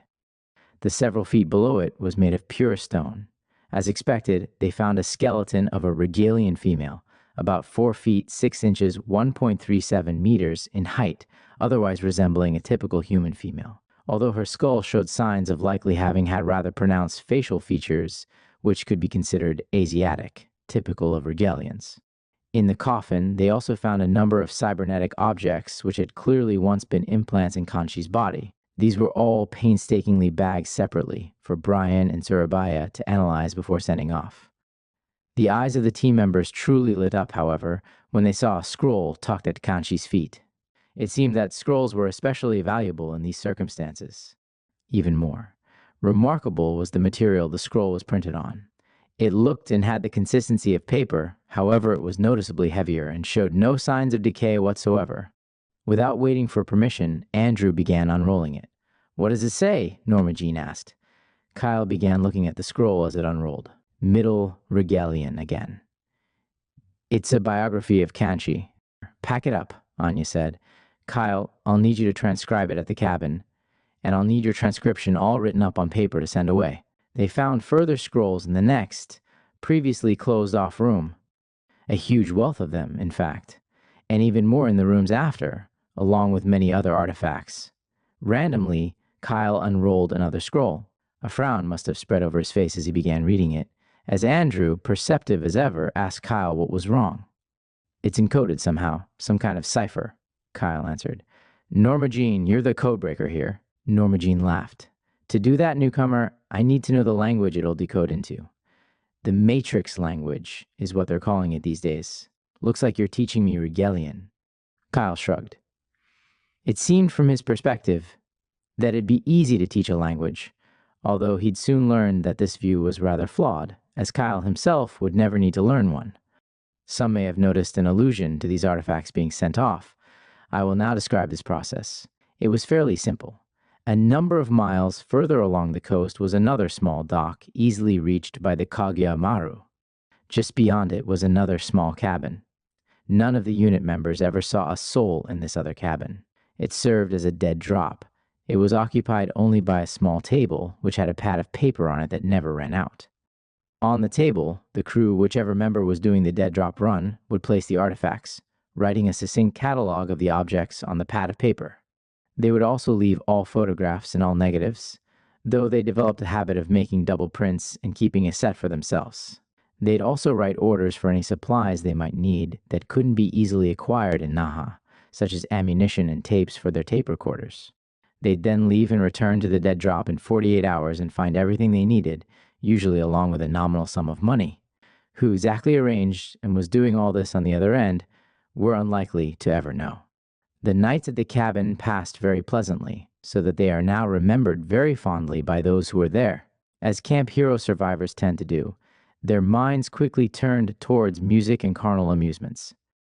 During the trips to Naha, Kyle, who always accompanied unit members for protection purposes, began to develop an appreciation for the less reputable facets of Japanese living of that period, namely the brothels, which Anya allowed and even encouraged him and the other men to visit, as it kept them in line, and there was essentially no risk of being photographed at these private establishments. The unit also enjoyed access to the finer things of the area, namely excellent sake, Japanese plum, in preparing. The nights were often consumed by building bonfires on the beach and losing themselves in music and alcohol, although Kyle never felt any effects of the latter, as he had no metabolism. One night, Norma Jean, after rather a lot of plum wine, pulled Kyle aside into the forest and told him to prove once and for all that he was a real man, as he claimed, and not a fucking machine, or something to that effect. Kyle, sensing her meaning, certainly had no objection, and so he and Norma Jean consummated their attraction right there in the forest. Norma Jean clearly enjoyed it immensely, and to Kyle, it was the most human thing he could imagine doing at the time. Kyle still had somewhat warped ideas of what made a person a human, though Norma Jean certainly seemed to share such notions. It was an episode that never repeated. Kyle and Norma Jean never expressed themselves to each other in that way again. However, it clearly changed Norma Jean's view of Kyle. She stopped giving Kyle strange looks whenever he spoke, and stopped calling him newcomer. From that night on, she called him by his name or his call sign, and Kyle began looking at Norma Jean differently too. Rather than being this annoying woman who gave him a certain feeling in his pants, he began to see her as a friend and comrade, who was visibly mind-controlled, yet maintained a fiery personality, no different in the real ways than himself. The crew purchased a record player from Naha and learned to develop a taste for the music available in 1930 seconds Japan. They also purchased a few instruments. Jack became quite fond of the ukulele, and inevitably, everyone began writing songs. One night, around the bonfire, Jack played them a song he'd written. "It's about your mother," Jack told Andrew, though with a faraway look in his eyes. Jack had once confided in Kyle that Andrew's mother had been killed in the line of duty when Andrew was an infant, and the boy had no memory of her. The song was the following.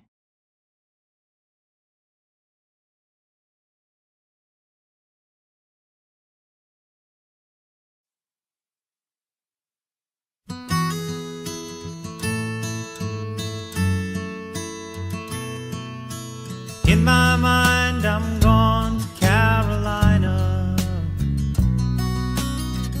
Can't you see the sunshine? Can't you just feel the moonshine? And ain't it just like a friend of mine to hit me from behind? Yes, I'm gone to Carolina in my mind. Karen, she's a silver sun. You best walk her away and watch it shining. Watch her watch the morning come. a silver tear appearing now. I'm crying, ain't I? Gone to Carolina in my mind. There ain't no doubt in no one's mind that love's the finest thing around. Whisper something soft and kind. And hey babe, the sky's on fire. I'm dying, ain't I? I'm gone to Carolina in my mind. In my mind, I'm gone to Carolina. Can't you see the sunshine? Can't you just feel the moonshine? Ain't it just like a friend of mine to hit me from behind? Yes, I'm gone to Carolina in my mind. Dark and silent late last night, I think I might have heard the highway calling. Geese in flight and dogs that bite. The signs that might be omens say I'm going, I'm gone to Carolina in my mind. With a holy host of others standing around me, still I'm on the dark side of the moon. And it seems like it goes on like this forever. You must forgive me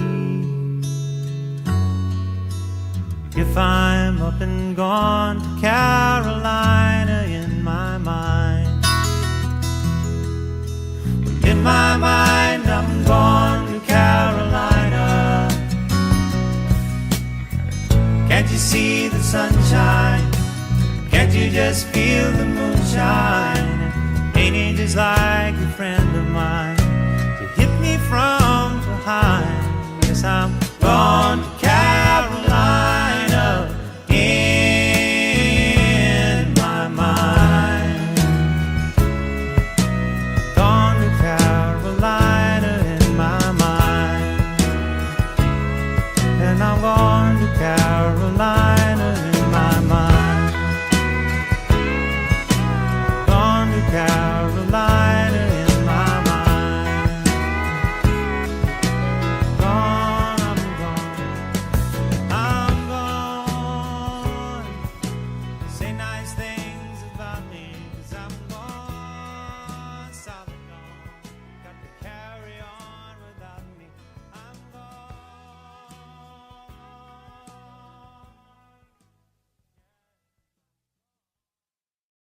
The gorgeous illusion of those halcyon days began to break, if only slightly, on that infamous day of July 7th, 1937, in what is now generally known as the Marco Polo Bridge incident.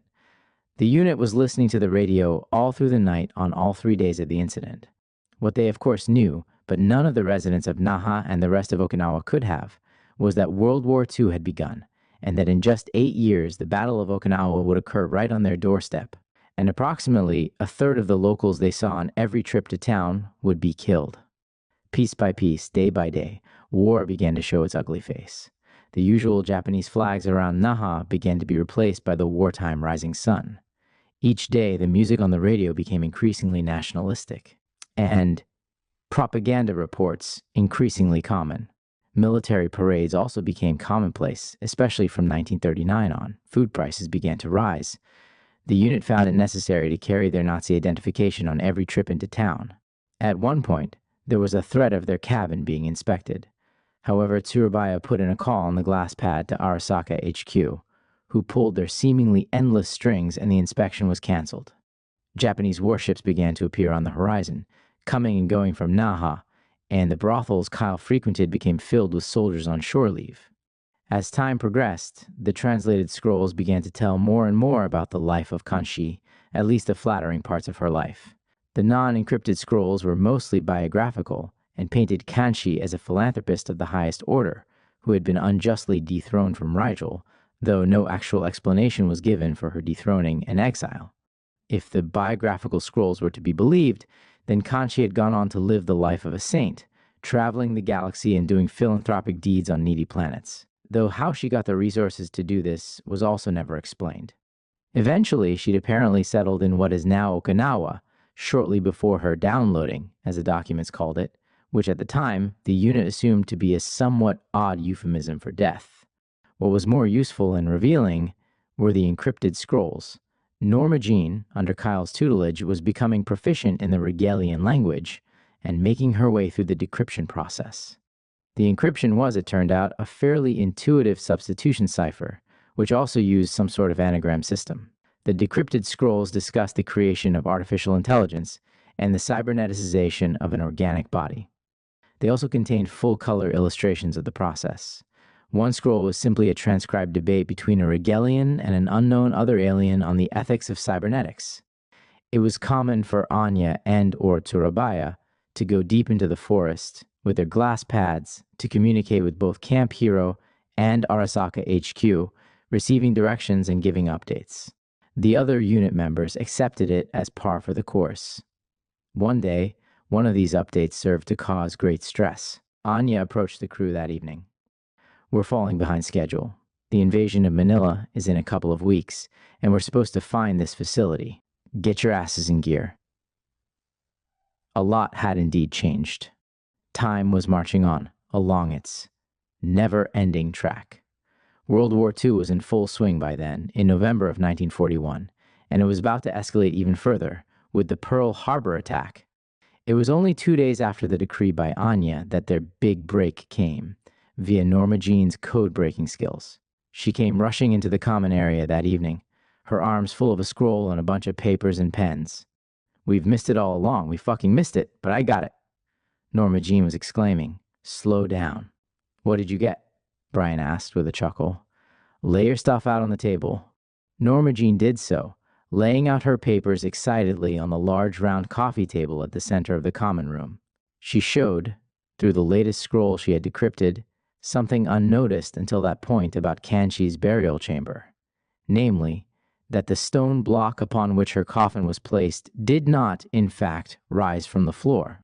It merely sat there, covering over a shaft leading into the ground, where there was, as the document put it, Kanchi's new home. The unit exchanged looks, and Andrew, ever the instigator, spoke first. "Andrew, let's go tonight. Let's find this place." "Jack, we can't. There's a curfew on boats going out." Jack was used to having to temper his son, especially since this marked the countless time raising him, due to the constant time looping and re-aging. "Andrew, Dad, we haven't seen a patrol boat in weeks. The fishermen are out there violating the curfew all the time. We'll be fine." It was clear Andrew was not in the mood to be tempered tonight. "Aren't we tired?" groaned Surabaya. "I certainly am, but it was a losing battle." A chorus of voices went up. Kyle, "I'm sure not tired. Let's do it." Brian, "Fuck no, I'm not tired. I want to find this shit." Anya, "It's unconventional, but we're already running short on time." And so on, until everyone was piled into the Kaguya Maru and jetted off towards the dig site. As Andrew had predicted, they passed several fishing boats, but not a single patrol boat. All military craft by that time were being commandeered for the war. Soon enough, the crew reached the site and the burial chamber. "Moment of truth," Jack murmured. And so Kyle and Anya both began telekinetically acting on the stone block. To both no one's and everyone's surprise, it shifted. It revealed, as the document had promised, a shaft descending even further into the earth, with a ladder carved from the rock to allow descent down the shaft. Kyle, Jack, Anya, Surabaya, Andrew, and Norma Jean could just make out a doorway or opening at the bottom, with a room or hallway of unknown size beyond it.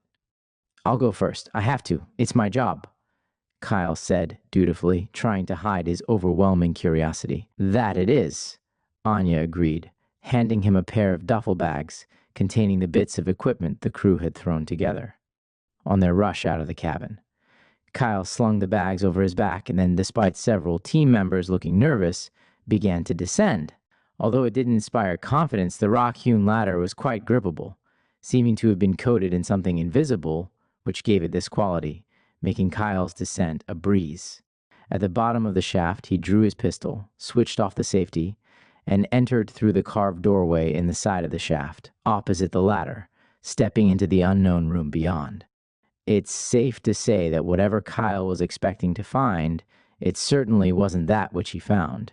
The doorway opposite the ladder opened into a cavernous stone room, the ceiling of which must only be a few feet below the floor of the burial chamber above. That is to say, the room must have been nearly 100 feet tall. The walls and ceiling were cleanly carved. On one far wall was a truly remarkable sight. Extending from floor to ceiling, carved from the rock, was an impression of a humanoid woman's face with a crystal triangle, about 10 feet tall, in the center of the forehead. Coming from under the sides and out of the cheeks were a number of massive wires, each about as large in diameter as a small child. Below the left cheek were a number of computer screens mounted on the wall, with a small tangle of wires extending from behind them. Kyle's awe wore off after a moment, however. "Everyone, you need to come see this," Kyle shouted. One at a time, the unit members began to descend into the chamber, each showing their own awe in turn. They then began approaching the small bank of computer screens, at the bottom of which, about 3 feet from the ground, was a huge stone keyboard, about 3 feet by 5 feet, with keys in the Regalian alphabet. One of the screens had green text on it, again in Regalian. "Greetings, Wayfarer. What is your business?" The monitor read. Norma Jean typed on the stone keyboard. "Are you Kanchi? Input unclear. Requesting direct connection," the monitor said. An animation appeared on one of the other screens, all green figures, one humanoid in shape, who was then having a long needle inserted into their brainstem area. "Hey, it's over here!" Andrew exclaimed. At the end of the bank of computers, tucked into the corner, was a stone seat. Mounted on the wall above it was a black cable about 5 feet long. On the end of it was a needle about 6 inches long, the tip of which was a crystal of some kind. Some sort of programming or instinct kicked in for Kyle. "I have to do this. I'm designed to be capable of this, to act as the interface of man and machine. As a synthetic, I'm the only one who can do this safely." Kyle said resignedly. "No, this is insane. We don't know shit about this thing," Anya exclaimed. "He's right," Surabaya said. Brian concurred, adding, "We're on borrowed time already. We need to move forward. Daedalus is the only one of us who'll be safe doing this." "Insane. Fucking insane," Norma Jean said, not even trying to hide her horror and disdain as Kyle, Brian, and Surabaya moved to the stone seat to get it done. Anya threw up her hands, clearly stunned. Jack and Andrew also stood silently, simply staring. As soon as Kyle sat on the stone seat, the computer, apparently detecting his weight, flashed another message. "Acceptance detected. Please input species." Overcoming herself, Norma Jean typed in, "Human synthetic. Input unclear. Please input species." The computer said, "Try putting in solar human synthetic," Jack suggested. This input was accepted. "Right, you'll need to cut in to access my brainstem," Kyle said, pulling from his diving tool belt a small plasma knife and handing it to Brian. "Will it hurt?" Brian asked. "It'll hurt like hell, but I'd rather not have you stabbing blindly through the skin in the general director of my brainstem," Kyle said, bending his head forward. With an audible wince, Brian delicately cut into Kyle, right where his head met his neck, then peeled the flesh away. "It's a remarkable design. It looks so real, yet it's not. And there's a few little wires," Surabaya said. "I've never seen one like you, Kyle. The bones are gray, though," Brian commented. "What are they?" "Carbon-based alloy. Slightly lighter than human bones, but about 20 times stronger. Now, can we please get on with this shit?" Kyle said in irritation. Surabaya grabbed the cable with a long needle and carefully, gingerly, inserted it into Kyle's brainstem. Almost immediately, the interface began. The AI of this mysterious system began puppeteering Kyle, then relinquishing so he could reply. "I will now tell the exchange as it occurred." AI. "Greetings, traveler. How may I assist you on your journey?" It was Anya who first recovered poise and replied. Anya. "Greetings. Who are you?" AI. "I'm a biological artificial intelligence made by assimilating brain tissue into a quantum computer." Jack. "Are you not Kenshi?" AI. "That was the name of my tissue donor. However, I do not identify with it. I'd like very much if you'd give me a new name." A soft murmur went through the unit, trying to decide on a name, until Norma Jean blurted something out. Norma Jean. Absinthe. I've been missing Absinthe on this mission. Her name's Absinthe. The group all laughed at this, but agreed it was somehow fitting. Kyle. Looks like your name is Absinthe. Absinthe. I believe this name will do. Now I am detecting multiple voices in this room. Perhaps everyone would like to introduce themselves? And so they did. All the unit members in turn stepping forward and briefly presenting themselves to Absinthe, who was logging everything into her database. Brian, what's your story? How did you get here? Absinthe, my predecessor was a great believer in cybernetics and a proponent of extending the bounds of the soul via computation and biotechnology. Andrew, transhumanism or transwhateverism, creating an artificial imitation of a person. Absinthe, I am a person. I am a life form. I have a soul. I'm just not like you. This last remark hit Kyle, as they say, like a ton of bricks, emotionally.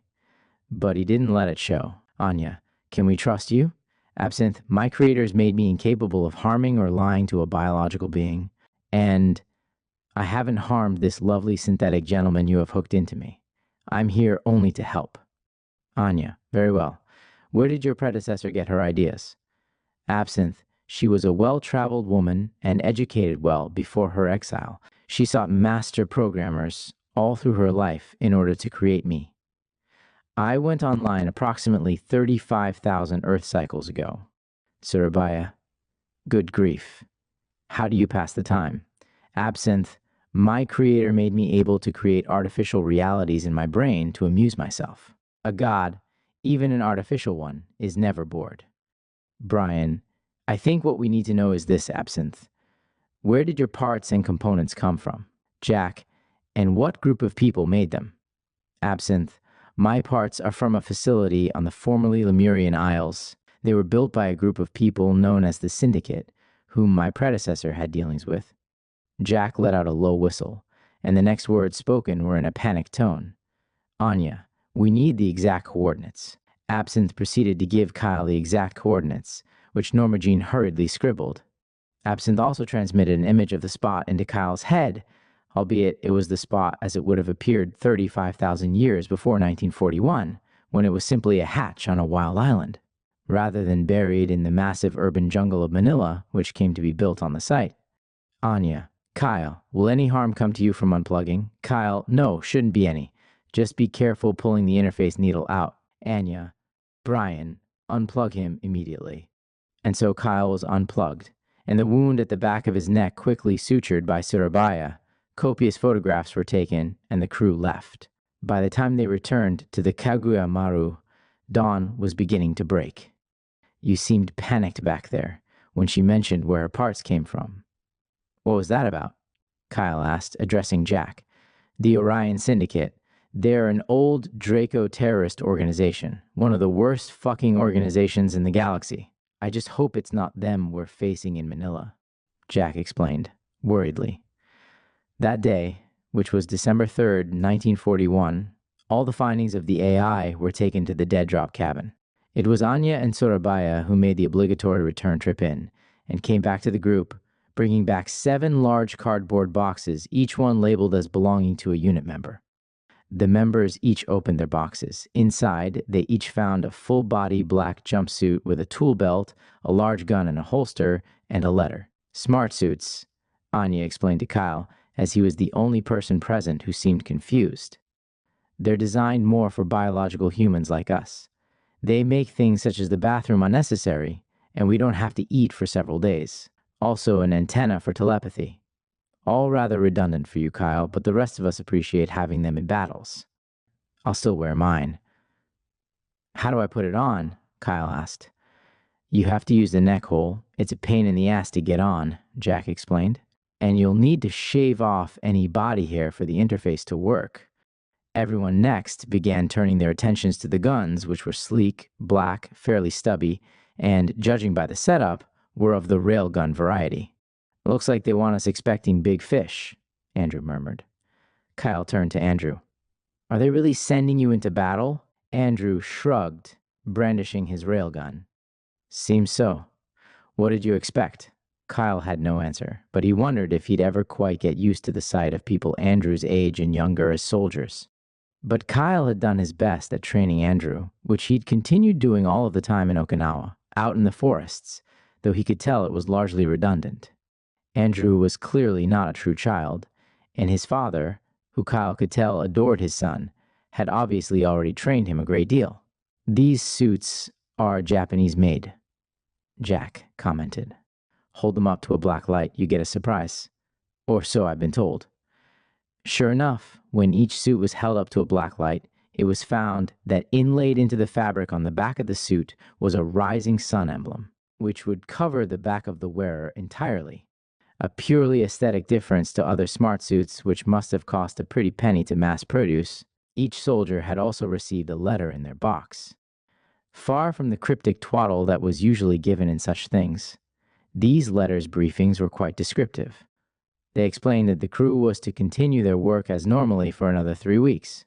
At this point, they would be picked up by a stealth seacraft from the beach to join hundreds of other enhanced soldiers, mostly Japanese, for the mission in Manila. They were most specifically instructed to be on the beach for pickup wearing only their new black smart suits and carrying only the railguns they had been issued. All other possessions were to be left in the cabin. This would be their last time leaving it, and they were not to bring any trace of this place they'd all fallen in love with and cultivated as a home. The remaining 3 weeks passed quickly enough, in spite of the obvious suspense.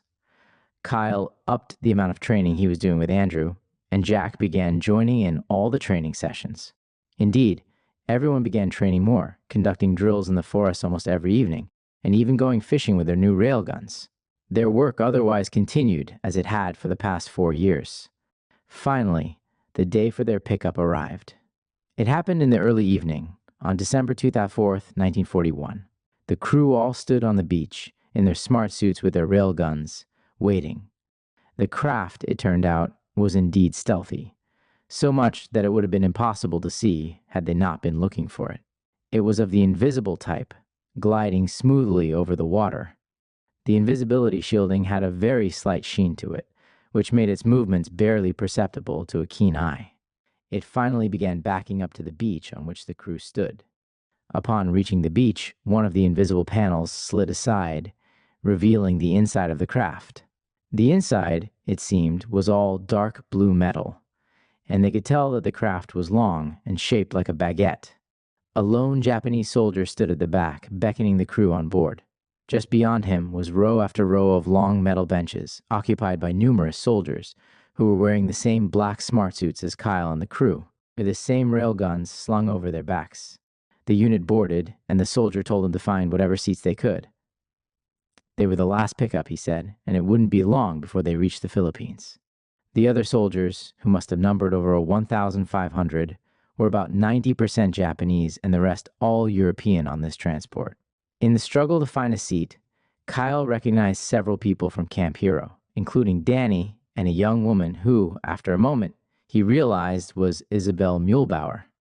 Kyle noticed that the Japanese soldiers all seemed distant, automaton-like. Kyle eventually found a spot that could seat 2 people and instinctively called over Jack and Andrew. Jack gave him a grateful look and accepted, and eventually all were seated and the craft took off once again.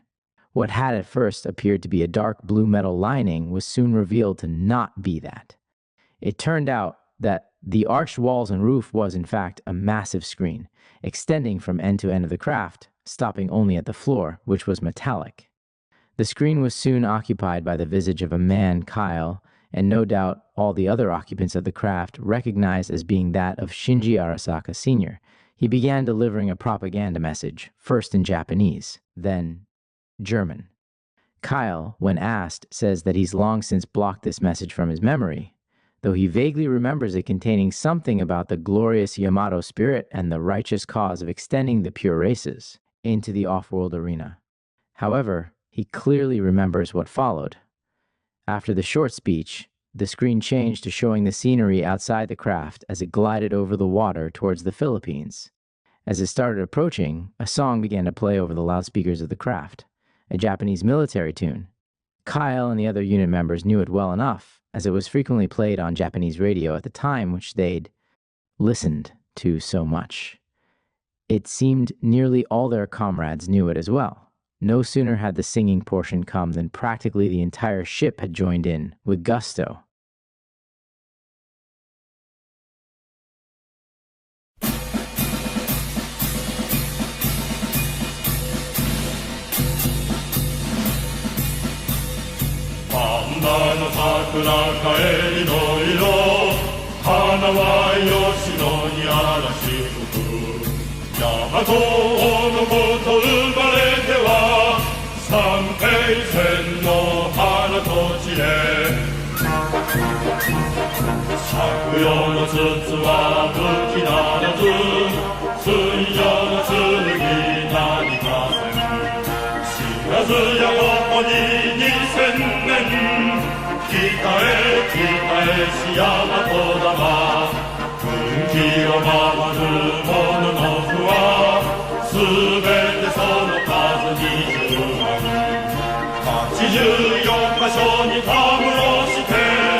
The trip was so fast that the craft was pulling up to the destination even as the song finished. It pulled up, as planned, on a beach near the town of Pelia, which was about 35 miles, 57 kilometers from Manila. To the latter's south and east, the area right on the shore was very flat, with hills starting to appear about half a mile offshore. A second of the enormous cloaked baguette-shaped craft was also arriving, also filled to capacity, followed by a third, which carried mostly supplies. By the time they had all emptied, there must have been about 3,000 or more black-clad soldiers on the beach, a disturbing number of whom were visibly underage. All fell into loose formation and awaited their orders. A Japanese soldier upmarched seemingly from nowhere to the front of the crowd. Unlike the rest of the rank-and-file super soldiers present, he wore a full-dress uniform. This uniform, while it was black and of an obviously modern material, was made to look like that of a samurai. Kyle's database recognized it as belonging to the Yozora no Kunshu, or WENK, the main military arm of the Japanese off-planet colonies formed after the war. As this mission was so essential to the creation of these colonies, it made sense that one of their higher-ups was commanding this mission to ensure their creation. Men and women, honorable warriors, the Wankai man shouted in Japanese at the lined-up soldiers.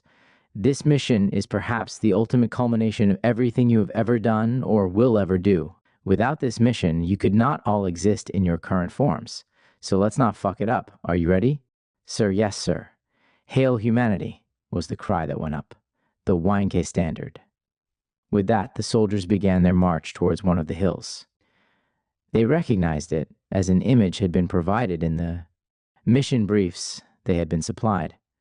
Once or twice, Kyle looked back towards the sea, facing the occasional sounds of combat in the distance. The infamous Philippines campaign by the Japanese was ongoing, and the sounds echoed throughout the archipelago, as did the unmistakable smell of gunpowder. The mass of soldiers reached the hill unmolested. Indeed, while there were several shanty towns on their route, as well as regular farmland, there was no soul in sight. Either these places had been abandoned, or the locals were in complete hiding from any soldiers they saw. They reached the hill. It was here that their instruction effectively ended, at least for Kyle's unit. Some apparently more well-informed soldiers at the front called to a small group at the back, who were carrying crates of equipment, that a metal detector was needed. One was dug out and passed up to the front, and so they began sweeping the hill. There were multiple false alarms triggered by various small metal objects lost in the hill. It was only near the top that they finally found it, a massive manhole-like hatch, embedded about 2 feet underground on the hill. It was lifted, and a rope was somehow rigged up to allow a few brave individuals to rappel inside the hill, and at last begin the final stage of the mission. There was no instruction beyond this point. The soldiers were now well and truly on their own. Either by a fluke or by volunteering, Kyle found himself in the first batch to enter the hole. Kyle must have looked nervous, because Turabeya, who had wound up next to him, felt the need to make a joke to ease him. "What's the matter, Daedalus? You've never before had any hesitancy about entering holes," Tsurabaya said. An uproar of laughter from Kyle and other nearby soldiers followed. The belt on Kyle's smart suit was clipped onto the nylon rope, and he lowered himself into the opening. The gap was quite large, about 12 feet 3.6 meters in diameter, and perfectly circular. The shaft was long, going all the way through the tall hill from near the top down to the bottom, and a good deal further. Descending into the earth, Kyle was encouraged by the sound of calm voices chatting as he was getting lower, reassuring him that the soldiers ahead of him had reached the bottom safely and were not so far being disturbed. Kyle found himself in yet another cleanly carved cavernous room. The shaft emerged from the ceiling at its very center. The ceiling, by Kyle's estimate, was about 60 feet high, and he also estimated that he had descended about 130 feet below ground, not counting the length traversed through the hill. The room was also very wide and long, easily the size of about 4 stadiums, and oval-shaped. Cavernous tunnels could be seen extending off the sides of the room to the north, east, and west, though Kyle noted none towards the south, which would have led to the sea. The room, like the tomb of Kanchi, had a kind of photonic lighting, but it was fairly dim, only bright enough to allow one to see the extent of the room. Kyle tugged on the rope he descended on, indicating that he'd reached the bottom safely. Eventually, more ropes were rigged up, allowing the soldiers to descend in groups, then to start lowering down equipment. The superhuman strength of most of them, as well as telekinesis, spurred the process along a good deal, but it was still hours before anything could move forward beyond bringing bodies and supplies into the cavernous room. The supplies, it turned out, consisted almost completely of battery packs for the plasma rail rifles, as well as katanas. The edges of the blades of these katanas were made of diamond. At one point, it struck Kyle that none of the boxes contained medical supplies of any kind, nor were there any medics in sight. At one point, He asked a young female Japanese soldier why this was. I believe Kyle's summation of her response, gained through a telepathic exchange, is the best way of describing it.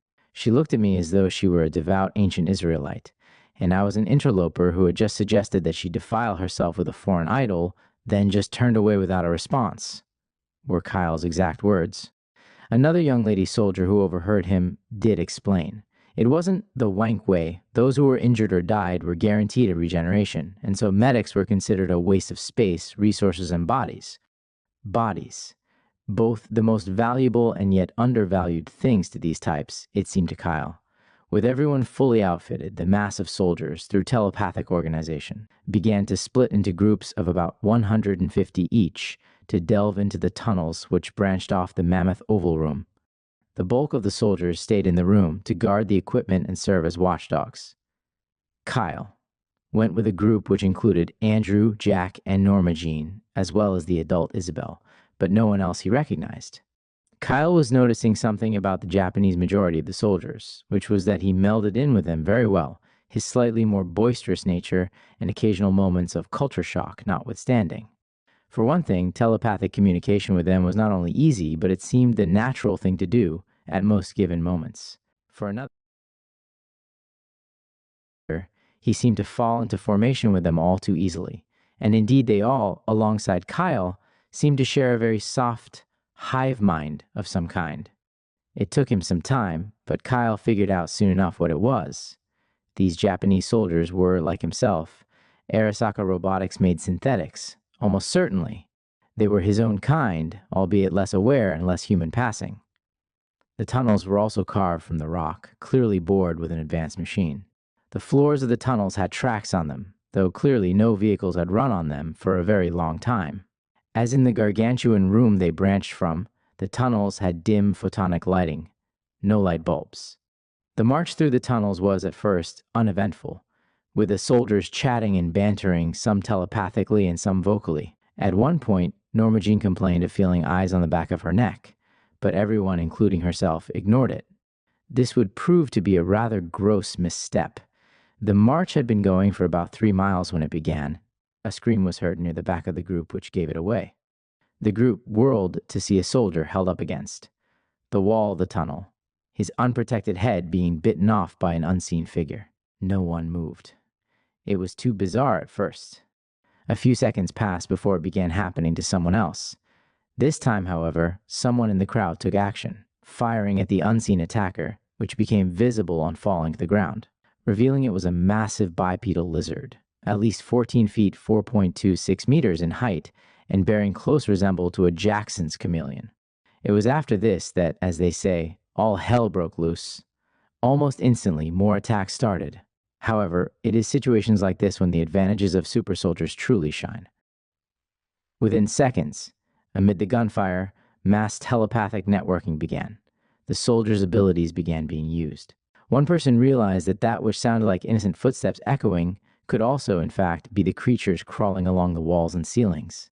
Telekinesis began to be used, by those who possessed it, to sweep these surfaces as the group bid a hasty retreat, firing at any of the huge reptilians they sensed encroaching. A telepathic message was sent both to those exploring the other tunnels to also retreat and regroup, and a message to those who resigned in the massive central room to hold their position. This telepathic networking was the success one would have hoped for. The retreaters were met with a line of soldiers. Some who had the ability networked, and as soon as all retreaters had entered the main room, they began making force fields to seal the tunnels, followed by regrouping and strategizing. The next approximately 56 hours are largely melded in Kyle's memory. They were taken up by a long, protracted battle in the tunnels, which were thoroughly infested by the chameleon species. The tunnels were long and snaked on for many miles, most of them simply ending in massive doors which were not opened at the time. The massive central room was never once breached, however, and of the over 3,000 soldiers, only approximately 100 were killed. Kyle got to see, for the first time, the advantages of his own kind. There was one incident which still stands out in Kyle's mind. It was as he was crushed behind a rather sharp curve in one of the tunnels, thinking himself safe, when a pair of shots registered just above his head. A chameleon fell at his feet, and when he looked, he saw the adult Isabel Muehlbauer standing nearby, holding the gun which had killed the until then invisible beast, which had been poised on the wall over Kyle's head, about to strike. Isabel had saved him from, at the least, very painful injury. Of the unit Kyle had gone to Okinawa with, only Norma Jean sustained any injuries. One chameleon had grabbed her by the left shoulder, and while her shoulder itself was unaffected due to the smart suit, the left side of her neck and face had sustained multiple cuts from the thing's razor-like teeth.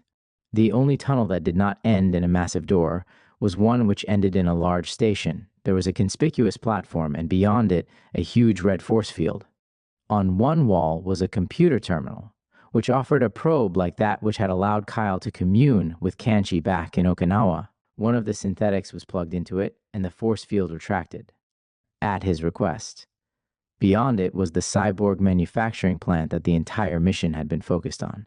The soldiers wandered through the parts not locked off. The place was massive, and though large parts were inaccessible, they saw enough, including a section which chilled Kyle, which was a huge room of vats which looked identical to the one he had awoken in. Kyle saw very little of the aftermath of this conflict. Someone, somewhere made contact with both Arasaka HQ and Camp Hero, and very soon. Personnel began arriving at the site to escort their assets back to their bases and correct time periods, having opened up a number of portals around the tunnels. Kyle did see one portal from which masses of Arasaka eggheads were streaming, no doubt, to begin analysis. There were only about 20 people from Camp Hero who had been on this mission. As expected, on their return, only a few minutes had passed from Camp Hero's viewpoint. They all went their ways, either back to their desks, or in Andrew's case, to be age regressed. Kyle was adapting.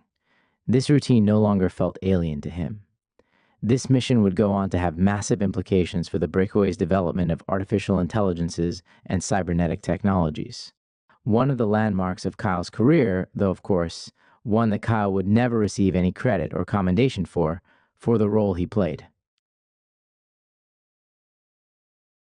Author's note. The Japanese song relayed here, Hohei no Hanryo, is a classic Japanese military tune and easily searchable. Otherwise, I struggle to know how to close such a massive chapter.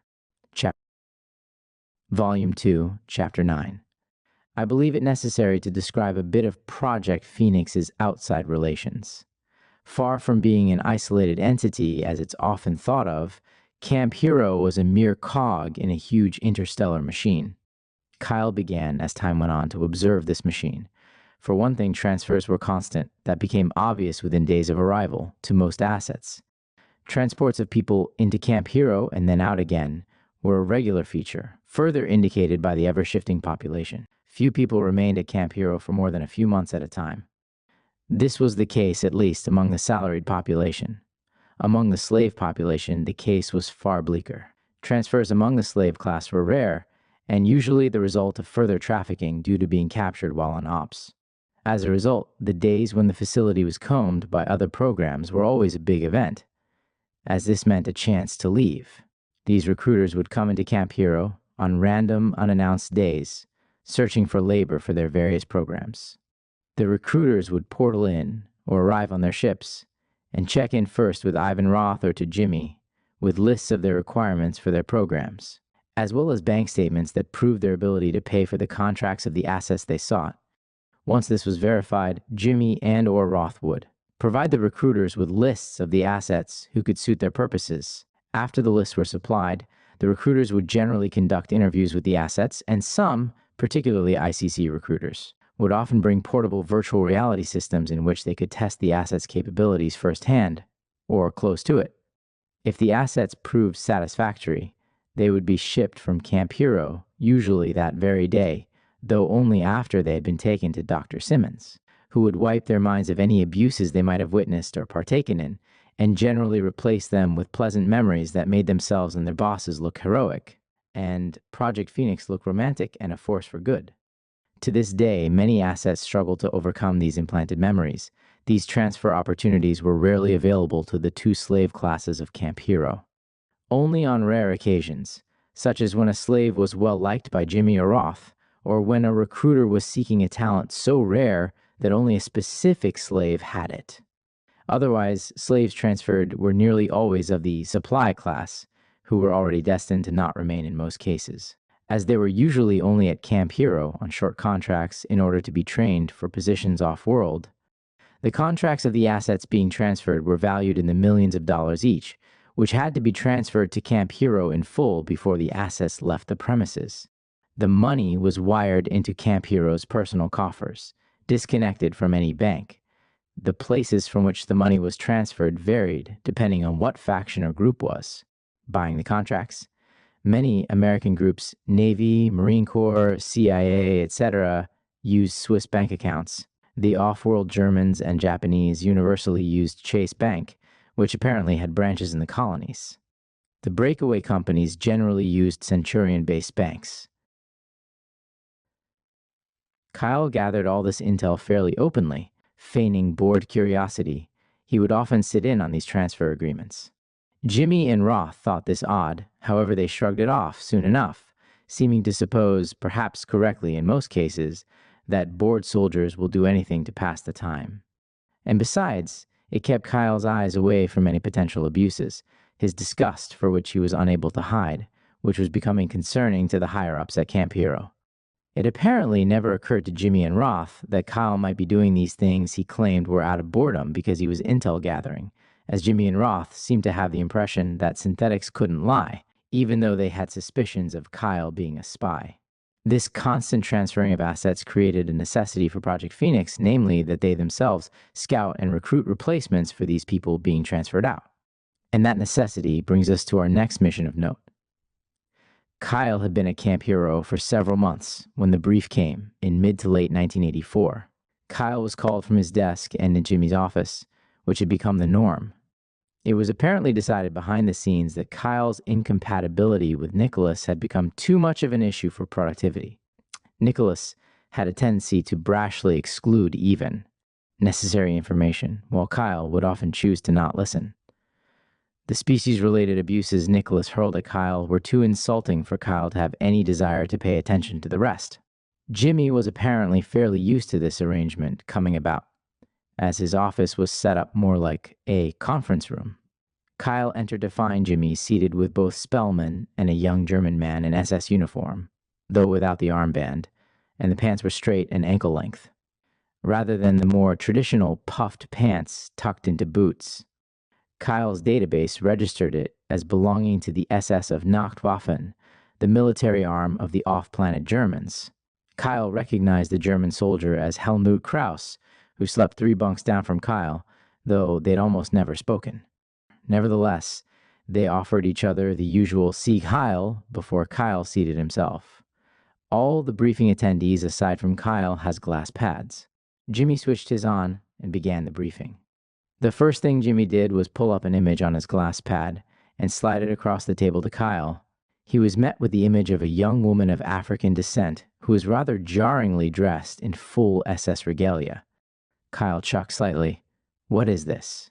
"It may be shocking to someone like you, Kyle, but she's someone we want, and a Der Bund citizen."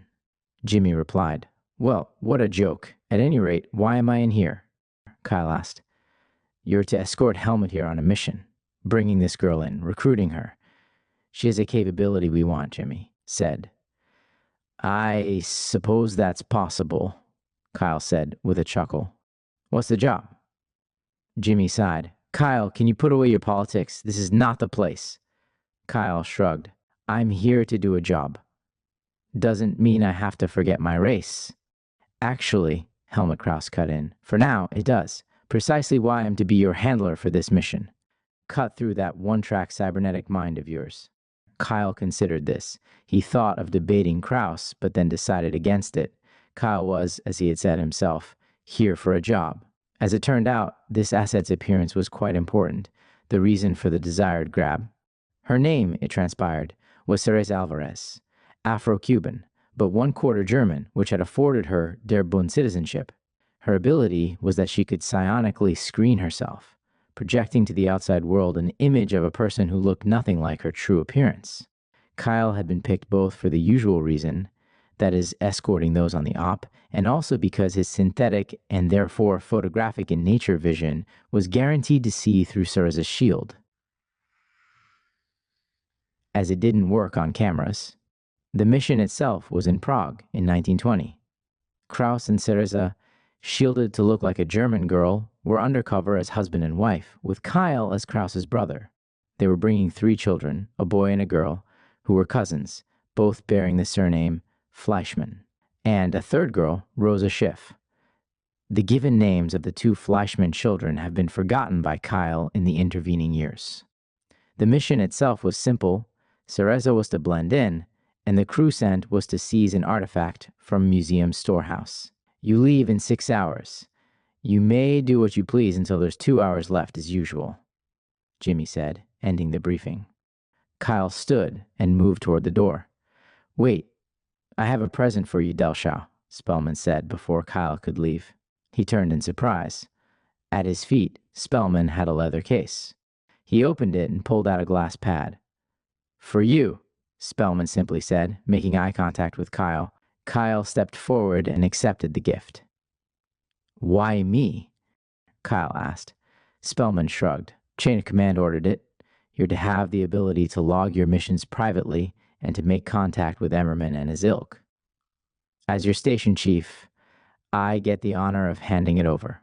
Kyle accepted with thanks, then stepped away to his favorite hidden closet so as to look at his new gift. He was grateful. Kyle had already been logging his missions as well as the tidbits of others he heard of in the small notebooks which seemed to accumulate around the office and keeping them in his bed and desk. Hardly uncommon, Kyle saw many people keeping diaries. However, they were hardly conducive to being passed along eventually to Emmerman, which Kyle knew was the goal, as he hadn't forgotten his real purpose in being a camp hero. Kyle fired up the glass pad, which was handprint operated. He found a dynamic and very well laid out note-taking application, as well as a set of contacts. Kyle was overjoyed to see Georg Nimmer's name listed. Kyle considered Georg his oldest friend, and though it had only been a few linear months since they had made contact, for Kyle it had been far longer, given the missions he'd been sent on, which lasted months or years. Without hesitation, Kyle pressed Georg's contact. He was greeted fairly quickly by Georg's likeness. The men talked happily for nearly 2 hours about normal subjects, women, guns, and music rather than their work. They shared a brotherhood due to a certain knowledge of the fact that they only really existed to serve Emmerman. The 6 hours passed fairly quickly for Kyle. After his reunion with Georg, who said he'd ask Emmerman to arrange for Kyle to have a few days of shore leave soon, Kyle spent the rest of his free hours prior to leaving by inspecting the glass pad, particularly the file-keeping and note-taking app. It was quite intuitive, and he began to write some important intel he'd observed in his time at Camp Hero and on the various missions, specifically anything that seemed relevant to the promised regime change. Kyle would later discover that these notes he was making were not private. Soon enough, the time came to be outfitted. Kyle dutifully filed to the clothing department, where he first met the 3 children he would be escorting.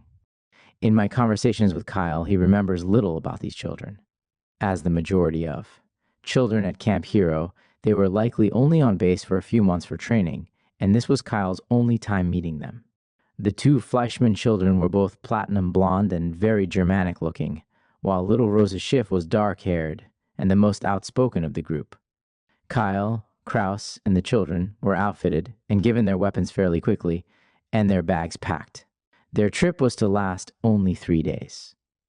As per usual, they walked through the portal opened by the chair, and as per usual, they found themselves in the middle of nowhere.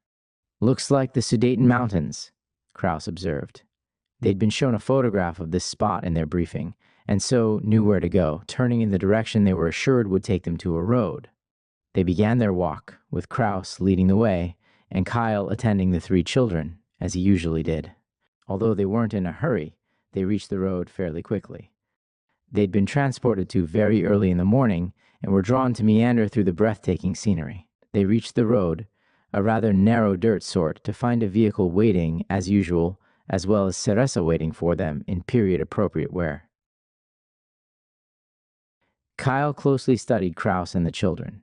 Cereza was using her abilities already, Kyle surmised, judging by the way that the others all approached and shook her hand without so much as blinking. Kyle's reception was a bit more distant, though he suppressed his more rude urges.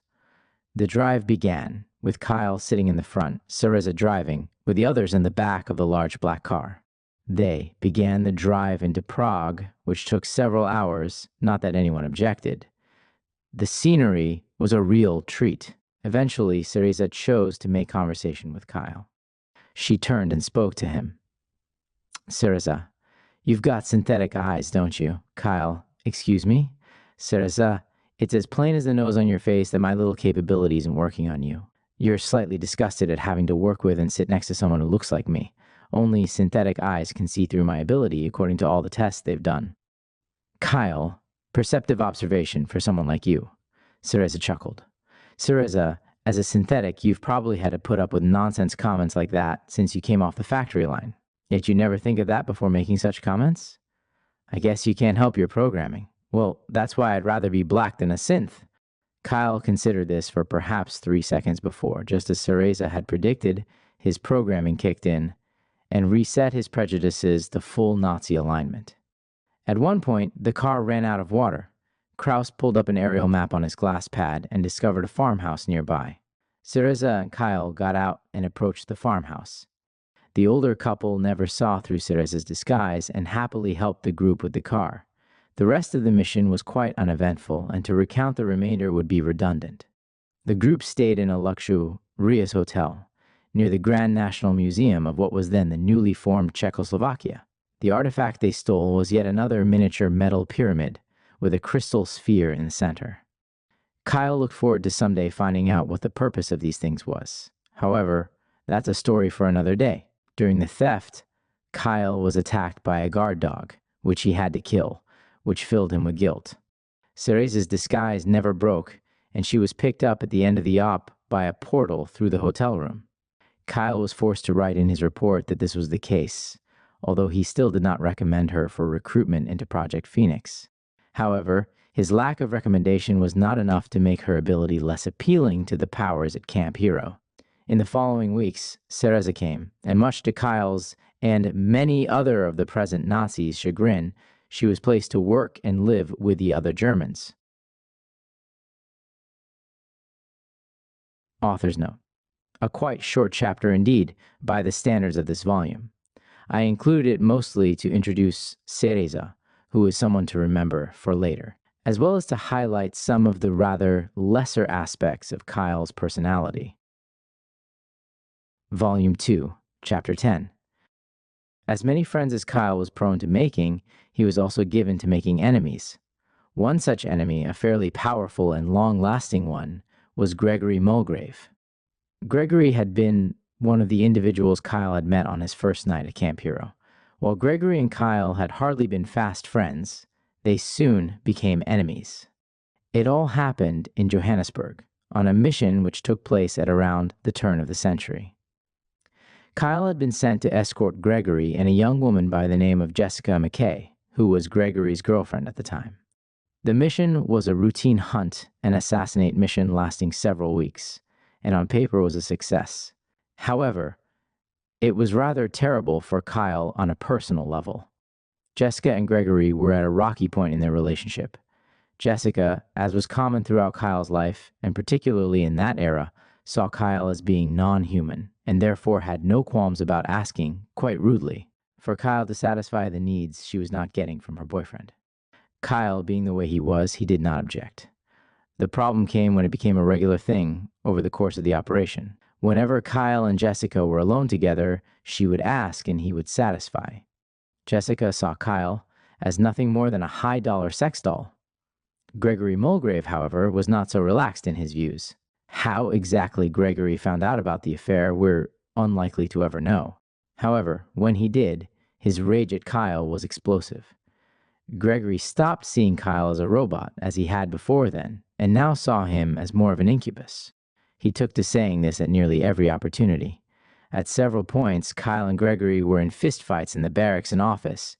Being that both parties were superhumanly strong, these fistfights were quite destructive. Gregory was in good standing with Nicholas and several higher-ups. Kyle's only friend in a position of true privilege was Jimmy. All this backtalk and dehumanization made Kyle begin to feel rather depressed. Plus, he was beginning to be hit with a new feeling, child fever. All these children Kyle was guarding and escorting, whom he had to remain businesslike with, had begun to rub off. He loved these children and had a tendency to be trusted by them fairly immediately. In spite of his many flaws, Kyle's fatherly nature was always obvious and is generally considered his best feature by those who knew him. But he began to change. Kyle began to desperately want a child of his own to cherish and raise, even as he felt inadequate to do so, seeing how he himself in his memory had no childhood or experience with being raised. And so, Kyle became increasingly depressed. It was likely for these above reasons that Jimmy pulled a few strings to give Kyle a break. This was also likely spurred on by Emmerman, as Kyle's secret reports had begun to slip. A transfer was not possible. Emmerman would have never allowed it. However, a change in his life was. Jimmy presented the new mission to Kyle on his first birthday. That is, the first anniversary of him awakening in the vat, meaning Christmas Eve, 1984. Therefore, it doubled as a Christmas present. A further necessary note on the international nature of Project Phoenix. In addition to its recruitments both in and out of itself, Project Phoenix was also prone to loan its assets out to other programs and countries on a temporary basis. These outside programs received huge payments for this. These type of arrangements were the origin of Kyle's next mission. One of the groups that Project Phoenix did favors for was the secret space program of Chile under the Pinochet regime. While this regime had fallen out of favor with the United States by the time of Kyle receiving his assignment, this is another case of linear time not being applicable. Hence, why Kyle was to be sent back in time to 1972 to fulfill one of these contracts. Kyle was, alongside a female Chilean super soldier, name not given at the time of the assignment, to protect a dig in the mountains on the Argentine border. Their likely opponents would be Argentine super soldiers and possibly some Greys. Part of the reason for this assignment being considered such a treat was the length 6 years, long enough to forget his troubles. Another was the freedom. Kyle was given an apartment in the city of Valparaiso and a cover as an archaeologist. On the days when the dig was active, Kyle would live on site, but otherwise, he would be left alone in the city, free to do as he pleased, so long as he didn't draw attention and was diligent about not being photographed. All in all, a magnificent Christmas present. After receiving his assignment, Kyle returned to his barracks in good spirits to begin setting up for the Christmas party being held. As all those held in the German barracks, the party was among the best on base. There was a fabulous spread of traditional German Christmas foods with a bottomless pitcher of mulled wine. Food was ate, drinks were drank, music was played on the red Victrola, trysts were had, and eventually, presents were exchanged. Kyle received several presents. However, the best, and only one he remembers to this day, was from Norma Jean. It was his flight jacket that he'd worn in Okinawa, or one just like it. Norma Jean, in anticipation of Kyle's mission, had switched out the German and Japanese flag patches on the left arm for a Chilean flag patch so as to blend in. Kyle still counts this as one of the best gifts he has ever received. Christmas Day was also fairly pleasant, although Kyle was struck with more pangs when he happened to see one of the officers spending time with his son. He wanted that for himself. Kyle made up his mind, when he returned to Camp Hero, to see if there was some sort of arrangement by which he could adopt a child. Kyle didn't know it yet, but he wouldn't have to wait that long. Kyle left on Boxing Day. He had with him only a duffel bag with some clothes, a glass pad, and the papers necessary for his apartment and his Chilean bank account, as well as a briefcase containing a few $1,000s worth of cash in Chilean escudos. Kyle was on his own. Kyle did not leave through the usual portal, the one opened by the chair. Rather, he went through one of Camp Hero's network of permanently open portals, this one above ground, in the area which is outside the time bubble, known as Shadmore Park. This area was more natural than Camp Hero proper, with more dense woods and a number of hills, most of which had bunkers inside them from the war, all of which are now converted to serve the project. Kyle was driven in a Land Rover up to and through the portal. This one had no frame on it, and simply stood open to be driven through to a base in Egypt, which was Kyle's first stop. The portal opened into the middle of the desert, setting off to a base. The base was predominantly an airbase, at least what was visible above ground. It was in the middle of the desert and consisted mostly of hangars and small buildings, in use by the Egyptian Air Force. Kyle was dropped off at one of the larger planes, an all-black model which bore no insignia, large enough to accommodate a few passengers comfortably. The side door of the plane was open, with steps ascending, and beside the plane stood a young woman. She was fairly tall and quite beautiful, with light brown skin, long black hair, and big hazel eyes. She was holding a briefcase and a duffel, much like Kyle's. Kyle alighted and approached the woman. "My Chilean counterpart, I presume," Kyle said in flawless Spanish with a Santiago accent, as was downloaded into his language chip. The woman extended her hand to Kyle, obviously impressed. "Yes. Felicia Munoz. You must be Senor Delshao." "They didn't provide a picture," she said. Kyle smiled.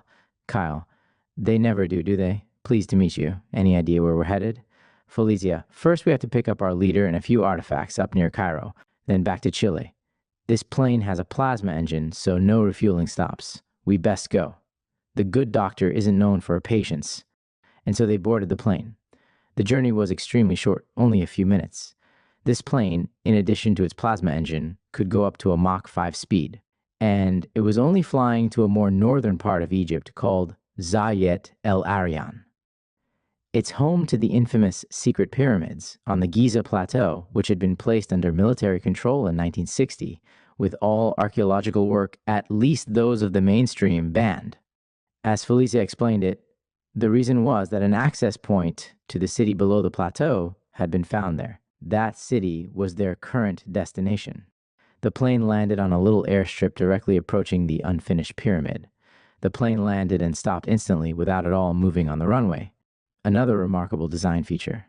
Kyle and Felicia alighted from the plane and were met by a group of soldiers in green fatigues of mixed ethnicity who had curious patches on their left shoulders, a pair of golden pyramids with silver capstones in front which were flying comets, leaving tails which snaked too behind the pyramids. This was, as described in Volume 1, the symbol of the Giza Intelligence Group. Of course, Kyle no longer knew this and simply logged the insignia away in his memory banks. After a retinal scan, the soldiers wordlessly led Kyle and Felicia towards the unfinished pyramid, which resembled a massive step pyramid, except that only 2 layers had been built, hence why it was called unfinished.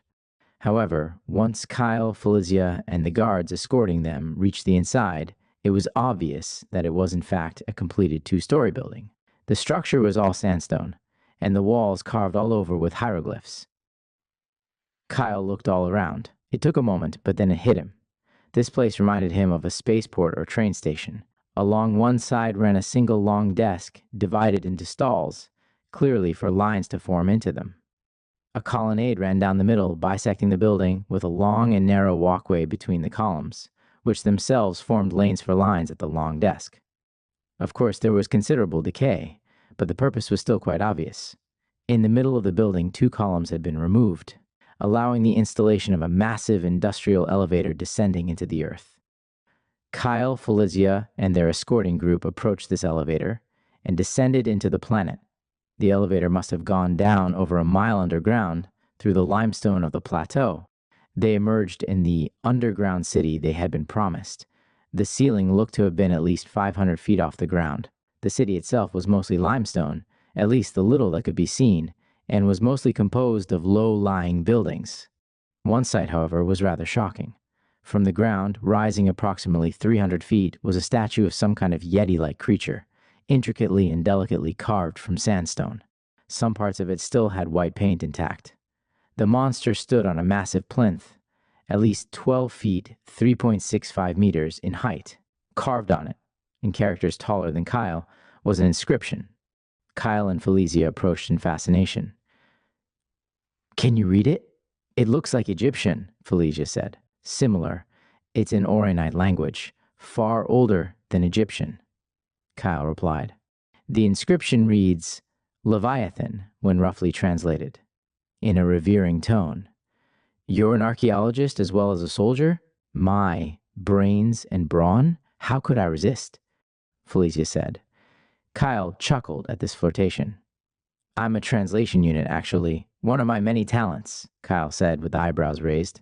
I guess being smooth isn't one of them, Felicia replied dryly. Kyle chuckled, and he and Felicia continued to admire and inspect the statue. Looking around at the city landscape, this statue must have dominated the skyline back in the day.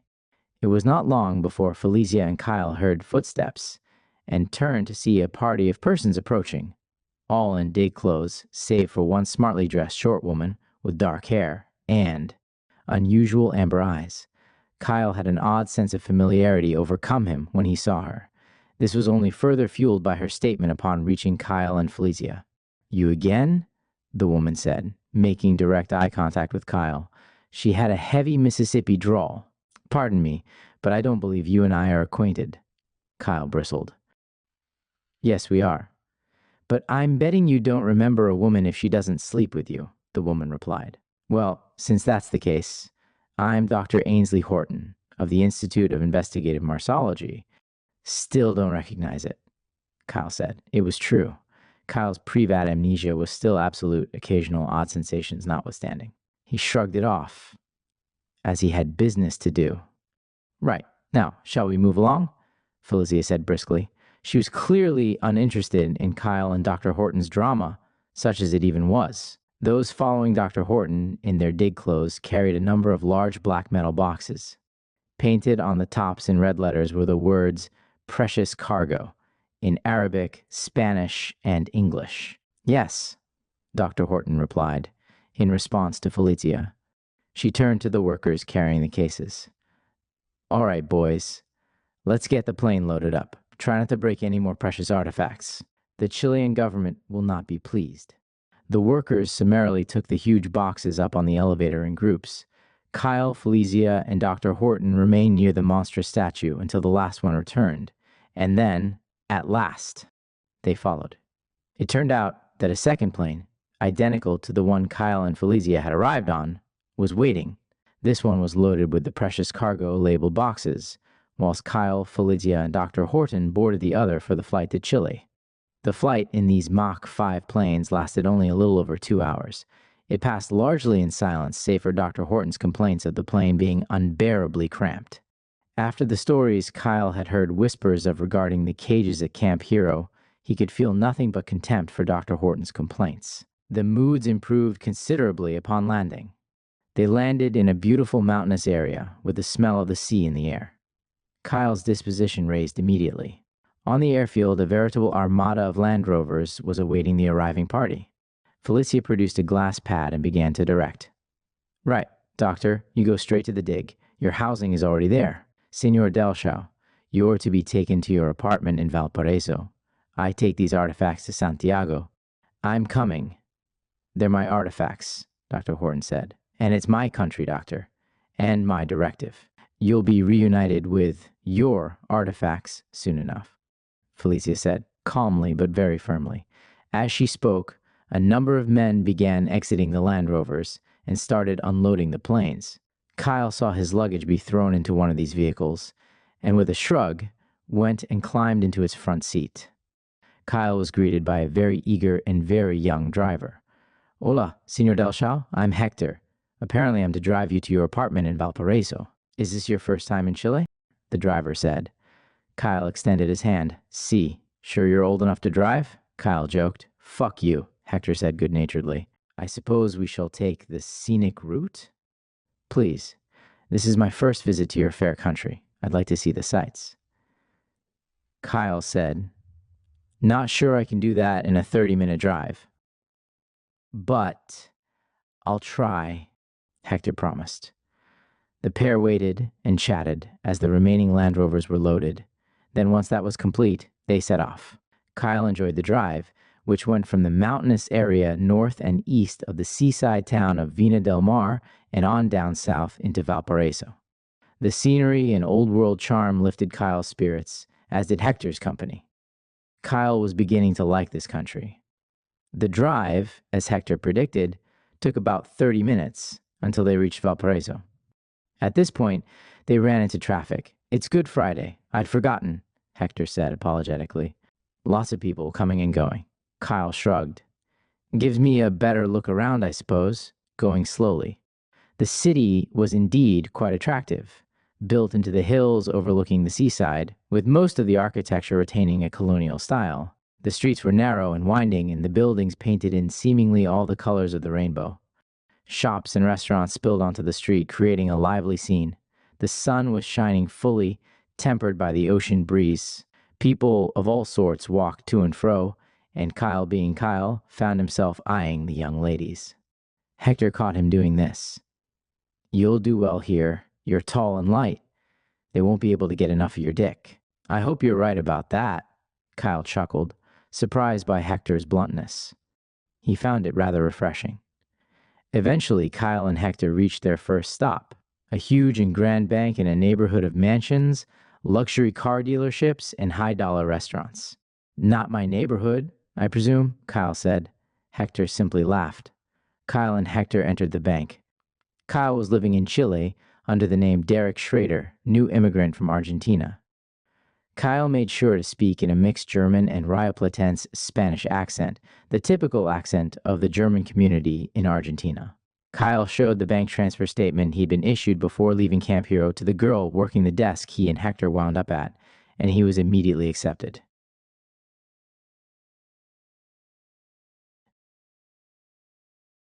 Chilean banks are among the most private and exclusive in the world, perhaps second only to Swiss banks, and aren't in the habit of asking questions of paying clientele. The bank itself was quite impressive, a huge, light pink, two-story colonial building. The inside, however, was ultra-modern, with sleek black marble floors and a single long mahogany desk against one wall. Kyle felt rather out of place, dressed in street clothes as he was. The other clientele were all in suits and dresses, as were the staff and security. Kyle received a few odd looks. Hector did also, but these were more looks of fear, as Hector was in uniform, an obvious sign of the then still new military dictatorship. Once Kyle had shown his paperwork to the desk girl, he and Hector were shown into the vaults, to Kyle's safety deposit box. These vaults were underground and maze-like, to the point that one wondered how one was supposed to navigate, given that there were no signs of any kind. The floor had no patterns, and the walls were blank.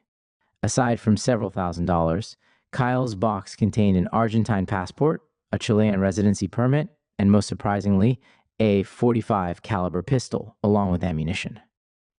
The bank worker paid no attention. She was clearly used to seeing such illicit items, and had obviously been instructed to neither be bothered nor to comment. Kyle left the gun and money, but took the passport and other papers at Hector's behest. Kyle would be needing these to register at his new dwellings. It was to these dwellings that Kyle and Hector went next. As Kyle had predicted, these were not in the same fancy neighborhood as the bank, but in a much older and less affluent area, with a great preponderance of narrow cobblestone streets. The buildings were mostly two-story affairs that had fallen into varying levels of decay, although none of them seemed uninhabitable. It was on one of these streets that Kyle and Hector stopped, in front of a two-story old building. The bottom 6 feet were of stone, and the rest was a light red stucco. The building had 5 doors onto the street. 4 were red, and the last one green. Kyle surmised that these must be the doors to the apartments. From the green door, an elderly lady came bolting as soon as Kyle and Hector began unloading from the car. "Senor Schrader, my new tenant?" she said excitedly, of course all in Spanish. "Sí," Kyle replied with a smile. He was unaware that anyone had prearranged his living, and had assumed that he would have to negotiate for a vacant apartment. But as usual, all had been considered. Kyle wondered if he would ever get used to this. The old lady continued, "I'm Senora Marquez, your new landlady. No parties, keep your women quiet, and no overnight guests on Sundays. We gonna have problems?" "No. I like a woman who knows what she wants," Kyle replied with a grin. "Ay Dios mío," Senora Marquez muttered, before continuing. "I foresee no problems. Let's get to business." And so she, Kyle, and Hector entered into the green-doored apartment, to a desk near the door. This small room was all to speak of as regards a ground floor. A narrow staircase led up to the apartment itself. At the bottom of the room was a small desk with chairs on either side. Senora Marquez sat on one side and gestured for Kyle to be seated on the other. Kyle signed his lease and received his key, and soon enough was being shown to his own apartment. The flat was quite adequate, although it was very old. The wooden floors creaked a great deal, and there was no air conditioning. However, it was fully furnished, and the cream-colored walls were spotless. It had a single bedroom and bathroom off the living room. The living room window was the only one. However, it was large and had a window seat which Kyle would grow fond of using to write songs in. All in all, for the very low price, it was quite a satisfactory home. Kyle had only the one duffel bag of clothes he had been issued, so settling in was no problem. Senora Marquez insisted on showing pictures of her grandnieces to Kyle, not that he objected. Hector then left, leaving behind a phone number, and Kyle was alone. By this point, it was mid-evening, and Kyle decided to go out. The restaurants in this neighborhood were all quite full, as it was Good Friday, and everyone was eating out with their out-of-town relatives. Kyle settled into a small Brazilian restaurant just a few blocks from his apartment, and had a very nice steak and caipirinha. Just because he had no metabolism didn't mean he couldn't enjoy the finer things. Beginning to settle into the country now, he returned satisfied to his new apartment. As a courtesy to Senora Marquez, he resisted the urge to bring a woman home on his first night. It seemed poor form. The remainder of his weekend passed in largely the same way. He spent his time walking around and acquainting himself with the area of Valparaiso he was living in. He had no car, and wasn't inclined to dial the number given to him by Hector. He had the sense that it wasn't for use in non-essential circumstances. And so, the weekend passed quite pleasantly, if slowly. Kyle felt rested on Monday when the telephone in the apartment rang. Kyle picked up the receiver. "Good morning. Schrader residence," Kyle answered in Spanish. "Line is secure, Kyle," Felicia's voice. "Kyle, pleased to finally hear from you. What happens next?" "Felicia, gather a change of clothing, mountain appropriate. Bring your gun and glass pad. You'll be needing them." "Kyle, I don't have a gun." "You didn't get the one left for you at the bank? Oh well, one will be issued at the site. Get your ass in gear." And with that, Felicia simply hung up. "The nerve of that girl," Kyle chuckled. Kyle gathered a small bag with the requisite clothing, making sure to bring his favorite flight jacket. He then marshaled himself down the stairs to await being picked up. Kyle didn't have to wait long before a Land Rover pulled up, driven by Hector once again. They had a pleasant, if very long drive of about 5 hours to the south and east, to the Andes along the Argentine border.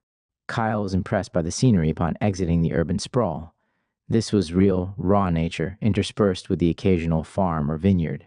The altitude also began to rise. Kyle was unaffected, however he saw that Hector was showing signs of altitude sickness. Kyle considered offering to take the wheel, but it seemed rude somehow. And so they drove for a long distance, the last 2 hours of which were on all dirt roads, going deep into the forest. Eventually, they were deep in the mountains, and the forest so thick that Kyle and Hector had to drive slowly to avoid ramming into any trees. How had they ever brought archaeological equipment out here? Kyle wondered. Eventually, the pair reached a large clearing, a slight distance up a mountain.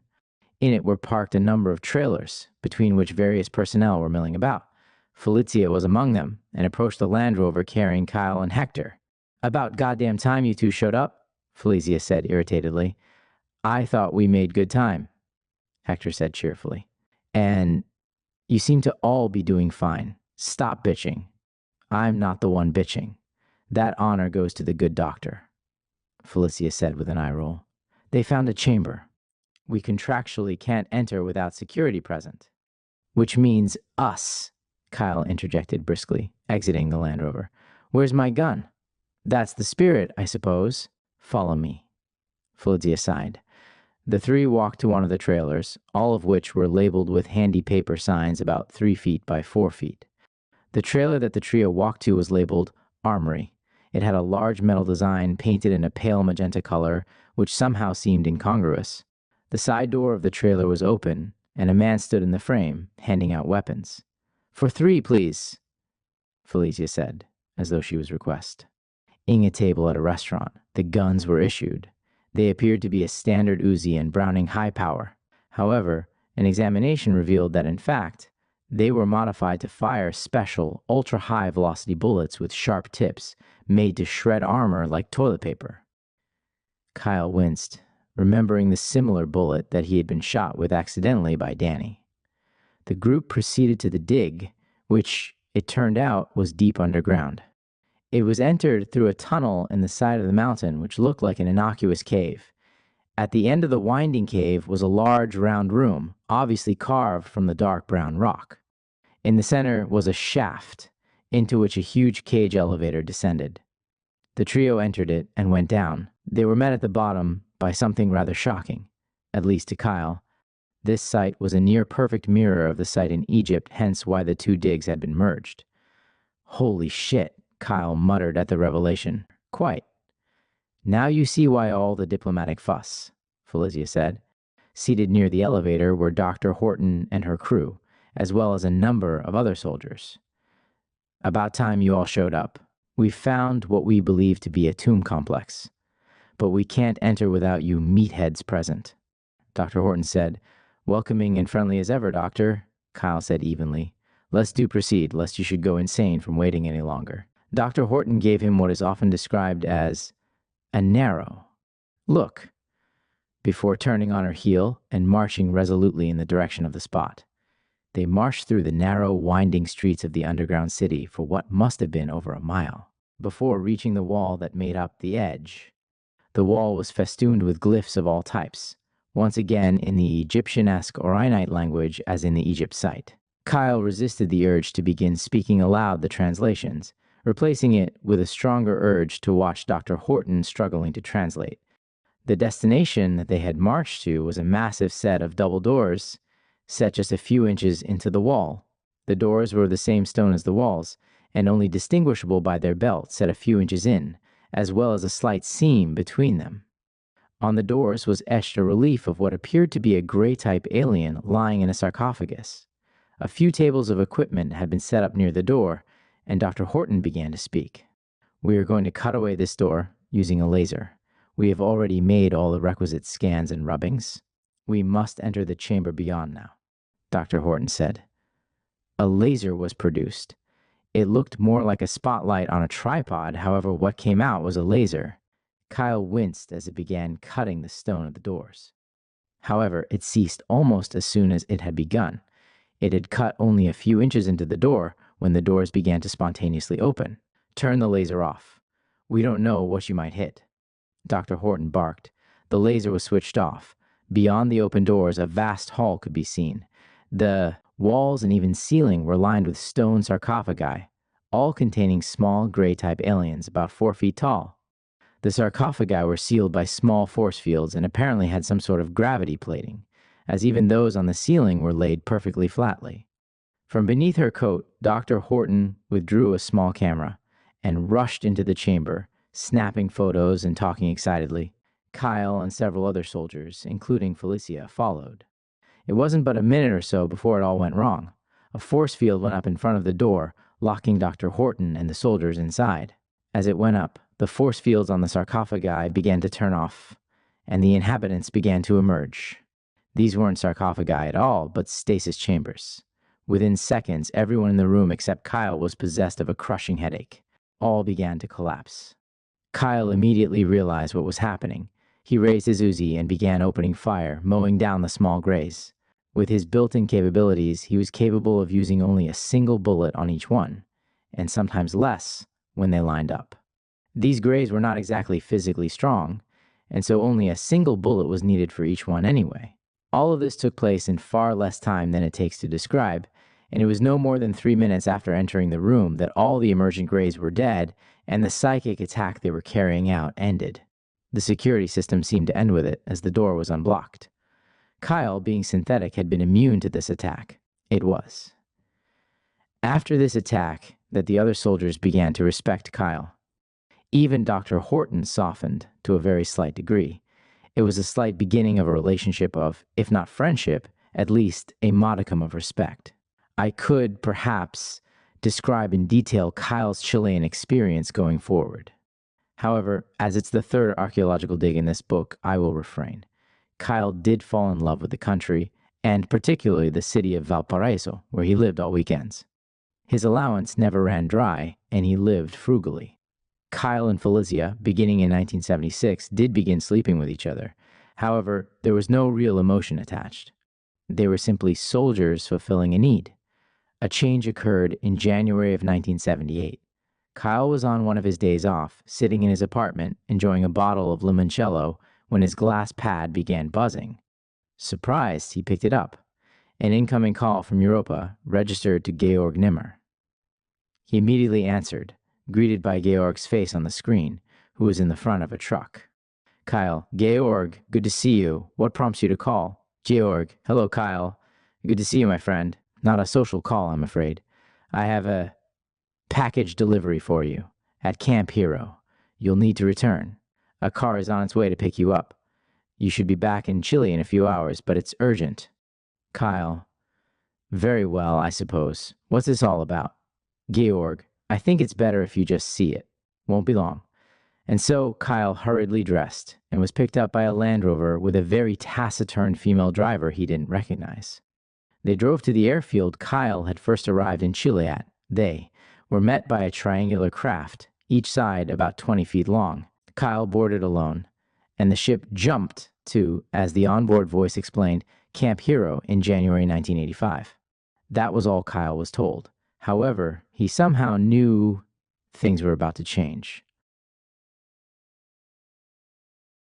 Author's note: a significant chapter. However, what's to follow will be even more so. Volume 2, Chapter 11. Kyle exited the craft, his confusion continuously on the rise. This was all feeling increasingly questionable. What Kyle was unaware of at the time was that a plan was being carried out far away from either Camp Hero or Chile. Emmerman had a grandson by the name of Maximilian Alexander Max Bronsley, the son of Alexander Bronsley and Melanie Bronsley, née Dupree.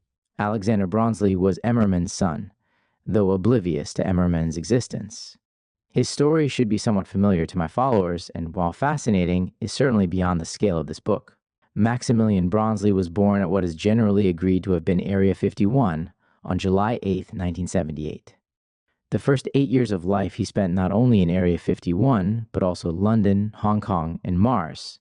Max was possessed of many psychic abilities and was exceptionally smart, both due to his natural lineage and to the gene therapy applied to him in the womb.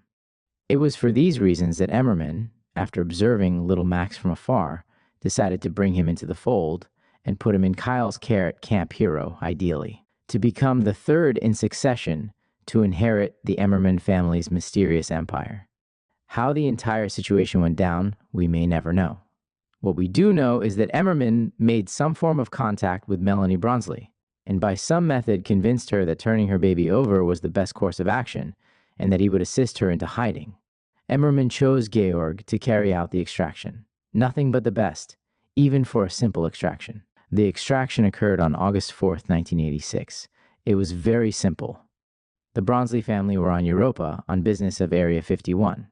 For their time there, they were forced to live in a tiny single-bedroom apartment. On that particular night, Alexander Bronsley was possessed of a nasty head cold, and so he slept in the bedroom alone, while Melanie and Max slept in the living room. The hour came, and Melanie quietly bundled Max up and exited the apartment into the waiting armored levitating truck driven by Georg, which drove to and through a portal at the edge of the colony to 1985 Camp Hero. Kyle arrived a few minutes before the armored truck. The ship dropped him at the same landing pad where it first set foot at Camp Hero on Walpurgisnacht of 1984. He stood on the landing pad waiting, his unease and suspicion growing. Kyle had waited only a few minutes when the truck arrived. It looked like a typical armored truck, of the kind used to move shipments between banks. However, it was unmarked and levitated on an anti-gravity plate rather than rode on wheels, as typical of off-planet vehicles. Kyle approached the backing up truck and rushed to the cab. Georg sat in the driver's seat. "Hello, Kyle. I need you to sign this, please," Georg said. Georg produced a glass pad on whose screen was a dotted line. With a shrug, Kyle signed it with his finger, then looked up at Georg. My old friend, what the fuck is this all about? Kyle demanded. Georg sighed. Kyle, I wish I could fully answer. Suffice to say, you have responsibilities now. Major ones. Go to the back of the truck. You'll see. Kyle did so. A few seconds later, the back door of the truck opened. A young boy of perhaps 8 years old sat in the back, along with a young woman. The woman was obviously a Nordic alien hybrid, with long limbs, whitish blonde hair, and baby blue eyes, larger than most biological humans. The boy was also a beautiful child. He looked rather like a painting. His eyes and chin were the same as that of the woman in the truck, but his jaw was more square, and his hair was medium brown. They both carried bags, his a black backpack, and the woman's a large duffel bag. The boy bounded out of the truck, and the woman remained. She and Kyle made eye contact. A message passed between them in that moment, not spoken, but not quite telepathic either. From her side, the message was that Kyle, for his own safety, had better take nothing but the best care of her baby. From Kyle's side, it was a solemn and absolute assurance that he would do nothing else, on pain of death. And he meant it. The woman tapped the wall of the truck. The back door closed, and the truck took off again, leaving Kyle and the boy alone on the landing pad. Kyle turned to him and finally spoke. My boy, what is your name? Kyle asked. It seemed the appropriate thing to ask. My name is Maximilian Alexander Bronsley. Please call me Max. Are you Kyle Delschau? I was told I was being delivered to you, the boy said, seemingly snapping out of a daze. I suppose I'm in your care now. Yes, Kyle replied. And then, fighting back tears, he fell to a knee and took the young boy into his arms. Kyle had never felt such strong love as he did now for this lost little boy, and had no thoughts in his mind beyond that he would do anything and everything for him. And then another thought, he was on his own. Kyle was now, in effect, a single father, and had only the slightest idea what to do. Max reciprocated the hug after a few moments, and man and boy were left on the landing pad in that position for several minutes. Eventually, Kyle had regained control of his emotions and backed up to face young Max eye to eye. Right. Mi pequeño, is there anything you need? Kyle asked, and without waiting for an answer, slipped off the boy's backpack and began inspecting it. Max smiled ever so slightly. I'd like to be home, but my mother says that's not an option, and that I'm to think of you as my new father. I suppose you're off to a good start. You may think of me as whatever makes you happy, Max. I will need a lot of coaching on this child-rearing thing, though, Kyle said with a grin. I'm hardly a child in that sense, but I'll do my best, Kyle. Is my bag adequate? Max said facetiously. Kyle had been searching it. He found a few documents to allow Max to live in Chile, as well as a change of clothing, and about a dozen photographs. For Max to remember the life he'd left behind, Kyle realized with a shiver. This was permanent. Max, can you board the ship and wait for me? I need to go pick something up, Kyle said. And so Max boarded the still-waiting triangle craft. Kyle was true to his word. He merely went to his locker to retrieve Lola, his guitar, and then returned to the ship, where Max was waiting. The trip back to Chile was as fast and uneventful as the trip to Camp Hero had been. Kyle and Max talked a bit, trying to give each other a basic idea of each other's lives and personalities. Max said he liked grape Jolly Ranchers and listened to Cantonese music. He loved Hong Kong and London, and was already able to speak French, Russian, German, Cantonese, and enough Spanish that he'd survive this mission. Kyle suggested that Max's cover could be that he was Kyle's obscure cousin, come to live with him after the death of his parents. They reached Kyle's apartment fairly quickly. The drive was short, as it was a very slow, languid summer Wednesday in Valparaiso, almost no traffic. It was mid-afternoon when the Land Rover dropped them off.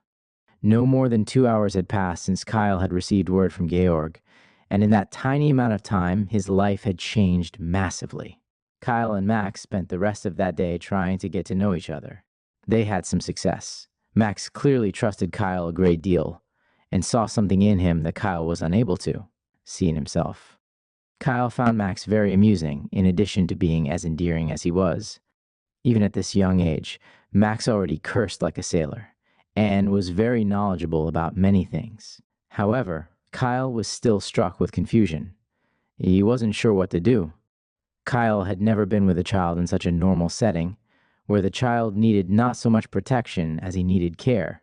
Kyle's help came the next day from an unexpected source, his landlady, Senora Marquez. Realizing that he might need to change his lease, Kyle had gone to her apartment to discuss it. "Of course you may stay. Do you have any clue what you are doing?"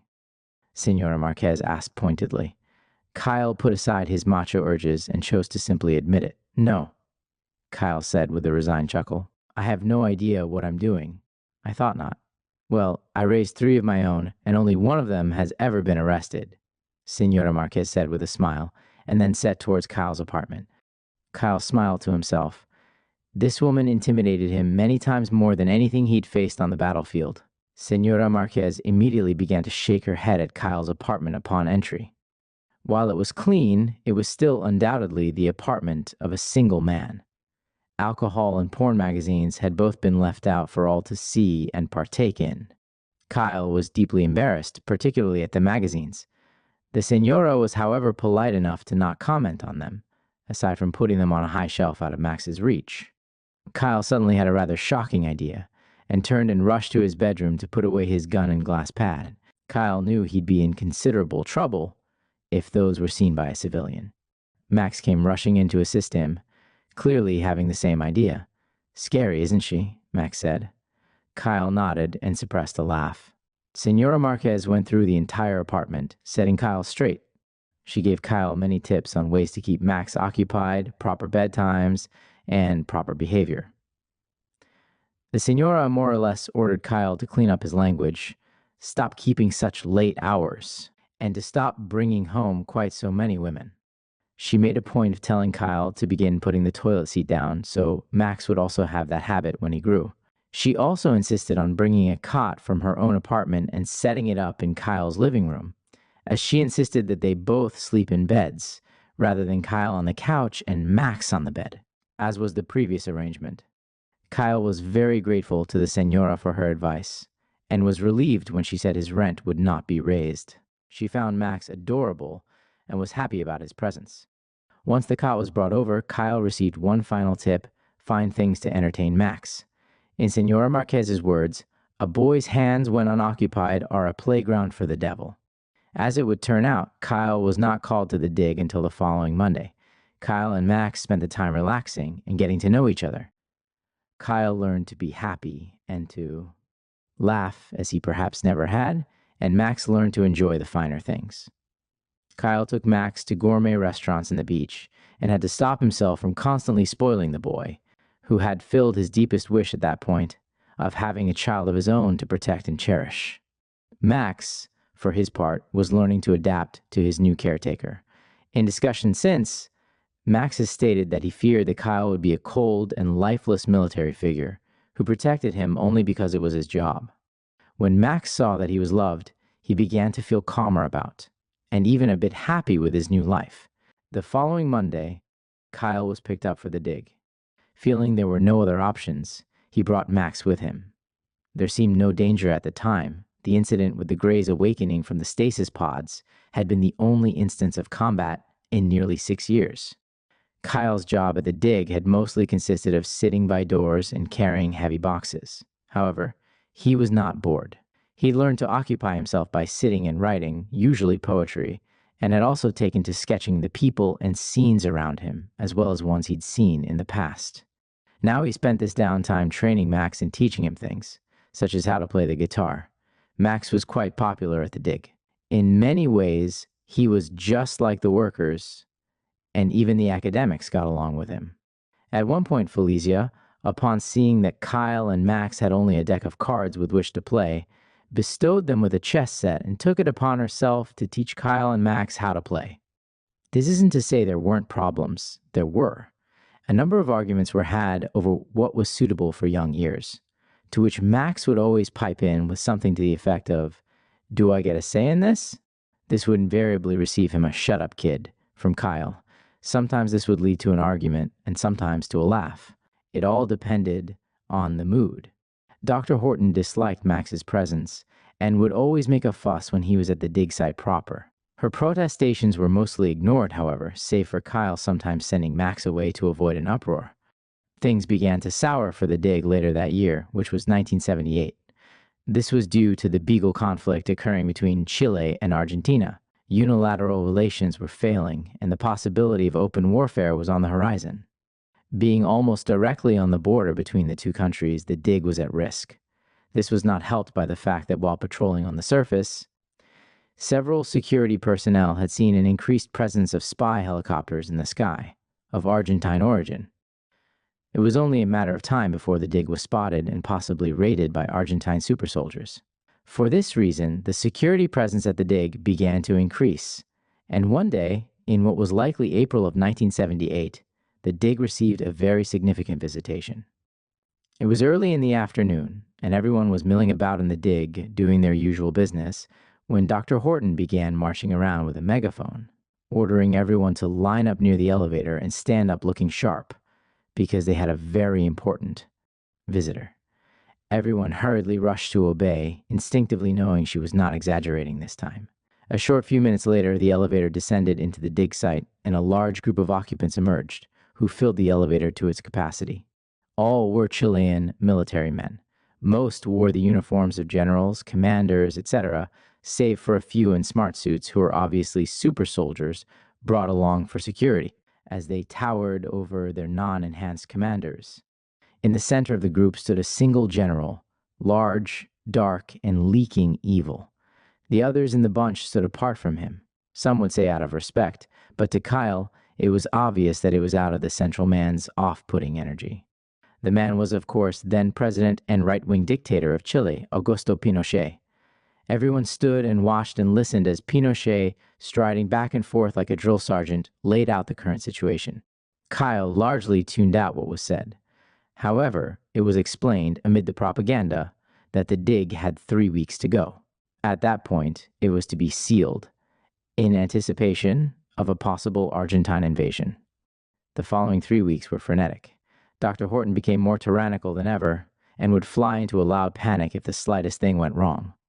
Kyle, Felicia, and the other soldiers began increasing their patrols on the surface more, eyeing any possible ambushes. None came, which, in a way, served only to increase the tension.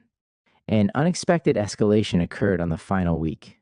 Kyle and Max were packing their bags for their final trip from the apartment to the dig for the final 5 days, at which point they'd be returning to Camp Hero. Kyle was in his bedroom, packing his bags, while Max was packing up his own things that he'd accumulated over his 6 months Chile, which was mostly just the clothes Kyle had bought him, as well as a few books donated by Senora Marquez. Kyle heard a distinctive crash, followed by a frustrated, "Oh shit," from Max. "Kyle, you all right in there, kid?" Max: "I'm fine. I dropped my fucking chess set." Kyle: "All right, pick it up and put it in your bag, and watch your language." Max: "Jawohl, mein Kommandant." It was not 3 minutes later that Kyle heard a telepathic transmission from Max, who was standing in the bedroom doorway. "Turn around and look, but whatever you do, don't speak." Kyle did so, and saw that Max was standing in the doorway, holding in his hand a broken black rook chess piece. At first glance, it seemed innocuous. Then Kyle saw it, a tiny red blinking light. A bug. Kyle gently took the bug chess piece from Max's hand and paused, considering what to do.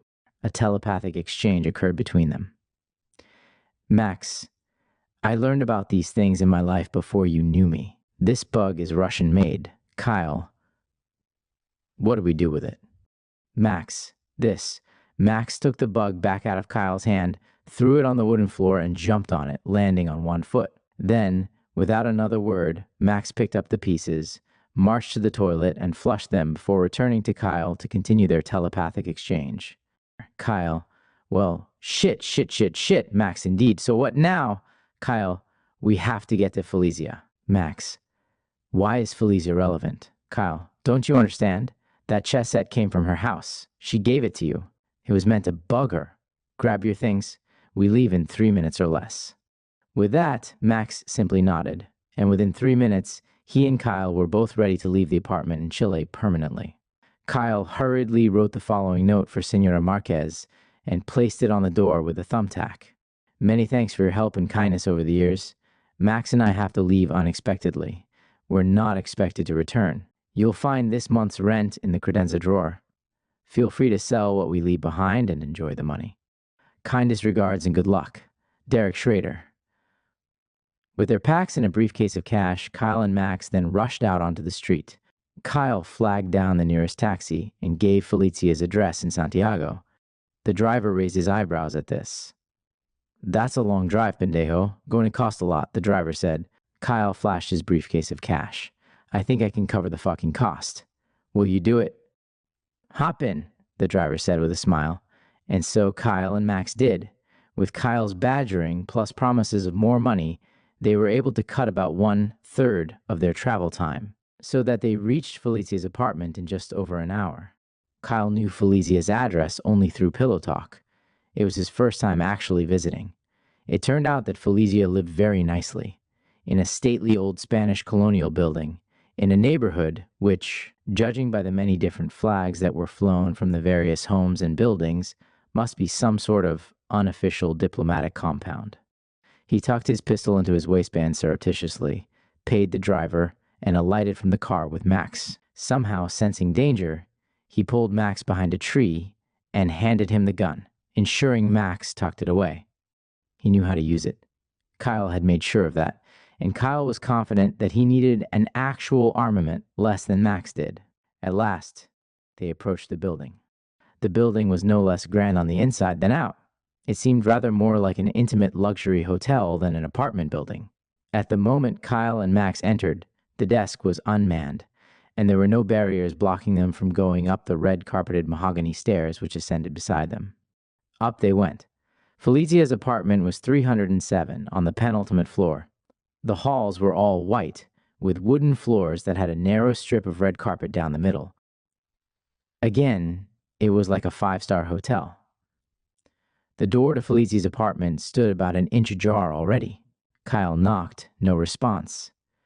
Wait here, remember the gun, and try not to use it, Kyle said to Max, and he slowly entered the apartment. He did a sweep of the rooms, no Felicia, and indeed no one at all. There was no luggage, and much of the clothing was gone. So Kyle felt it was safe to assume Felicia had left and no one would be coming into in this apartment. He pulled Max inside. Kyle, kid, do you know how to search a residence? Max, yes. Kyle, good. I spotted a payphone on the street outside. I'm going to make a call. Be back in 3 minutes. If the cleaning lady shows up, tell her you're Felicia's nephew or something. Understood? Max, loud and clear. Already they were working and communicating like partners. Kyle went to the payphone outside the building and called the number Hector had left him with at the beginning of his time in Chile. He'd never used it until now. Hello? Hector's voice. Hector, it's Kyle. Has Felicia been picked up yet? Or does she drive herself? Kyle hadn't realized that he did not know the answer to this. Someone went to pick her up. She was gone. We're searching for her now. What's going on? Hector asked, his voice clearly alarmed. I don't trust this line. Get to her apartment as soon as possible, Hector. Something very strange is going on. Kyle urged. I'll be there in 15 minutes. Over and out, Hector said. Kyle then returned to the apartment. Max was searching it, as directed. Kyle joined in. For a bit, they found nothing atypical of a Latin woman her age, though Kyle winced at her meager food supply. Nearly all her meals must be from outside her house. The first real hint at confirming the sneaking suspicion Kyle already had was found in Felicia's wastebasket, a bunch of wrappers of Russian chocolate bars. With all of the anti-Soviet sanctions in place in Chile at the time, they must have cost a fortune, which raised Kyle's suspicion further. Within moments of this discovery, Max's voice echoed from the bedroom saying, Kyle, I found her diary. It's in Russian, and I'm not liking what I'm reading.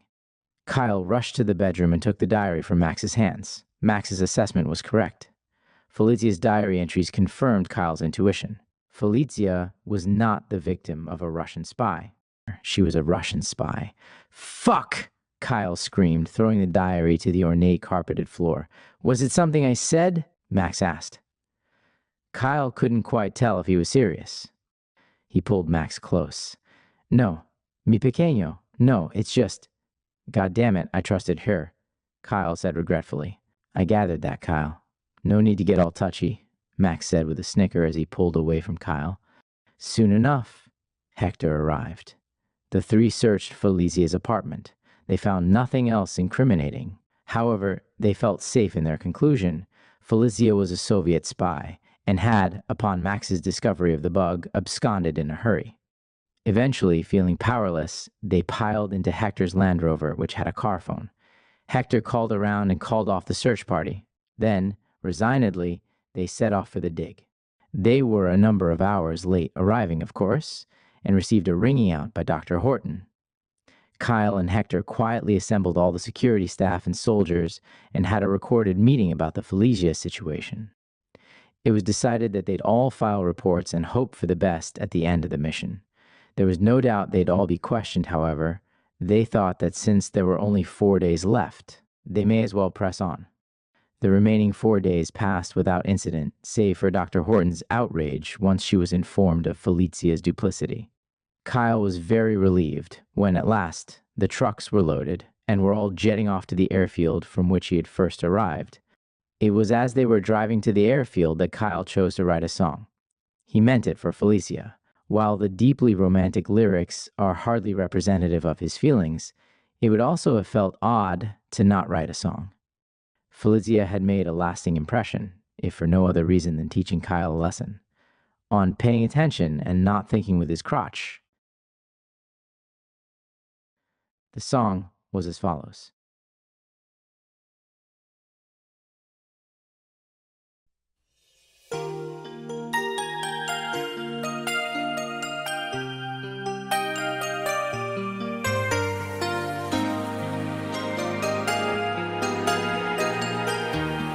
Hasta que me olvides voy a intentarlo. No habrá quien me seque tus labios por dentro y por fuera.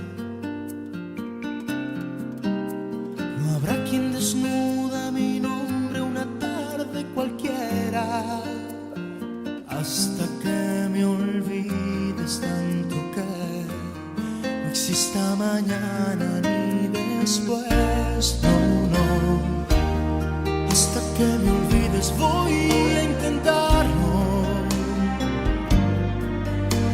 No habrá quien desnude mi boca como tu sonrisa. Y voy a rodar como lágrima entre la llovizna. Hasta que me olvides tanto que no exista mañana ni después. Hasta que me olvides voy a amarte tanto, tanto como fuego entre tus brazos.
Eventually, everyone was standing at the airfield, where a group of roughly 10 triangle craft was waiting.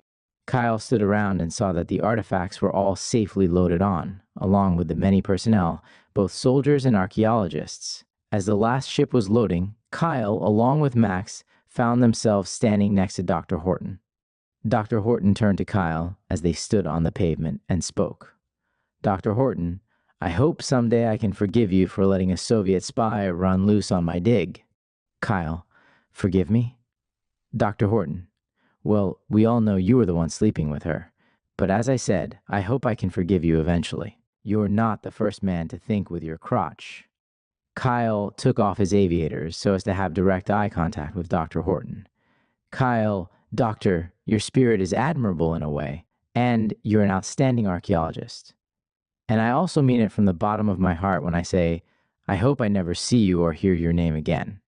Leaving Dr. Horton in slightly flustered silence, he took Max's hand and turned towards the last craft remaining without personnel. "Come on, kid. This one must be ours. Long Island is calling us back," Kyle said. And so Kyle and Max said goodbye to Chile.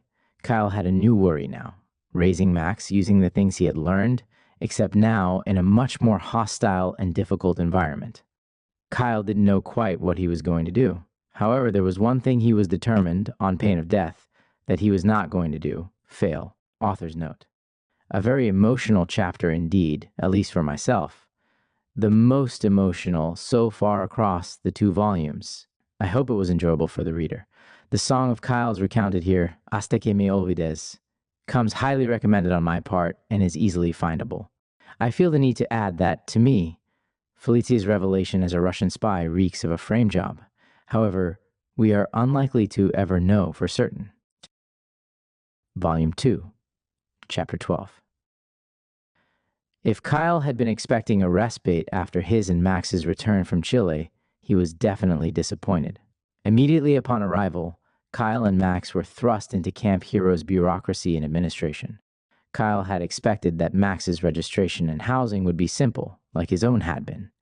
This didn't turn out to be the case. Unlike Kyle, Max's arrival had not been anticipated or accounted for, so no housing was prepared. Fortunately, Kyle and Max had arrived within moments after Camp Hero woke up for the day, which gave them 14 hours to sort the situation out. And so they did. Once Max was turned away from the German barracks, the commandant said that they had 2 choices. Either Kyle could turn Max in at Battery 113, where he'd be looked after, or they could attempt to sort it out bureaucratically. Kyle, like most people at Camp Hero, was not allowed access to Battery 113. However, he knew the rumors and the things told to him by several of the children he'd guarded, such as it being the home of cages and violent abuses. Kyle had no intention of taking Max to such a place, so red tape it was. Kyle and Max spent approximately the next 11 hours in a bewildering bunch of offices, all around Camp Hero, signing this and that paper, putting in calls to Emmerman himself, and at least one time, offering a bribe to an officer by the name of Adelaide Dupree, who seemed to have Nicholas's approval. Eventually, Jimmy heard of what was going on and saved Kyle and Max by simply signing a directive that Max was to be housed in the German single men's barracks. Kyle was grateful for this, of course, though found himself frustrated for not thinking of appealing to Jimmy to begin with. But fairly quickly, Max was settled in the bunk directly below Kyle's and with his own locker. By this point, which was early 1985, Kyle began to receive increased pressure from Emmerman. The reports he was supposed to be uploading on the conditions leading to the supposed regime change had become few and far between. Only a few days after arriving with Max, he received a new gift from Emmerman, found in his locker, a Leica M 635mm, finest camera ever made. The return address on the cardboard box was Emmerman's Centurion estate, making the sender unambiguous. The camera came with a single note: "Find a photographer." Kyle chuckled. The meaning was fairly obvious: find someone to take pictures of Camp Hero life for Emmerman's secret cause. Now, all he had to do was follow this order. Only problem being, Kyle had never tried to recruit a spy before, but with a sigh and shrug he accepted. With these new factors, Kyle's life increased in complexity. He was soon confronted with the reality that Max must work and must find a good job if Max was to live a decent life in.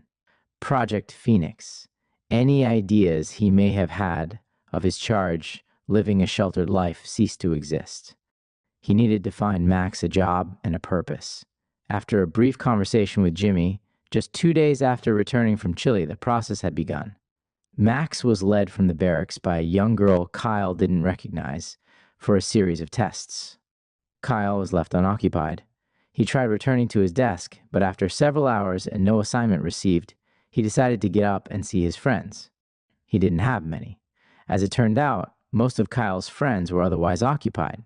Norma Jean was in her office, doing what Kyle guessed must be some kind of honeypot work, as she was engaged in a very spicy French phone call while taking copious notes. Danny and Brian Foster were both on missions, according to their section chiefs. Anya was busy training kids, and most of the German friends he'd made had been transferred out, showcasing the lack of permanence of most of Camp Hero's staff. Kyle did eventually find 2 of his friends. Above ground, there was an old battery near the beach that had become used as a kind of mechanics shop for various vehicles for both on- and off-planet applications. Within the shop, Kyle found Jack Flynn and Yoshiro Surabaya, whom he'd known in Okinawa. Both were intently tinkering with what appeared to be a levitating motorcycle of some kind. Kyle approached. "Can I help?" Kyle asked. "Kyle, I didn't know you'd been reassigned to the garage," Jack said. "I haven't," Kyle confessed. "I had to get away from my desk. Jack, I think I need your advice.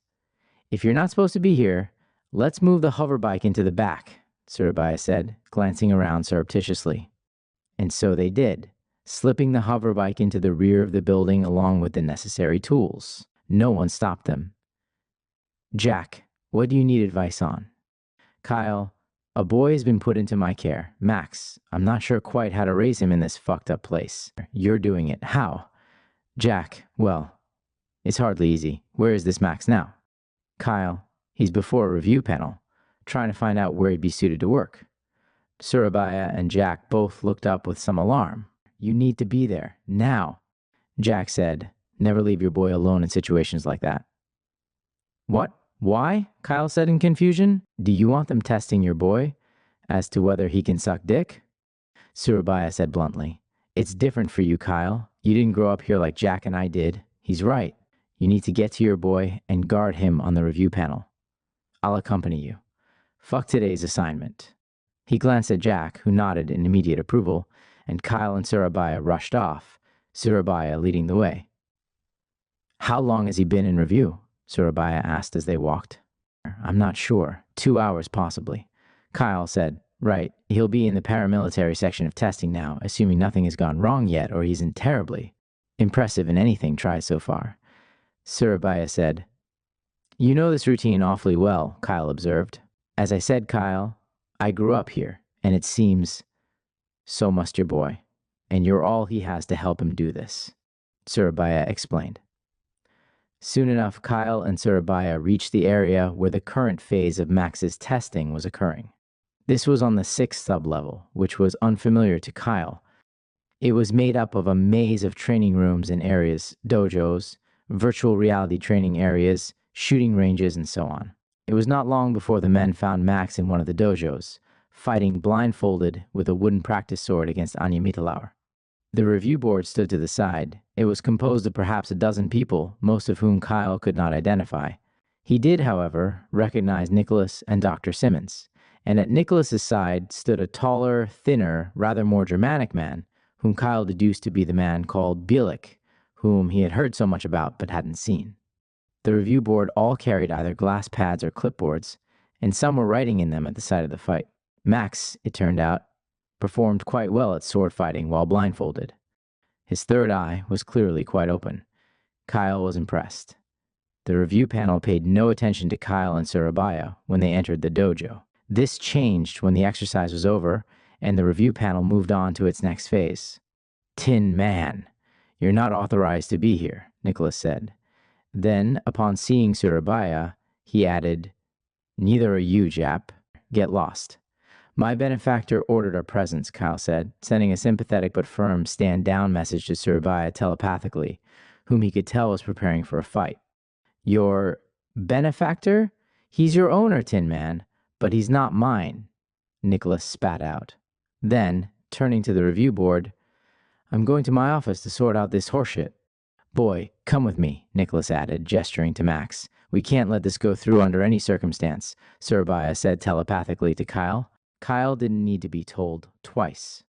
He put his hand up to the advancing Nicholas, making direct eye contact. No, I don't believe you actually are, Kyle said, in his most condescending German, with a pedantic smile on his face. Nicholas paused, his eyes narrowed. Fuck you! Nicholas hissed to Kyle in a very low voice. You're not my type.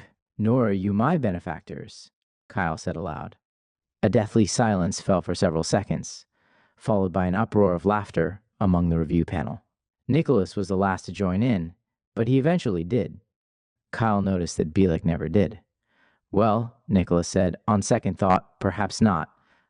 Let's get back to work, ladies and gents. And so the review panel continued. It went on for hours, and Kyle and Surabaya accompanied every step of the way. Max was tested on telepathy, being seated on a chair while the panel sat behind a long table, doing various telepathy exercises such as stating what was on certain cards facing away from him, and telling the review board members what they'd had for breakfast that morning. Max passed this set of tests with 100% accuracy. Max next underwent a remote viewing test, being sat blindfolded and told to extract information from a set of coordinates. He passed. He failed his telekinesis test, attempting to crush a soda can with his mind. Max was also made to run on a treadmill, tested on his marksmanship abilities, and so forth. He seemed to excel in approximately 90% of the skills he was tested on. In spite of the strained circumstances, Kyle felt a sense of fatherly pride at his boy's prowess, and he felt relief as well, as it would ensure Max's survival. At no point was Max offered any food or drink. One time, he expressed the need to relieve himself, and Surabaya accompanied him. Kyle would later learn that he had taken pity and given Max a chocolate bar, produced from who knows where. At the end of the day, the group piled into a tram and went to Dr. Simmons's lab. She took blood, urine, and hair samples from Max, with the promise that she would run the necessary tests in the morning. And so concluded the review panel, with everyone sent back to their barracks for the night. Kyle, Max, and Surabaya walked together most of the way. As they were approaching the German barracks, they heard the sound of cantopop coming from the little red Victrola. Max ran ahead to be closer to it, and Surabaya turned to walk to his own barracks. Kyle, wait, Surabaya, yes? Kyle, what was that all about back there? The little confrontation? I believe Emmerman would have given his blessing. Why not let him and embarrass Nicholas? Surabaya shook his head, a sad smile on his lips. He slipped, likely unconsciously, into his native Japanese for what he said next. Surabaya, still so naive, Kyle. He wasn't going to call Emmerman. He was going to defile your boy. That's what he does to children who are alone in his office. We prevented it this time, thankfully. Kyle paused, stunned. He'd heard rumors to this effect, of course. But the confrontation of the fact that his boy had come so close stumped him for a moment before he gathered the strength to speak again. Yushiro-san, Kyle said, addressing Surabaya by his given name for the first time. Why are you helping me? Surabaya shrugged. Because for the first time, I can. And your boy is Special Kyle. You know that. Don't forget it. And with that, Surabaya turned away. Kyle turned towards the barracks, his mind a complexity of emotions. Rage, sadness, fatherly protectiveness, but most especially, a new resolve.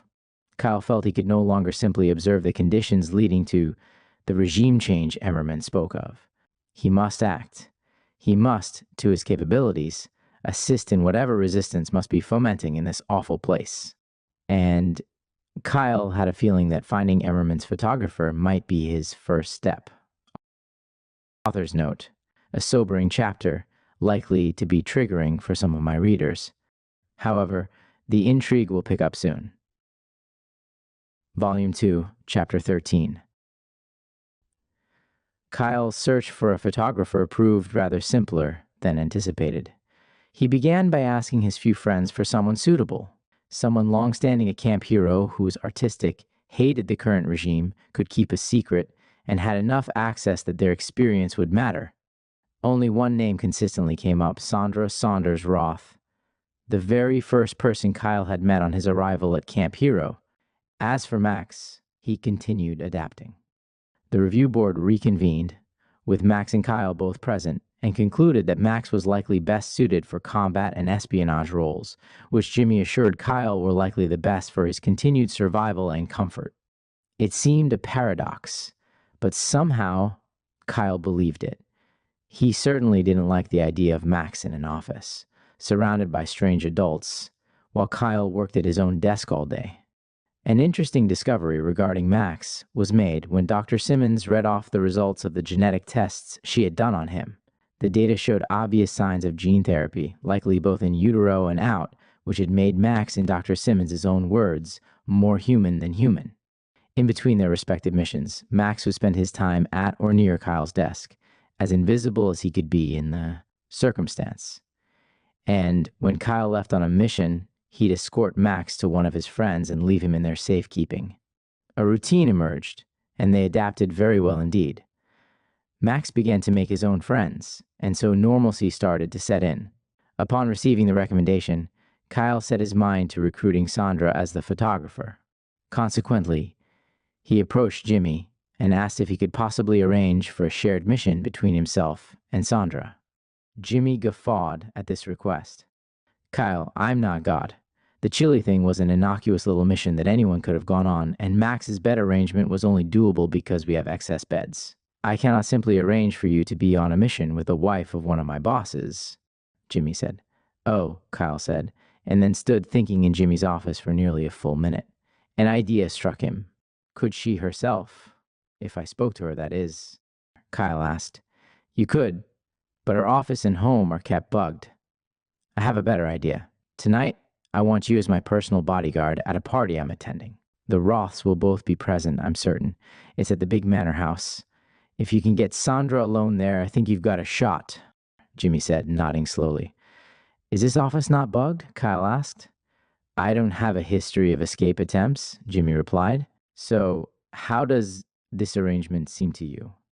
Kyle shrugged. I suppose it's as good an arrangement as any. What sort of party is this? And where?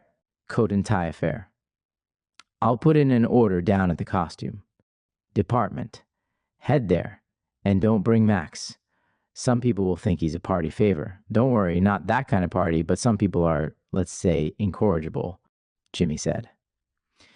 Kyle felt another wave of homicidal rage sweep over him, but said nothing, and merely turned, striding with purpose towards the costume warehouse on sub-level 4. As usual, he found it staffed by Angelique Toussaint, the Haitian he'd met just before his first mission. Angelique. Hello, Kyle. I just received an order from Jimmy. You need a suit? Kyle. Yes, I suppose Jimmy doesn't waste time. Angelique. No, I dare say he doesn't. Come with me, please. And so Angelique showed Kyle to the back of the warehouse, to what appeared to be a closet with a small rectangle of glass in the center of the door. A touch screen was mounted in the wall beside the door. It's a clothing printer, Angelique explained, typing something on the tablet which Kyle couldn't see. Your measurements from the system, she said, then turned, looking Kyle over with the scrutiny only stylists are capable of. You look like a Hugo Boss man, Angelique said after a moment. And your color is black. Without another word, Angelique typed in these specifications. Kyle made no objection. He had many skills, but an eye for fashion was definitely not one of them. He simply didn't care. Not 15 minutes later, a sharp 3-piece suit was printed along with a white shirt. Angelique also outfitted Kyle with a dark magenta bow tie and a pair of fine black and white dress shoes. Kyle gathered these up and took them with him. He now needed to find someone to watch Max for the night. For now, Max was safe in Kyle's office area. However, the office would be closed by the time of the party, and Kyle didn't particularly trust the barracks to be safe. And so, Kyle walked around Camp Hero to a number of his friends. As it turned out, most were either on missions or were attending the party themselves. Danny was still off base, and Anya Mittelbraun had classes to teach all through the night due to a new shipment of young Israeli supplies. After over 2 hours of walking, Kyle found himself at Norma Jean's office. The door was closed, so he knocked. Who is it? Kyle. Oh, come right in, Kyle. Kyle entered to find Norma Jean standing in front of a mirror in her undergarments next to her desk. Strewn on her desk were various clothing items and bits of makeup. "Oh, shit. Do I need to come back later?" Kyle asked. "Don't be silly, Kyle. You've seen me in far more compromising positions. Just try not to ogle too much." "No promises," Kyle said with a chuckle. "But down to business, I was wondering if you'd watch Max tonight. But I can see you're attending the same function as myself."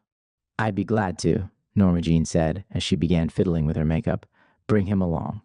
"Won't he be seen as a party favor?" Kyle asked. "Kyle, I know how to handle these fuckers. I'll take good care of Max. He's got a filthy mouth, but he's a little sweetheart." "I believe you. But are you sure this is wise?" In response, Norma Jean unclasped her bra and moved it aside, showing that underneath it she had concealed a tiny but very effective plasma pistol. "Now stop worrying. And besides, my date for the party is Ezekiel. No one bothers a girl who has a lizard man for a date. I promise Max will be safe." Norma Jean said. "Very well, I suppose," Kyle said. He was still rather apprehensive, but it seemed the only solution at the time. And so Kyle left. Within about 6 hours, the office shut down. Max had no suit, his fanciest set of clothes being a pair of jeans, a white t-shirt, and a blue sports jacket. Eventually, a tram came by the barracks to carry attendees to the party. Kyle looked and saw that Jimmy was not on it. However, Norma Jean was, seated on one of the tram benches next to Ezekiel, the black, spiky-tailed reptilian he had briefly met. Norma Jean, dressed finely in a white cocktail dress, tapped under her while looking at Kyle as she waved Max aboard, reassuring him of her protective capabilities.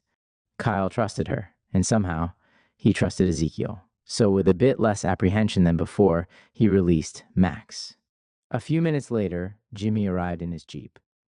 Kyle started to climb into the passenger seat, but Jimmy stopped him. "You're the security. You drive," he said with a grin, climbing from the driver's seat. With a shrug, Kyle obeyed and under Jimmy's direction drove towards the party. The party, it turned out, was being held at the infamous Montauk Manor, about 20 minutes' drive from Camp Hero, deep in Montauk Township. This was all still in the time bubble, pocket reality, which covered this entire portion of Long Island. The manor was, according to Jimmy, Nicholas's house. It was a massive manor house in the Southern English style, with pointed roofs and brown and white boarding on the outside. This house still exists in the version of Montauk Township outside the time bubble, so the reader may view it in their preferred search engine. Kyle and Jimmy pulled up in front of the manor, where a valet rushed up in order to park the Jeep, and Kyle and Jimmy walked up the arched path to the monstrous house, from which the sounds of music and chatter were echoing. Kyle had wondered if Angelique had perhaps overdressed him. This turned out to be the opposite of the case. The party was very high class indeed, of the cocktail and dancing sort. It was taking place in both the Great Hall and the several ballrooms which opened off of it. The floors were checkered in black and white marble, and the walls paneled in oak and mahogany, decorated with Elizabethan and Victorian artwork. It didn't look like the home of a serial child rapist, but then, what does the home of a serial child rapist look like? Kyle thought to himself. "Blend in. Just stay in range of me," Jimmy instructed. "Like any other gig you might have of guarding a party, and I'll remember the real mission." "Roger," Kyle said, already scanning the room to find Sandra. Sandra was easy to find. She was one of a very few attendees who was neither white nor East Asian and was dressed quite strikingly in a crimson cocktail dress with matching lipstick and nail polish.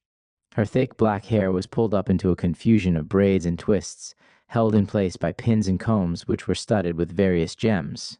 By Kyle's estimation, her age had been adjusted to being about 25, and were it not for his own racial biases, he'd have likely found her very attractive. He held back on approaching this early in the night. He'd wait until the guests had all arrived, and the party had commenced in earnest. Kyle followed Jimmy's direction of staying close and mingling with the guests. Eventually, he found himself next to Max, whom Norma Jean was guarding as she'd promised. "Look over there," Max said to Kyle, gesturing discreetly at a slight dark-haired woman who was standing near Nicholas, though clearly not by choice. "What about her?" Kyle asked. Kyle, that's Judy fucking Garland, Max exclaimed incredulously in a low voice. Watch your language, kid. And is that name important? Kyle, in his sheltered and isolated life, had precious little knowledge of Hollywood. Max chuckled. You need to get out more. Kyle continued observing Sandra as time went on. She was seemingly a very controlled woman, hardly ever leaving Ivan Roth's side, and when she did, she was next to a Hispanic-looking woman of perhaps 35, whose name Kyle didn't know.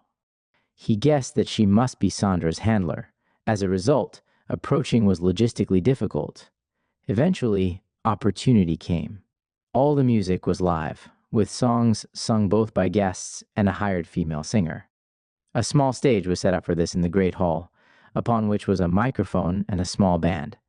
To Kyle's surprise, he saw Danny was the drummer of the band. So that was why he'd been unreachable that day. At one point, apparently urged by her husband and handler, Sandra took to the stage and sang like a siren the following song.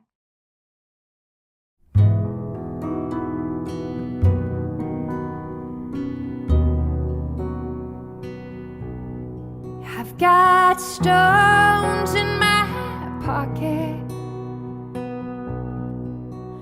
no feathers in my bed. I see the road and I'm walking, but my legs are made of lead. Oh, save me, won't you save me from my ways? Oh, save me, won't you save me from my ways? 'Cause the only way I know how to live, the only way I know is killing me. I've been climbing that high mountain, slide back down every day. And I've been drinking from the fountain, yeah, but I'm thirsty anyway. Oh, save me, won't you save me from my ways? Oh, save me, won't you save me from my ways? 'Cause the only way I know how to live, the only way I know is killing me. I said never, but I did it. What I thought I'd never do. I took a stone from my pocket when I threw it right at you. Oh, save me, won't you save me from my ways? Oh, save me, won't you save me from my ways? Oh, save me, won't you save me from my ways? 'Cause the only way I know how to live, the only way I know is killing you. And now the only way I know is killing me.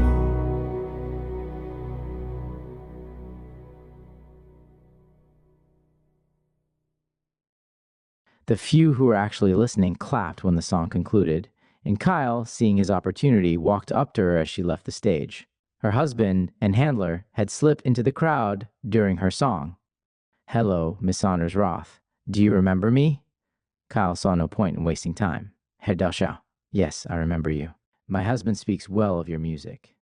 "I see. Thank him for me. However, it's you I wish to speak to. I'd like to make you an offer of something I think we'll both enjoy the benefits of." "If you're referring to your penis, Herr Delschau, I believe you'll need to look elsewhere. Don't get me wrong. You have plenty going for you, but judging by those cufflinks, I don't think we're compatible." Kyle somehow managed to stop himself from doubling over with laughter. He hadn't even noticed the swastika cufflinks that Angelique had included in his outfit and kicked himself mentally over this. His observation skills had slipped in recent days. However, Sandra's blunt manner amused him in a way he wasn't quite used to. "No," Kyle explained, once he'd recovered himself. "This offer is strictly some mutually beneficial business." "Well, all right, buy me a drink and show me a good dance and we'll talk." "Lead the way," Kyle said, already digging out his wallet. He was never paid, of course, but he had learned how to skim bits of cash. And so they moved towards the bar, which was set up in one of the ballrooms. "Sidecar on the rocks, add a splash of maraschino juice, and he's buying," Sandra said to the bartender, gesturing at Kyle. "And a vodka and lemonade, same tab," Kyle added. Kyle and Sandra stood and discussed their respective jobs while they sipped their drinks. Kyle explained his role as a protection and translation expert, being careful to not use the word synthetic, in case Sandra had a bias. Sandra also explained her job. She was, at that particular time, an assassin. A good one, if her estimation of herself was to be believed, not that Kyle doubted it. They also discussed, to an extent, the difficulties of their job, but were cautious in what they divulged while standing at the bar. Kyle got enough of an impression from it. While he couldn't trust Sandra, he felt that she'd accomplished this job quite well, if he could get her to agree to it. "I think I'd like that dance now," Sandra said suddenly, as the sounds of a tango started echoing from the great hall. "Not going to finish the drink I spent my money on for you?" Kyle asked. Sandra shrugged. Shitty drink. He didn't use Remy Martin. Kyle shucked, took one long sip of his vodka and lemonade, set it aside, then extended his hand to Sandra to let her to the dance floor. Most of the major dances, including the tango, were already programmed into him, so there was no difficulty. He decided to make his proposal as they danced. But as it happened, Sandra took the initiative. "Sandra, so, you claim to have something we'd both enjoy. What is it?" "Kyle, a camera, a Leica M6 to be exact. I hear you're an artist, so you know what that means." Sandra, "I certainly do. What's your price, Herr Delschau?" "I know there is one. You referenced mutual benefit earlier." Kyle, "Well, I'm told you don't like the system. I work for a man who has a vested interest in seeing it fall. I want you to take pictures for me of relevant things, missions, facilities on base, the works. And I also wish to occasionally be on missions alongside you. Quality control purposes." Sandra, "And what do I get in exchange?" Kyle, "Monetary compensation, and the satisfaction of knowing that your ass is doing something rather than standing around sipping sidecars." This first promise was a lie, but a necessary one. He had no clue if Emmerman would compensate Sandra, or indeed any photographer he chose. The conversation continued. "Sandra, you're very blunt, Herr Delschau. I can appreciate that. However, what I don't appreciate is your politics."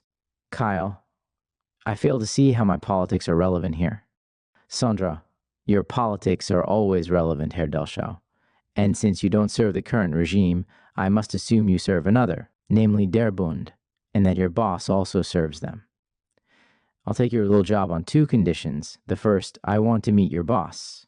The second, I want access to your connections, because I intend to escape this shithole." Kyle, "The first is difficult. The second, gladly. However, I must ask why. Do you not have your own connections?" Sandra, "I'm a monitored woman, and our operations are different. My contacts are known to my monitors. Yours are not. I want the names of people you meet. Help me network my escape, and make my first stipulation happen. If you do this, Herr Delschau, I'll take pictures of whatever the hell you want me to." They finished the dance largely in silence, and, when it was complete, returned to their earlier positions as seemingly normal party guests. To keep up appearances, Jimmy loudly scolded Kyle for slipping away from his post to talk to a girl and Kyle gave a performative apology. The rest of the evening passed without incident. Kyle continued in his cover role of guarding Jimmy, and at one point had the opportunity to speak to the woman whom Max had said was Judy Garland. She rolled her eyes at the name and revealed that while, yes, a fractal of herself had once used that name, her name was Nancy Berg, and she had no interest in any other identity. Jimmy, in keeping with what were apparently his normal habits, chose to leave early, so Kyle left alongside him, gathering Max as he did, and they drove back to Camp Hero proper, with Kyle explaining Sandra's demands. Jimmy explained that while he couldn't assist much, he at least had the capability of arranging meetings after shared missions, to exchange photographs and payment. Kyle and Max returned to the barracks to find that it was well after lights out, and that they had to stumble in the dark to their bunks. They weren't the only ones doing so that night. For over an hour afterwards, men were occasionally stumbling in various states of drunkenness.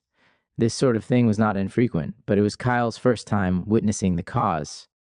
The next morning, Kyle went to work, and Max went to his classes that he had started in the previous few days. He was being trained in combat, in large part by Anya Middlebraun, who gave Kyle reports at the end of the day. Max always gave reassurances that nothing untoward happened, and Kyle forced himself to believe it. As was routine, Kyle went on a mission that day. This one involved simply sitting in an apartment in 1920s Paris, with the asset he was spying living in the apartment beneath his. The mission lasted for 3 years and was decidedly uninteresting. Kyle was only to watch the asset, a young French woman whose name he has since forgotten, and he was only to observe her as she walked back and forth from her cover job at a cafe across the street. When a black car came to pick her up occasionally, Kyle was disallowed from going along. His mission complete, he returned to Camp Hero to find, as usual, that less than 5 minutes had passed. As there were a number of hours left in the day, and it was unlikely that he would be sent out again, Kyle went into his favorite utility closet to begin, if he could, the process of arranging for Sandra to meet with Emmerman. He took out his glass pad, sat on top of a box, then opened up the messaging function on the tablet. He messaged Georg Nimmer. Ordinarily, their chat was for discussing the music they played, the women they slept with, and their favorite guns. Today's was a topic more essential. Kyle messaged, asking for an urgent call. Georg, as ever, did not disappoint. Not 10 minutes passed before the glass pad rang, and Kyle answered. He was greeted by Georg's face. He was reclined on a plush red couch. Kyle, brother, you have urgent business? I'm in a house of ill repute. Let's make this fast, Georg said, cheerful as ever. Kyle smiled at the sight of his old friend. I'm sorry to interrupt your fun time, my old friend, but I'm afraid this is important business. Can you get somewhere private? Well, shit. Yes, I'll get somewhere private. Give me an hour. All right, 1 hour. Over and out, Kyle said. He chose not to ask how Georg was occupying the allotted hour. He trusted his friend to have the sense to abandon the house of ill repute, and that the hour was spent getting to a secure location. Kyle returned to his desk and sat once again, pretending to wait for an assignment. The hour passed quite slowly, as one would expect, but it did pass, and Kyle stole away once again to the closet. Georg was punctual as ever, and the meeting commenced.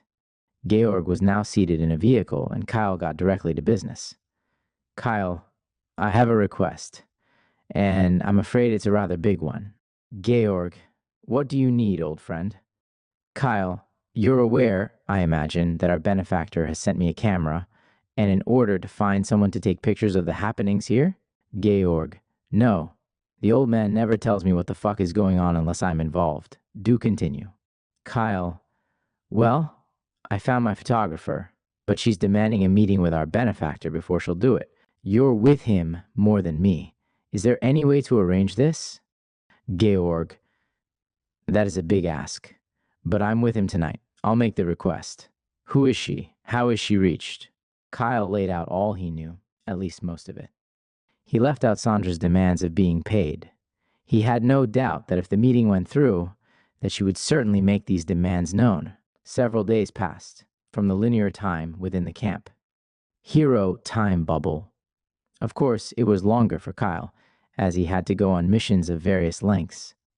He was gradually growing accustomed to these time distortions. As it turned out, he needn't have worried as much as he did. Just a few days after Kyle had laid everything out for Georg, he received a notice on his computer. He was being called to Jimmy's office. If he'd breathed, he undoubtedly would have held his breath on the walk. Kyle reached the office, and Jimmy looked up.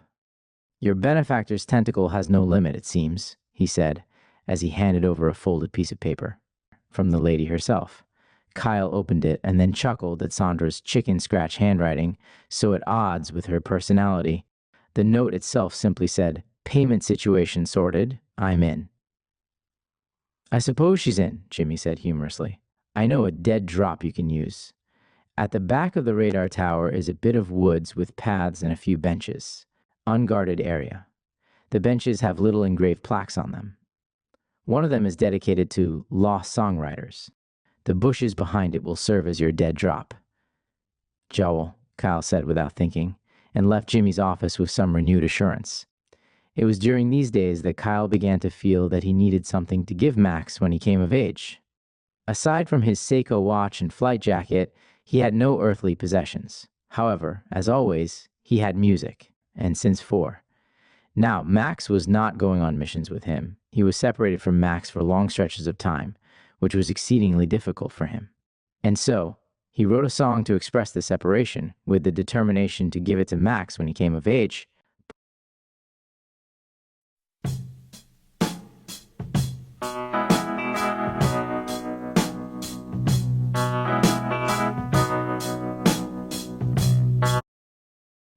He took out his glass pad, sat on top of a box, then opened up the messaging function on the tablet. He messaged Georg Nimmer. Ordinarily, their chat was for discussing the music they played, the women they slept with, and their favorite guns. Today's was a topic more essential. Kyle messaged, asking for an urgent call. Georg, as ever, did not disappoint. Not 10 minutes passed before the glass pad rang, and Kyle answered. He was greeted by Georg's face. He was reclined on a plush red couch. "Kyle, brother, you have urgent business?" "I'm in a house of ill repute. Let's make this fast," Georg said, cheerful as ever. Kyle smiled at the sight of his old friend. "I'm sorry to interrupt your fun time, my old friend, but I'm afraid this is important business." "Can you get somewhere private?" "Well, shit. Yes, I'll get somewhere private. Give me an hour." "All right, 1 hour. Over and out," Kyle said. He chose not to ask how Georg was occupying the allotted hour. He trusted his friend to have the sense to abandon the house of ill repute, and that the hour was spent getting to a secure location. Kyle returned to his desk and sat once again, pretending to wait for an assignment. The hour passed quite slowly, as one would expect, but it did pass, and Kyle stole away once again to the closet. Georg was punctual as ever, and the meeting commenced. Georg was now seated in a vehicle, and Kyle got directly to business. "Kyle, I have a request, and I'm afraid it's a rather big one." "Georg, what do you need, old friend?" "Kyle, you're aware, I imagine, that our benefactor has sent me a camera, and in order to find someone to take pictures of the happenings here?" "Georg, no. The old man never tells me what the fuck is going on unless I'm involved. Do continue." "Kyle, well, I found my photographer, but she's demanding a meeting with our benefactor before she'll do it. You're with him more than me. Is there any way to arrange this?" "Georg, that is a big ask, but I'm with him tonight. I'll make the request." "Who is she? How is she reached?" Kyle laid out all he knew, at least most of it. He left out Sandra's demands of being paid. He had no doubt that if the meeting went through, that she would certainly make these demands known. Several days passed, from the linear time within the camp. Hero time bubble. Of course, it was longer for Kyle, as he had to go on missions of various lengths. He was gradually growing accustomed to these time distortions. As it turned out, he needn't have worried as much as he did. Just a few days after Kyle had laid everything out for Georg, he received a notice on his computer. He was being called to Jimmy's office. If he'd breathed, he undoubtedly would have held his breath on the walk. Kyle reached the office, and Jimmy looked up. "Your benefactor's tentacle has no limit, it seems," he said, as he handed over a folded piece of paper. From the lady herself. Kyle opened it and then chuckled at Sandra's chicken scratch handwriting, so at odds with her personality. The note itself simply said, "Payment situation sorted. I'm in." I suppose she's in, Jimmy said humorously. I know a dead drop you can use. At the back of the radar tower is a bit of woods with paths and a few benches. Unguarded area. The benches have little engraved plaques on them. One of them is dedicated to lost songwriters. The bushes behind it will serve as your dead drop. Joel, Kyle said without thinking, and left Jimmy's office with some renewed assurance. It was during these days that Kyle began to feel that he needed something to give Max when he came of age. Aside from his Seiko watch and flight jacket, he had no earthly possessions. However, as always, he had music, and since 4. Now, Max was not going on missions with him. He was separated from Max for long stretches of time, which was exceedingly difficult for him. And so, he wrote a song to express the separation, with the determination to give it to Max when he came of age.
It was in the few days following this that the situation of Sandra's recruitment finally moved forward, and Kyle's angst lessened.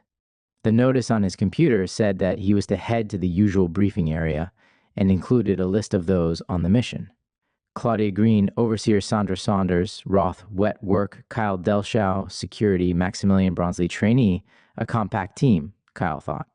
It would make it more difficult to isolate Sandra for one-on-one conversations, but he was up to the challenge. He stood, walked to the closet where he'd tucked Max away with a book, collected Max, and they marched off towards the briefing room. They reached it to find that Sandra and the mysterious Claudia Green were already awaiting them. Claudia, it turned out, was Sandra's handler, whom Kyle had seen at the party a few linear days previously. She was very pretty, with bronze skin and thick dark hair. She spoke with a rather posh Essex accent. She stood at over 6 feet tall and was gripping Sandra's arm in the way of a prison guard, which, Kyle realized, is what she was. "Greetings, Del Shao, young Bronzeley, we have a job to do," Green said in obvious impatience. At Max's name, Sandra looked at Max with a look that Kyle at first couldn't decipher, but soon did. It was an odd mix of curiosity, some shock, some sadness, and a sense of loss. However, Sandra said nothing, leaving Kyle to wonder and speculate. The briefing went over as usual.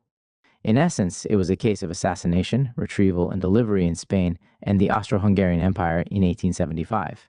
All through the briefing, Green never relinquished her death grip on Sandra's arm. With the briefing complete and the promise of leaving in 24 hours, Kyle decided to test Max on a few things and went with him down to the armory for 1,875 appropriate weapons, and then above ground to one of the shooting ranges on Stanford's Green. He handed Max one of the guns, a Colt revolver. "Kid, you know how to handle one of these?" Kyle asked. "Of course I do," Max said with a slightly offended air. "All right, you know it all, little bastard. Prove it," Kyle said playfully. And so Max did. He loaded and unloaded the pistol quite well, and while his marksmanship was far from perfect, it got the job done. At the end, Kyle decided Max deserved a treat of some sort. "Mi pequeño, what do they serve in the classes you're in?" Max shrugged. "Usually a sandwich and some chips. Some fruit if we're lucky. Same as in the barracks and office canteen." "Why?" "I think I can rustle up something better than that for you. Can you get back to the barracks? And I'll meet you in an hour? I appreciate that you want to treat me like back in Chile, but I'm not sure I know the way back to the barracks from here, Dad." Kyle stopped and got down on a knee to face Max. This was the first time Max called him Dad. He felt a wash of warmth all over. "What's wrong? You're staring like you've never seen me before," Max said. Kyle smiled and decided not to spoil the moment. "Oh, nothing. I just thought I'd never hear you admit you didn't know something. You're usually so fucking cocky. Come on, kid. You can come with me for your treat," Kyle said, standing and taking Max's hand. They walked through the compound to the area that, when outside the time bubble, forms the township of Montauk. On his few trips through, Kyle had seen that there were a number of stores in this part, as well as a few small restaurants. This was generally only the realm of officers. However, Kyle felt he now had a reason to begin spending his skimmed cash, most of which was colonial currency from missions, which his barrack mates seemed willing to exchange for American currency, likely because everyone skimmed cash. Kyle's initial plan had been to buy a few things and eat them in the barracks with Max. However, since they were together, they stepped into a proper restaurant, Merrill's Fine Cooking. This turned out to be a 50-second style American diner with all the usual fare. Simply so he wouldn't look strange by not eating, Kyle ordered fish and chips. Max, on the other hand, was apparently quite hungry and devoured a steak with 3 eggs, and then, upon receiving Kyle's assurance that it was no issue, ordered another steak and still had room for the dessert of the day, which was apple pie with ice cream and warm berry sauce. Kyle was slightly concerned as to how malnourished Max might actually be after seeing him eat so much. He didn't yet understand the way that young boys are prone to bouts of intense hunger, especially when they've been run around all day. Whatever the case, now that he was fully nourished, he slept very soundly in his bunk below Kyle's, and they awoke the following day ready for the final preparations for the mission. As it happened, Sandra was sent alone to gather Kyle and Max. This enabled Kyle to finally hand off the camera, along with several rolls of film. "Will you be able to conceal it on the trip?" Kyle asked. "I'm going to be wearing Victorian-era clothing for the duration. Those big skirts are a pain in the ass, but they're very good for hiding things. Now, let's stop standing out here talking before someone asks what we're doing," she replied tersely. Everyone was soon bundled up and braced for the trip. They dressed in stalls which stood next to each other, and Kyle and Sandra had to go through considerable chicanery in order to pass the camera back and forth as they changed. They went on to gather the documents, get the luggage, and finally proceed through the portal. They would come to regret not checking their documents beforehand. They arrived in 1875 Madrid unmolested, portaling into an alleyway with no windows. They walked in groups of 2 to their hotel in the center of the city. Across the street was a building of swanky apartments, the room which Sandra and Green shared being directly across from the apartment of their interest. Green checked in as some member of British aristocracy and registered Sandra as her Indian lady's maid. Kyle and Max registered as a Prussian father and son. The 2 pairs didn't acknowledge each other out in the open. Kyle and Max were not informed of much as the usual procedure went. They knew that on an unspecified number of days after arrival, the man that Sandra and Green were surveilling would receive a set of blueprints. And at that point, the group would approach him for what was apparently a planned pickup. However, he would be killed, and the group would take the blueprints to another contact in the Austro-Hungarian Empire. The nature of the blueprints were a mystery to all but those who had planned this mission, and possibly Green. As it turned out, they stayed nearly a week. At a certain point, Kyle, at the behest of one of the young gents who brought the dinner, slipped out for a quick trip to the local brothel, leaving Max armed in the hotel room. He'd been without release of this nature for several weeks, which was too long for someone of his kind. He made sure to spend less than an hour away. He had assessed that the hotel was safe. However, he didn't imagine that Green would approve if she found out the reason he had left. The day came, and the quartet gathered their weapons and packed their clothes for what they thought was going to be a long train journey to Pressburg. As their luggage was prepared, they went to their meeting in the apartment building next door to the hotel, with Kyle leading the way under Green's orders, though he'd have done so anyway. They were not stopped as they approached the apartment, their weapons concealed in their garments. It was Green who finally knocked. A young and petite red-haired man with a typical Victorian handlebar mustache, the man whom they had been surveilling coming and going, answered the door. "Who is it?" he asked, in what Kyle calculated as a Polish accent. "The Brits," Green said, extending her hand. "And the Prussians," Kyle added, extending his own hand. "You're 3 days early," the Pole said. A pause. "Chalk it up to Germanic punctuality," Max interjected, pulling off a flawless Königsberg accent to Kyle's surprise, relief, and delight. "Right," the Pole answered, making eye contact with all members of the party in turn. "They'll hire anyone these days," he muttered, after observing Max and Sandra. The Pole ushered them in and opened the roller-top desk, which stood on a far wall. Kyle observed that inside it were the blueprints. "Show me the money," he said. Green opened the alligator bag she'd been carrying, showing him the cash they had brought, then closed it again. "How about a drink?" "Toast to our business," she said, gesturing to an end table with a number of bottles. "Right," the little Pole said, and turned to fulfill the order. The moment he turned, Green gave a quick nod to Sandra, who drew from her corset what appeared to be a Colt single-action army revolver, and fired 3 rounds in quick succession at the man's back. The gun must have been a special replica of some kind, as there was only the faintest pop, and the bullets were clearly supersonic. The man whirled at being shot, and the look on his face was not one of pain nor even shock, but rage, and he began lunging forward. Green sent a telepathic message to the group. "He's augmented." "No shit," was Max's telepathic input. The Pole lunged forward. "You little bitch!" he screamed in Polish.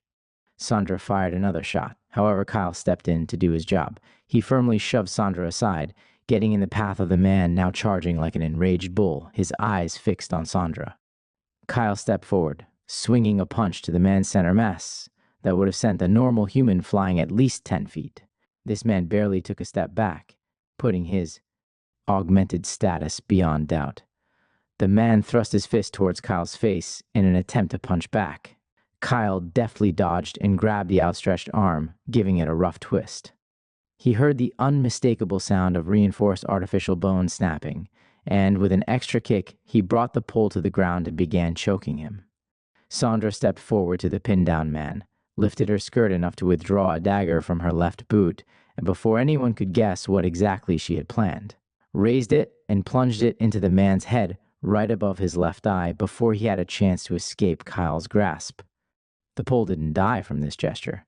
However, he was obviously very weakened, and his eyes darted back and forth wildly as Kyle lifted him to a standing position, grasped the pole's head, and gave it a sharp twist that he knew would cause full internal decapitation.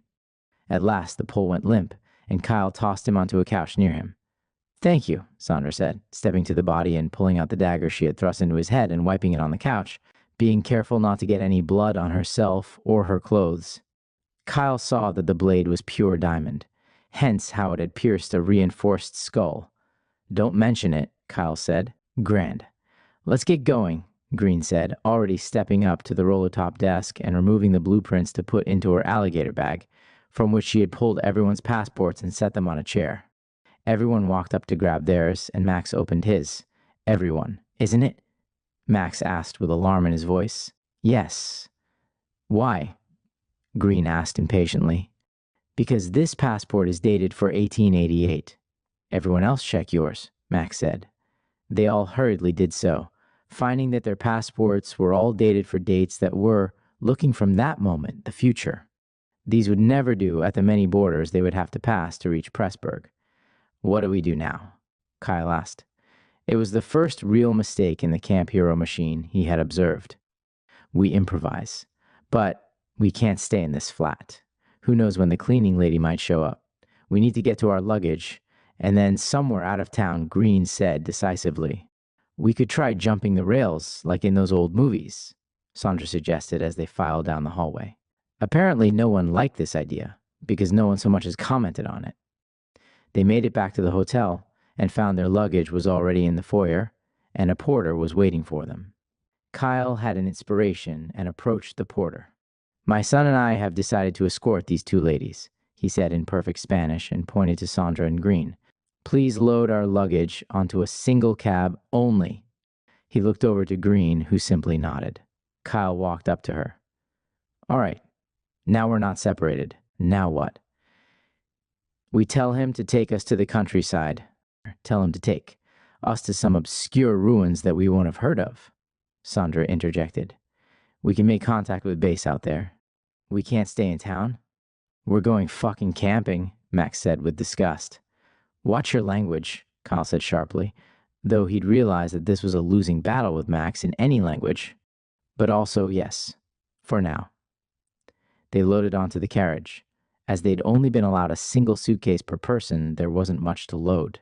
The driver thought that their request to be taken to some ruins outside of town was very odd, and grumbled something about his horses being unwilling to walk on anything but cobblestones. But when he was shown the tip he'd receive, he complied.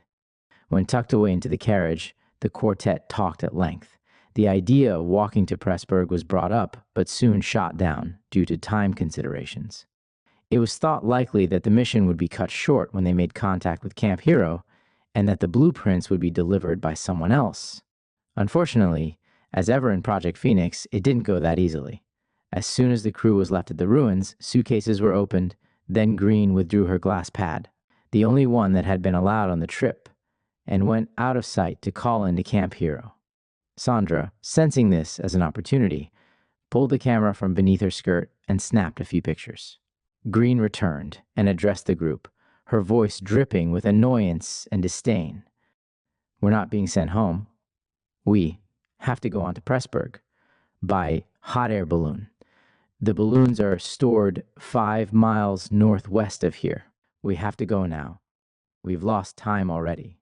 "Are you fucking kidding?" Sandra spat out. "A hot air balloon?" "Yes, you have experience, don't you?"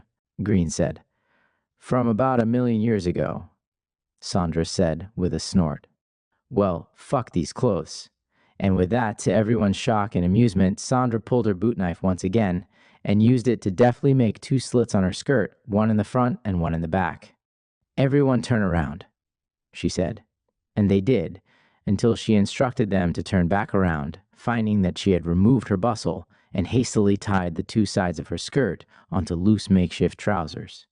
With a shrug, Green followed suit, and the quartet set off. It was high summer, and a number of wild fruits were growing along the route they took. Kyle picked some up and gave them to Max, aware that he hadn't eaten since the light breakfast in the hotel that morning. The enhancements of all in the group rather shined through as they walked very fast without rest breaks and arrived at their set coordinates none the worse for wear. By now, they must have been 10 miles outside of Madrid. The coordinates led them to a clearing deep in the hills, well out of sight of anything. In the clearing were 3 very large hot air balloons, all deflated at the time. In the basket of one, they found a set of white, loose-fitting clothes to change into. For less weight, they realized, and began to change into them. With their backs to each other, they weren't provided with much beyond that. They were given a compound bow with perhaps a dozen metal arrows and instructions to use it to hunt their food, as they could not risk having their guns overheard. A rather odd instruction, Kyle thought, since their guns were already nearly silent, and doubtlessly more effective than a bow and arrow. This discrepancy was explained further in their instructions. Their weapons, and most of their clothes, were staying behind. They were to bring only a change of clothes to wear when they arrived in Pressburg.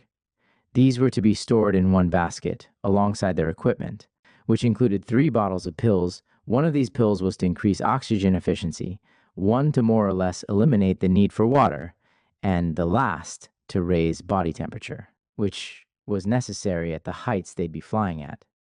Could they not have included one so we wouldn't have to eat? Max said. They want us hunting our food. It's a test.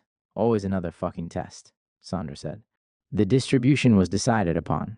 2 persons in each balloon, Max and Sandra in the one holding the equipment as they were the lightest, and Kyle and Green in the other. The third and larger balloon was to hold the propane assembly by which the balloons were filled. With Sandra's instructions as to how, the balloons were filled and loaded, and by nightfall, they were off the ground.